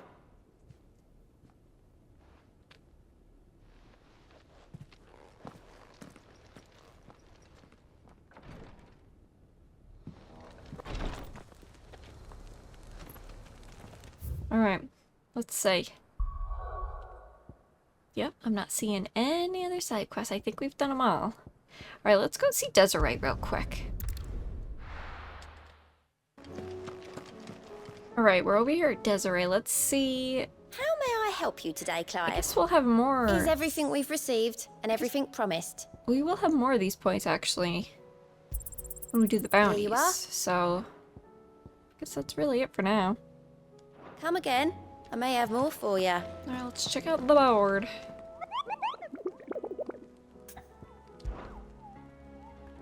Alright, we are at the hunt board. I'm excited to actually do the hunts now that we have Joshua and Jill. Every time we've done the hunts before, it's only just been Clive and Torgal, so that's going to be interesting. So we're going to start off with Pandemonium. Alright, so I'm right here on the map. I'm in the Kingdom of Elude. Definitely the closest fast travel is the Shadow Coast, and I'm right over here.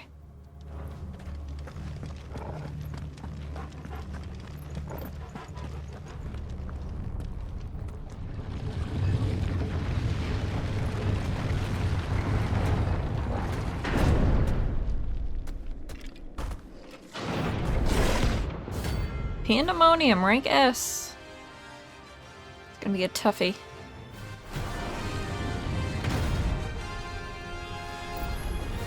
Oh look, it's the king of the castle.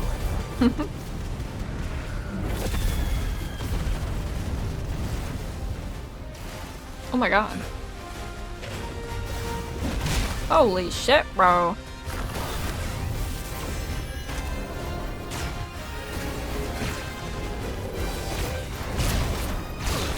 Damn. Alright, time to...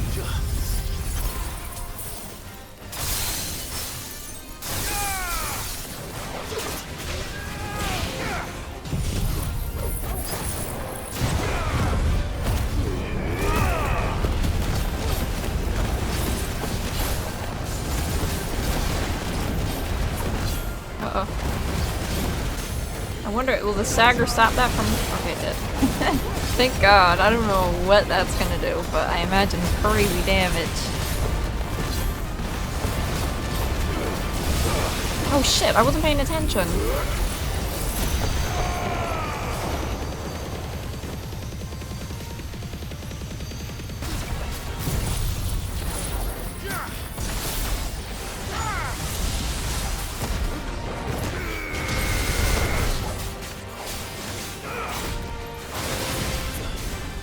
Oh, two of them now, huh?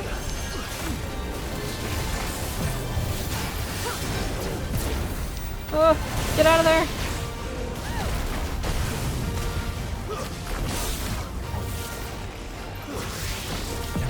Oh. Huh? Rectus of horror.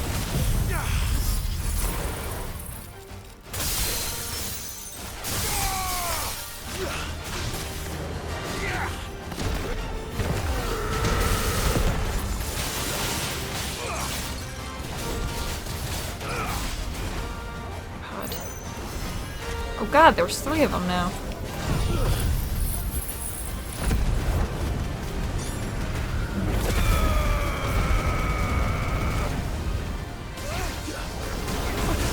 Oh! Come on.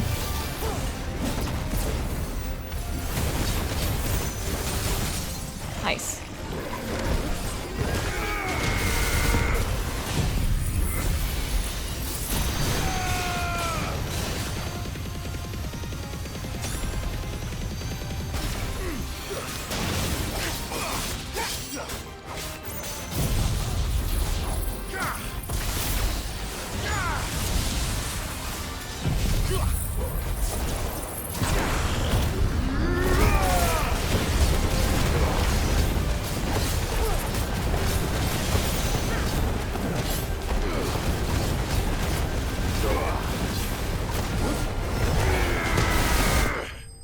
Thank God. Thank God, because I was about to take a lot of damage. Alright. I don't remember, but I think that might be the last S rank. Your reign is at an end. I'll have to double check though, because I'm not quite sure. Alright, back to the hunt board. What is next? Damn, I can't believe how many... No, there is another S right here. I think that's the last S rank? Yeah. Alright, next one is Gobermouch. It really looks quite pathetic compared to the guy we just fought. Alright, it's in Isla Elude. So maybe like over here? That seems like a good spot for it. Let's go check it out. I'm assuming it's up here. If not, I will just cut this out, but you never know.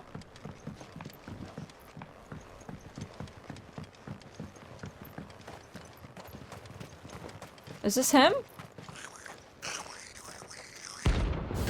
Oh, I feel kind of bad. He was just sitting there minding his own business.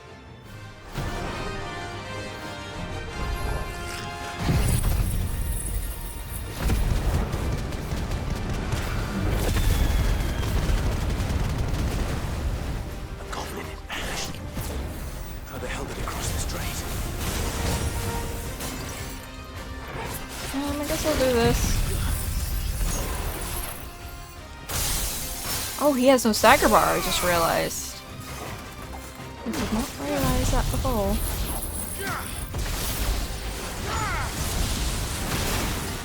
Well, in that case.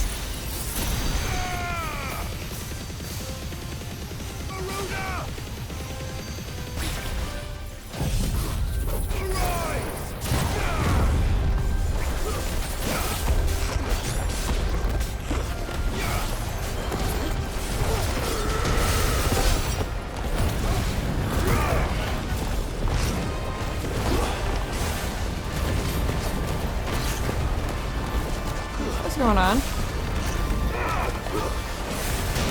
Times like these, tornado is not good.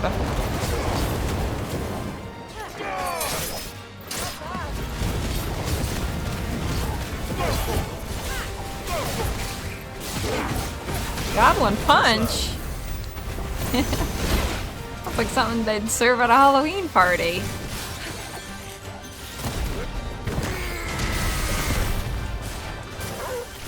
Oh, wow, Torgal, good job.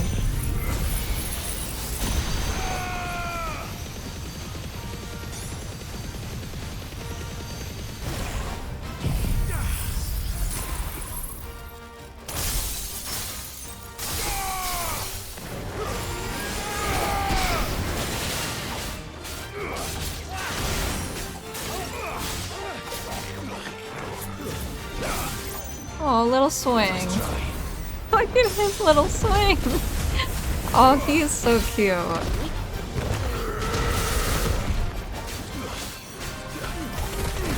Wow. His goblin punch was actually quite mighty.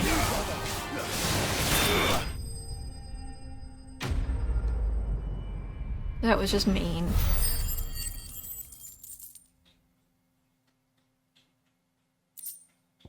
Primitive battle horn. Your journey ends here. So little numbers. Oh, is that a chest? Can grab that real quick. Some music.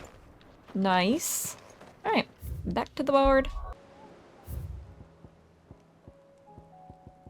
Next up we have Bygul.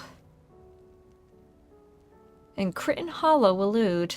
Alright, well all of this is Crichton Hollow, so I guess I'll just fast travel here, and then when I find it, I will show you where it is. Is that him right there? I think it is. Alright, well the fast travel's literally right there. Just spawned in and I could see him, but it looks like he's right about here, right about the K in Crichton. If this is him, but I'm pretty sure it is. It looks just like the picture. Those glowing blue horns or antlers. He looks really cool.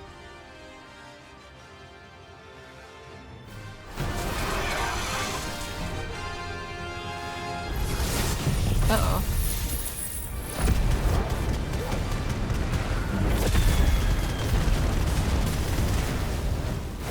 That's no ordinary curl.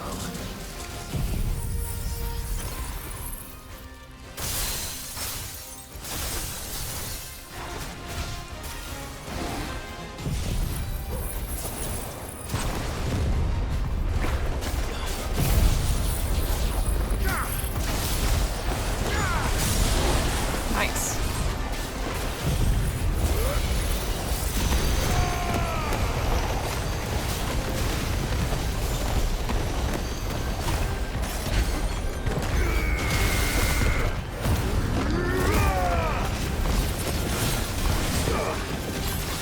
I've been thinking about swapping out the tornado, especially because we're like at the end of the game. And because it's really now just a hindrance, it's really good for getting rid of the stagger meter, but when it's just one enemy that I need to kind of see what I'm dodging. It's just not very good.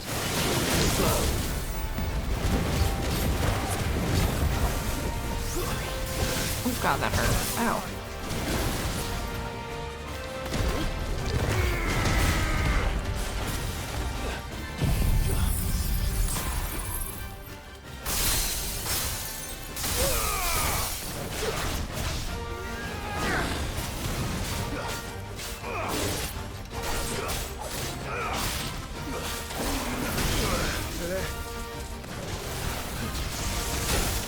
Holy shit!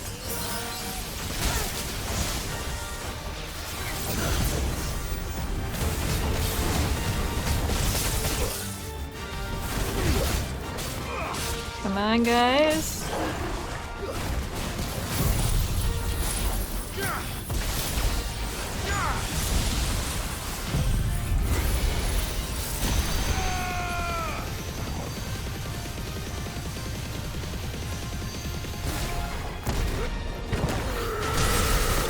Nice.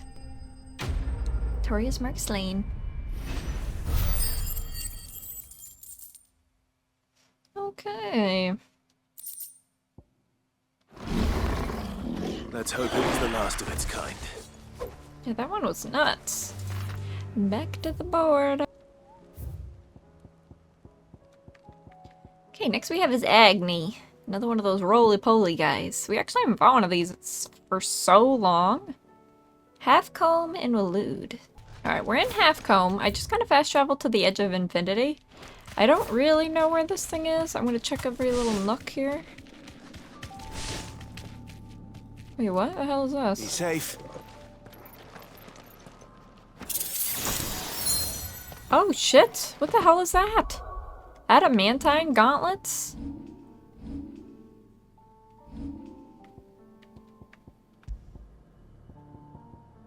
Wait, what? Is this what I just got?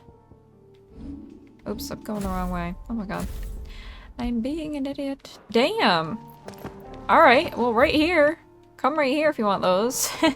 I can't believe that. Damn, I should have came back here so long ago. What an upgrade. Is there anything over here? No? Alright.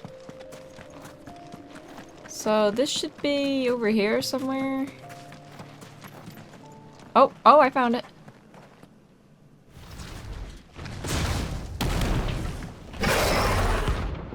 Oh, it's a Kashik. Oh. Agni rank A.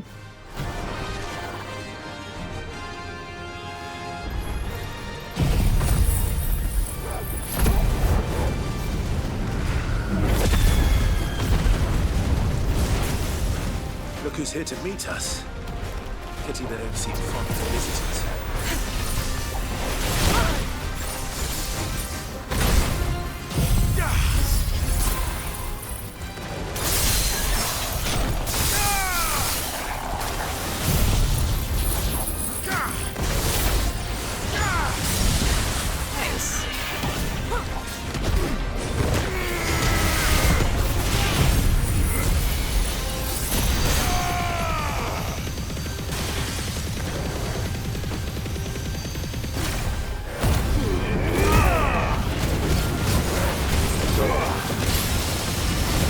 Joshua's doing that cool shit again.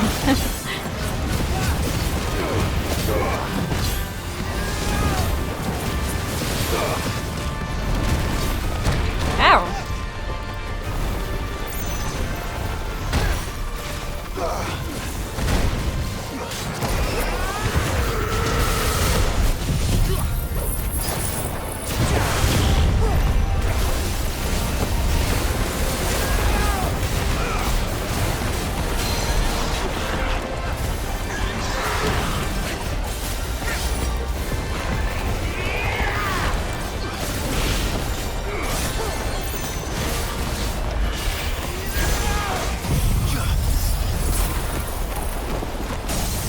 Nice.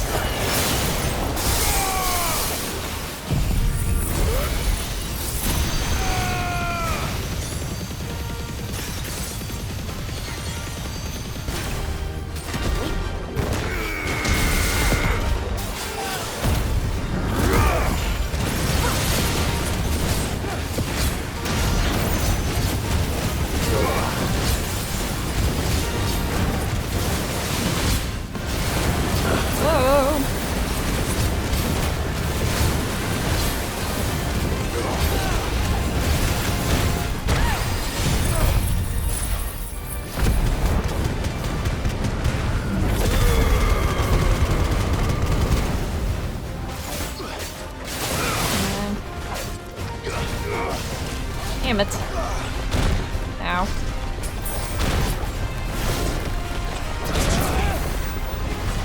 I wonder if he can get staggered while he's like that.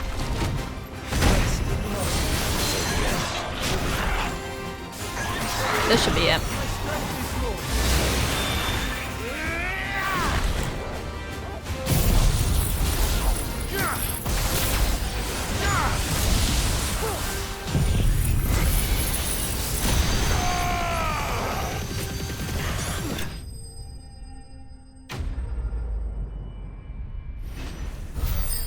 Alright, that is that. Another bounty claimed. Stone tongue. I've had warmer welcomes. I think I actually really needed that crafting material. Alright, let's head back to the board. Alright, next up is Usher to the Underworld in Titan's Wake Dalmekia. Alright, so I would think maybe it would be over here. Either over here or in one of these little areas. So I'm gonna check here first. So I'm gonna come to the Gilded Path. Be safe. Oh.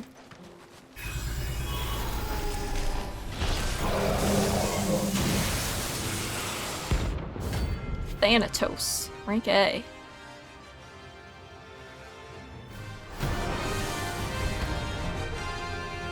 Alright, real quick, in case you're curious, it's right here on the map.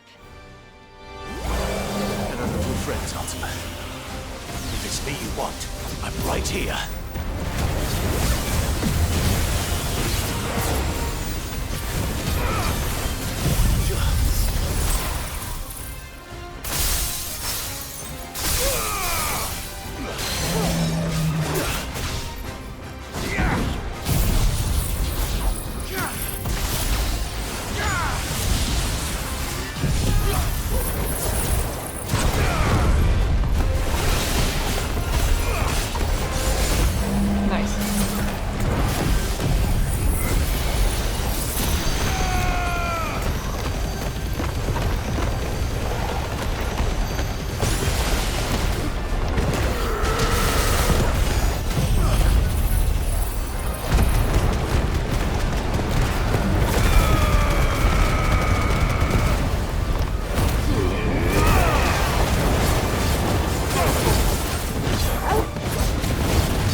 Destructo, that don't seem good at all.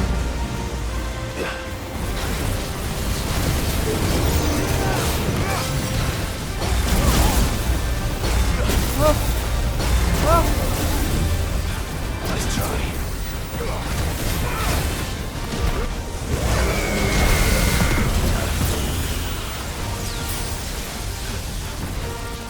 Okay. Nice try.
That was an intense last couple of seconds.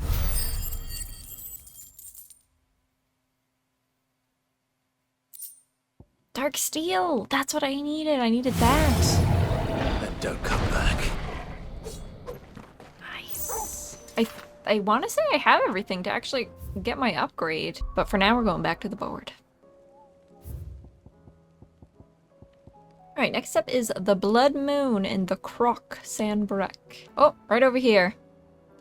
Alright, I'm gonna head there, so I will see you guys in a second. Actually, I think we fought those bomb guys here, didn't we, last time we were here? We fought the freaking... Uh-oh, it's another orb. Come on. Come on, Ambrosia. I can walk from here. Get your act together. Caution, brother.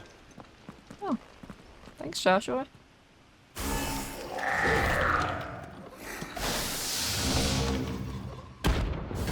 Terminus. Rank A.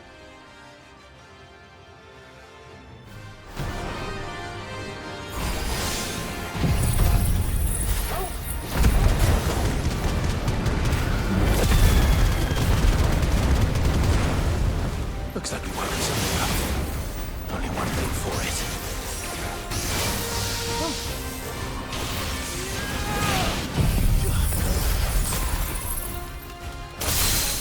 Nice.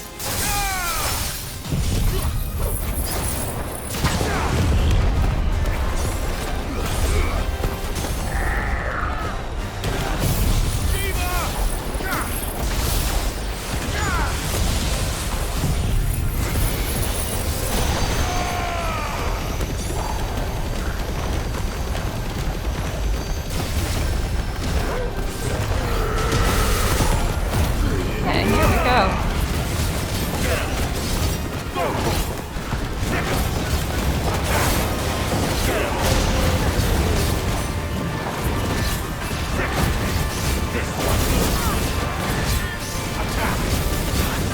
I'm being really stupid. Too slow.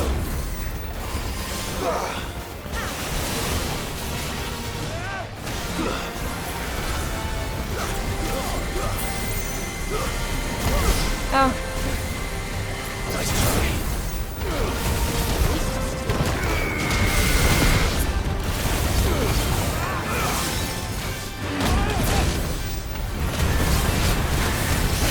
Too slow. Oh, nice.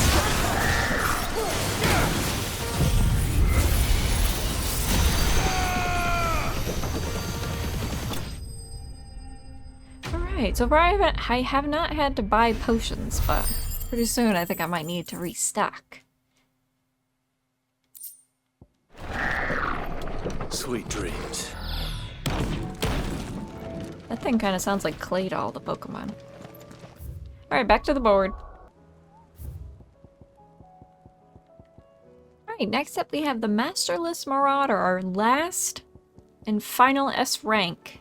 Alright, I think this is it. Just in case it is, I'm right here. I'm in Waloed. This is the closest fast travel.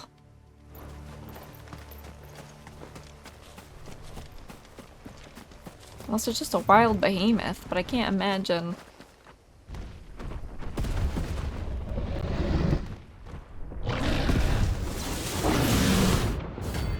Behemoth King.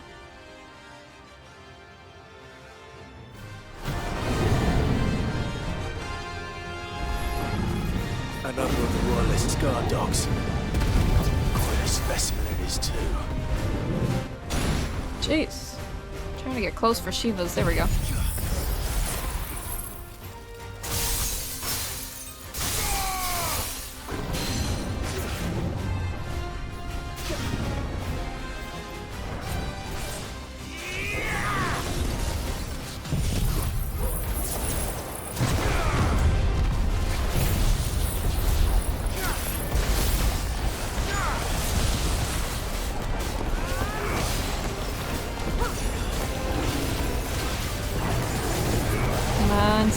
Stagger!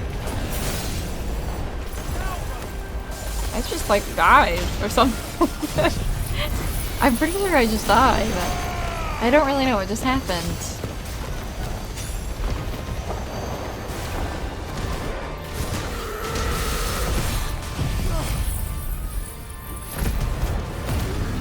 Oh shit, I think I just canceled that early. Like an idiot.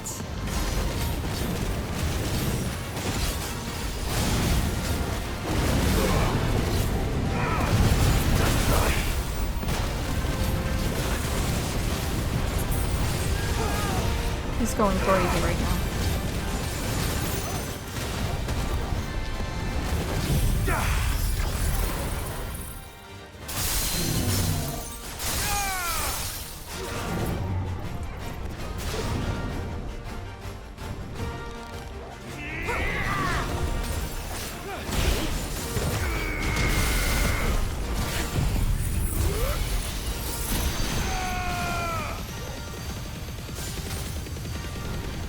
Damn.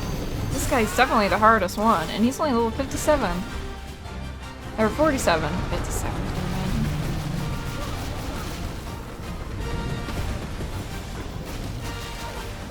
Oh my god.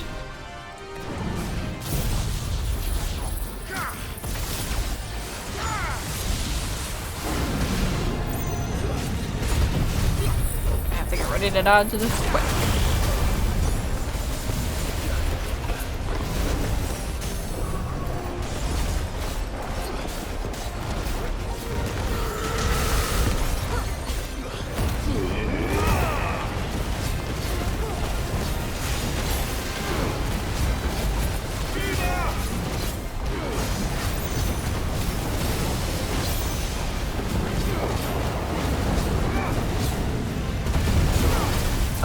Oh, I did dodge it in time.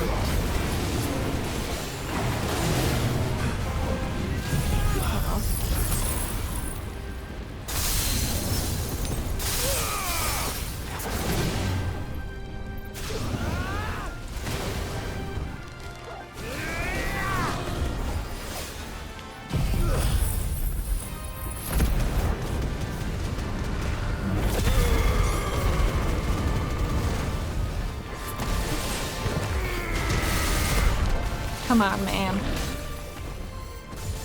Apocalypse. Oh my god. Bob and weave, bob and weave. Oh god. Oh god, what is this?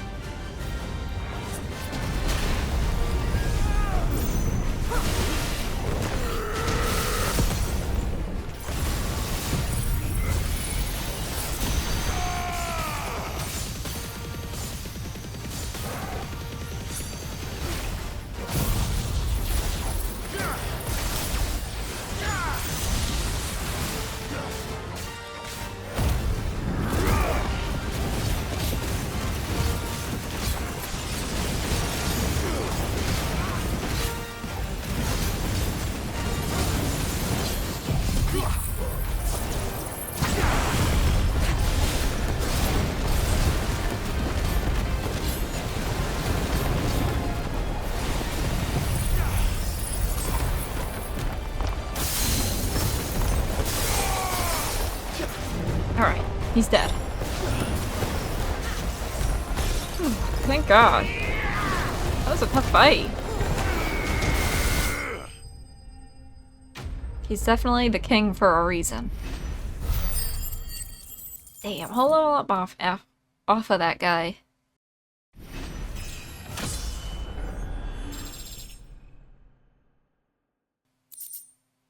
Ooh. No match for you, eh, Torgal? No mention of poor Joshua or Jill who helped us. Alright, back to the board.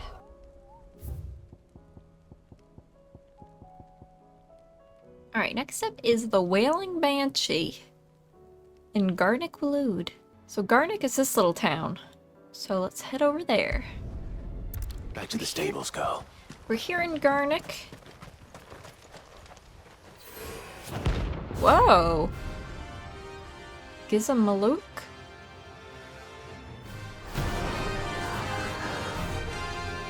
Wow.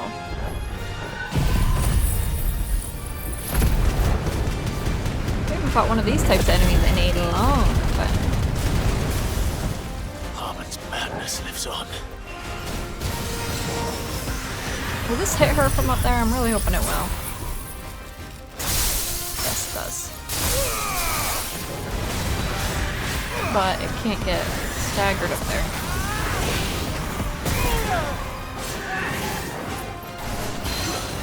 There we go.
Will this be enough, I wonder?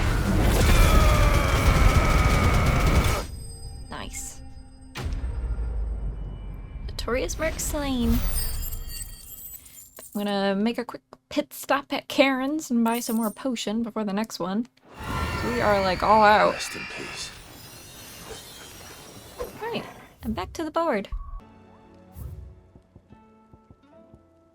Alright, next up is the Grim Reaper in Sandbreck. Oh, it's way over here. By West Watch. Alright, I'm gonna head over there now. Probably gonna go to Northreach. Oh, I think I see it. We're at the Cape. We're right here. It looks like it's like right here. This is where Northreach is. I think. Yeah, there it goes.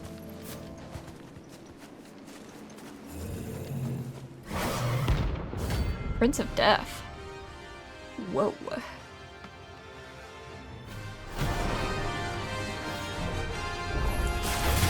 That's another one.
Damn it. I did that at a really bad time.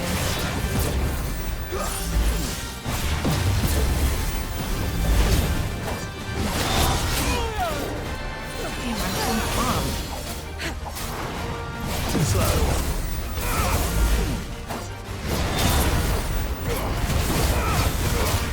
I wish the Prince of Death would start to chill out. Oh, I did that too late.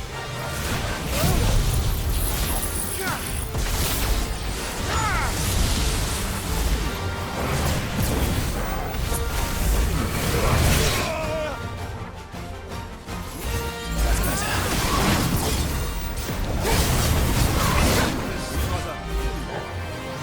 Too slow.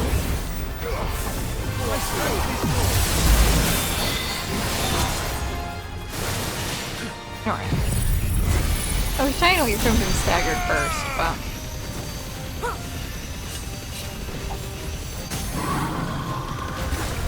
it is what it is.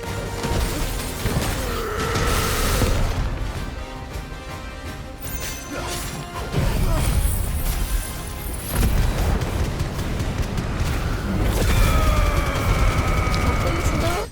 Nice. Alright, and with that, we only have one more bounty left to do. Dark Steel. I'm getting tired of these things. Well, I was getting tired, so good thing we only have one left.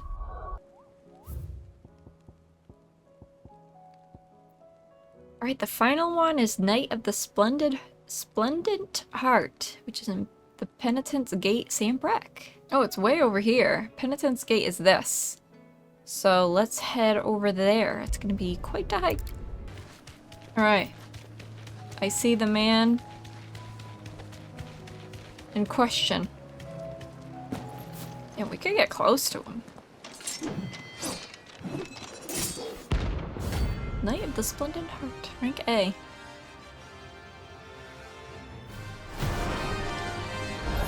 We're right here, by the way, in case you're curious. You're the outlaw!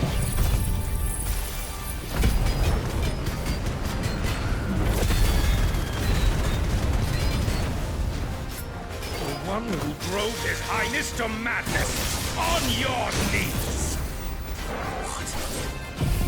He hasn't heard.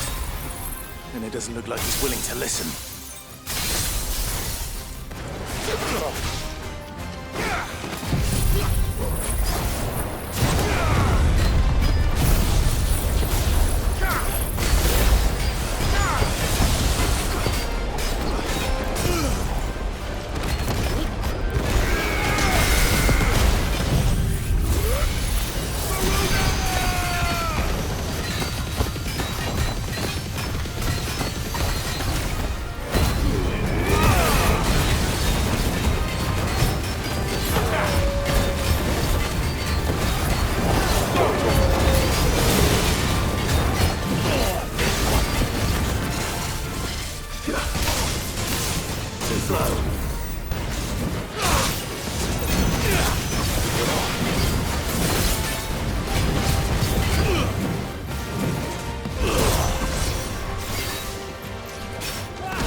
He's done. He's done for.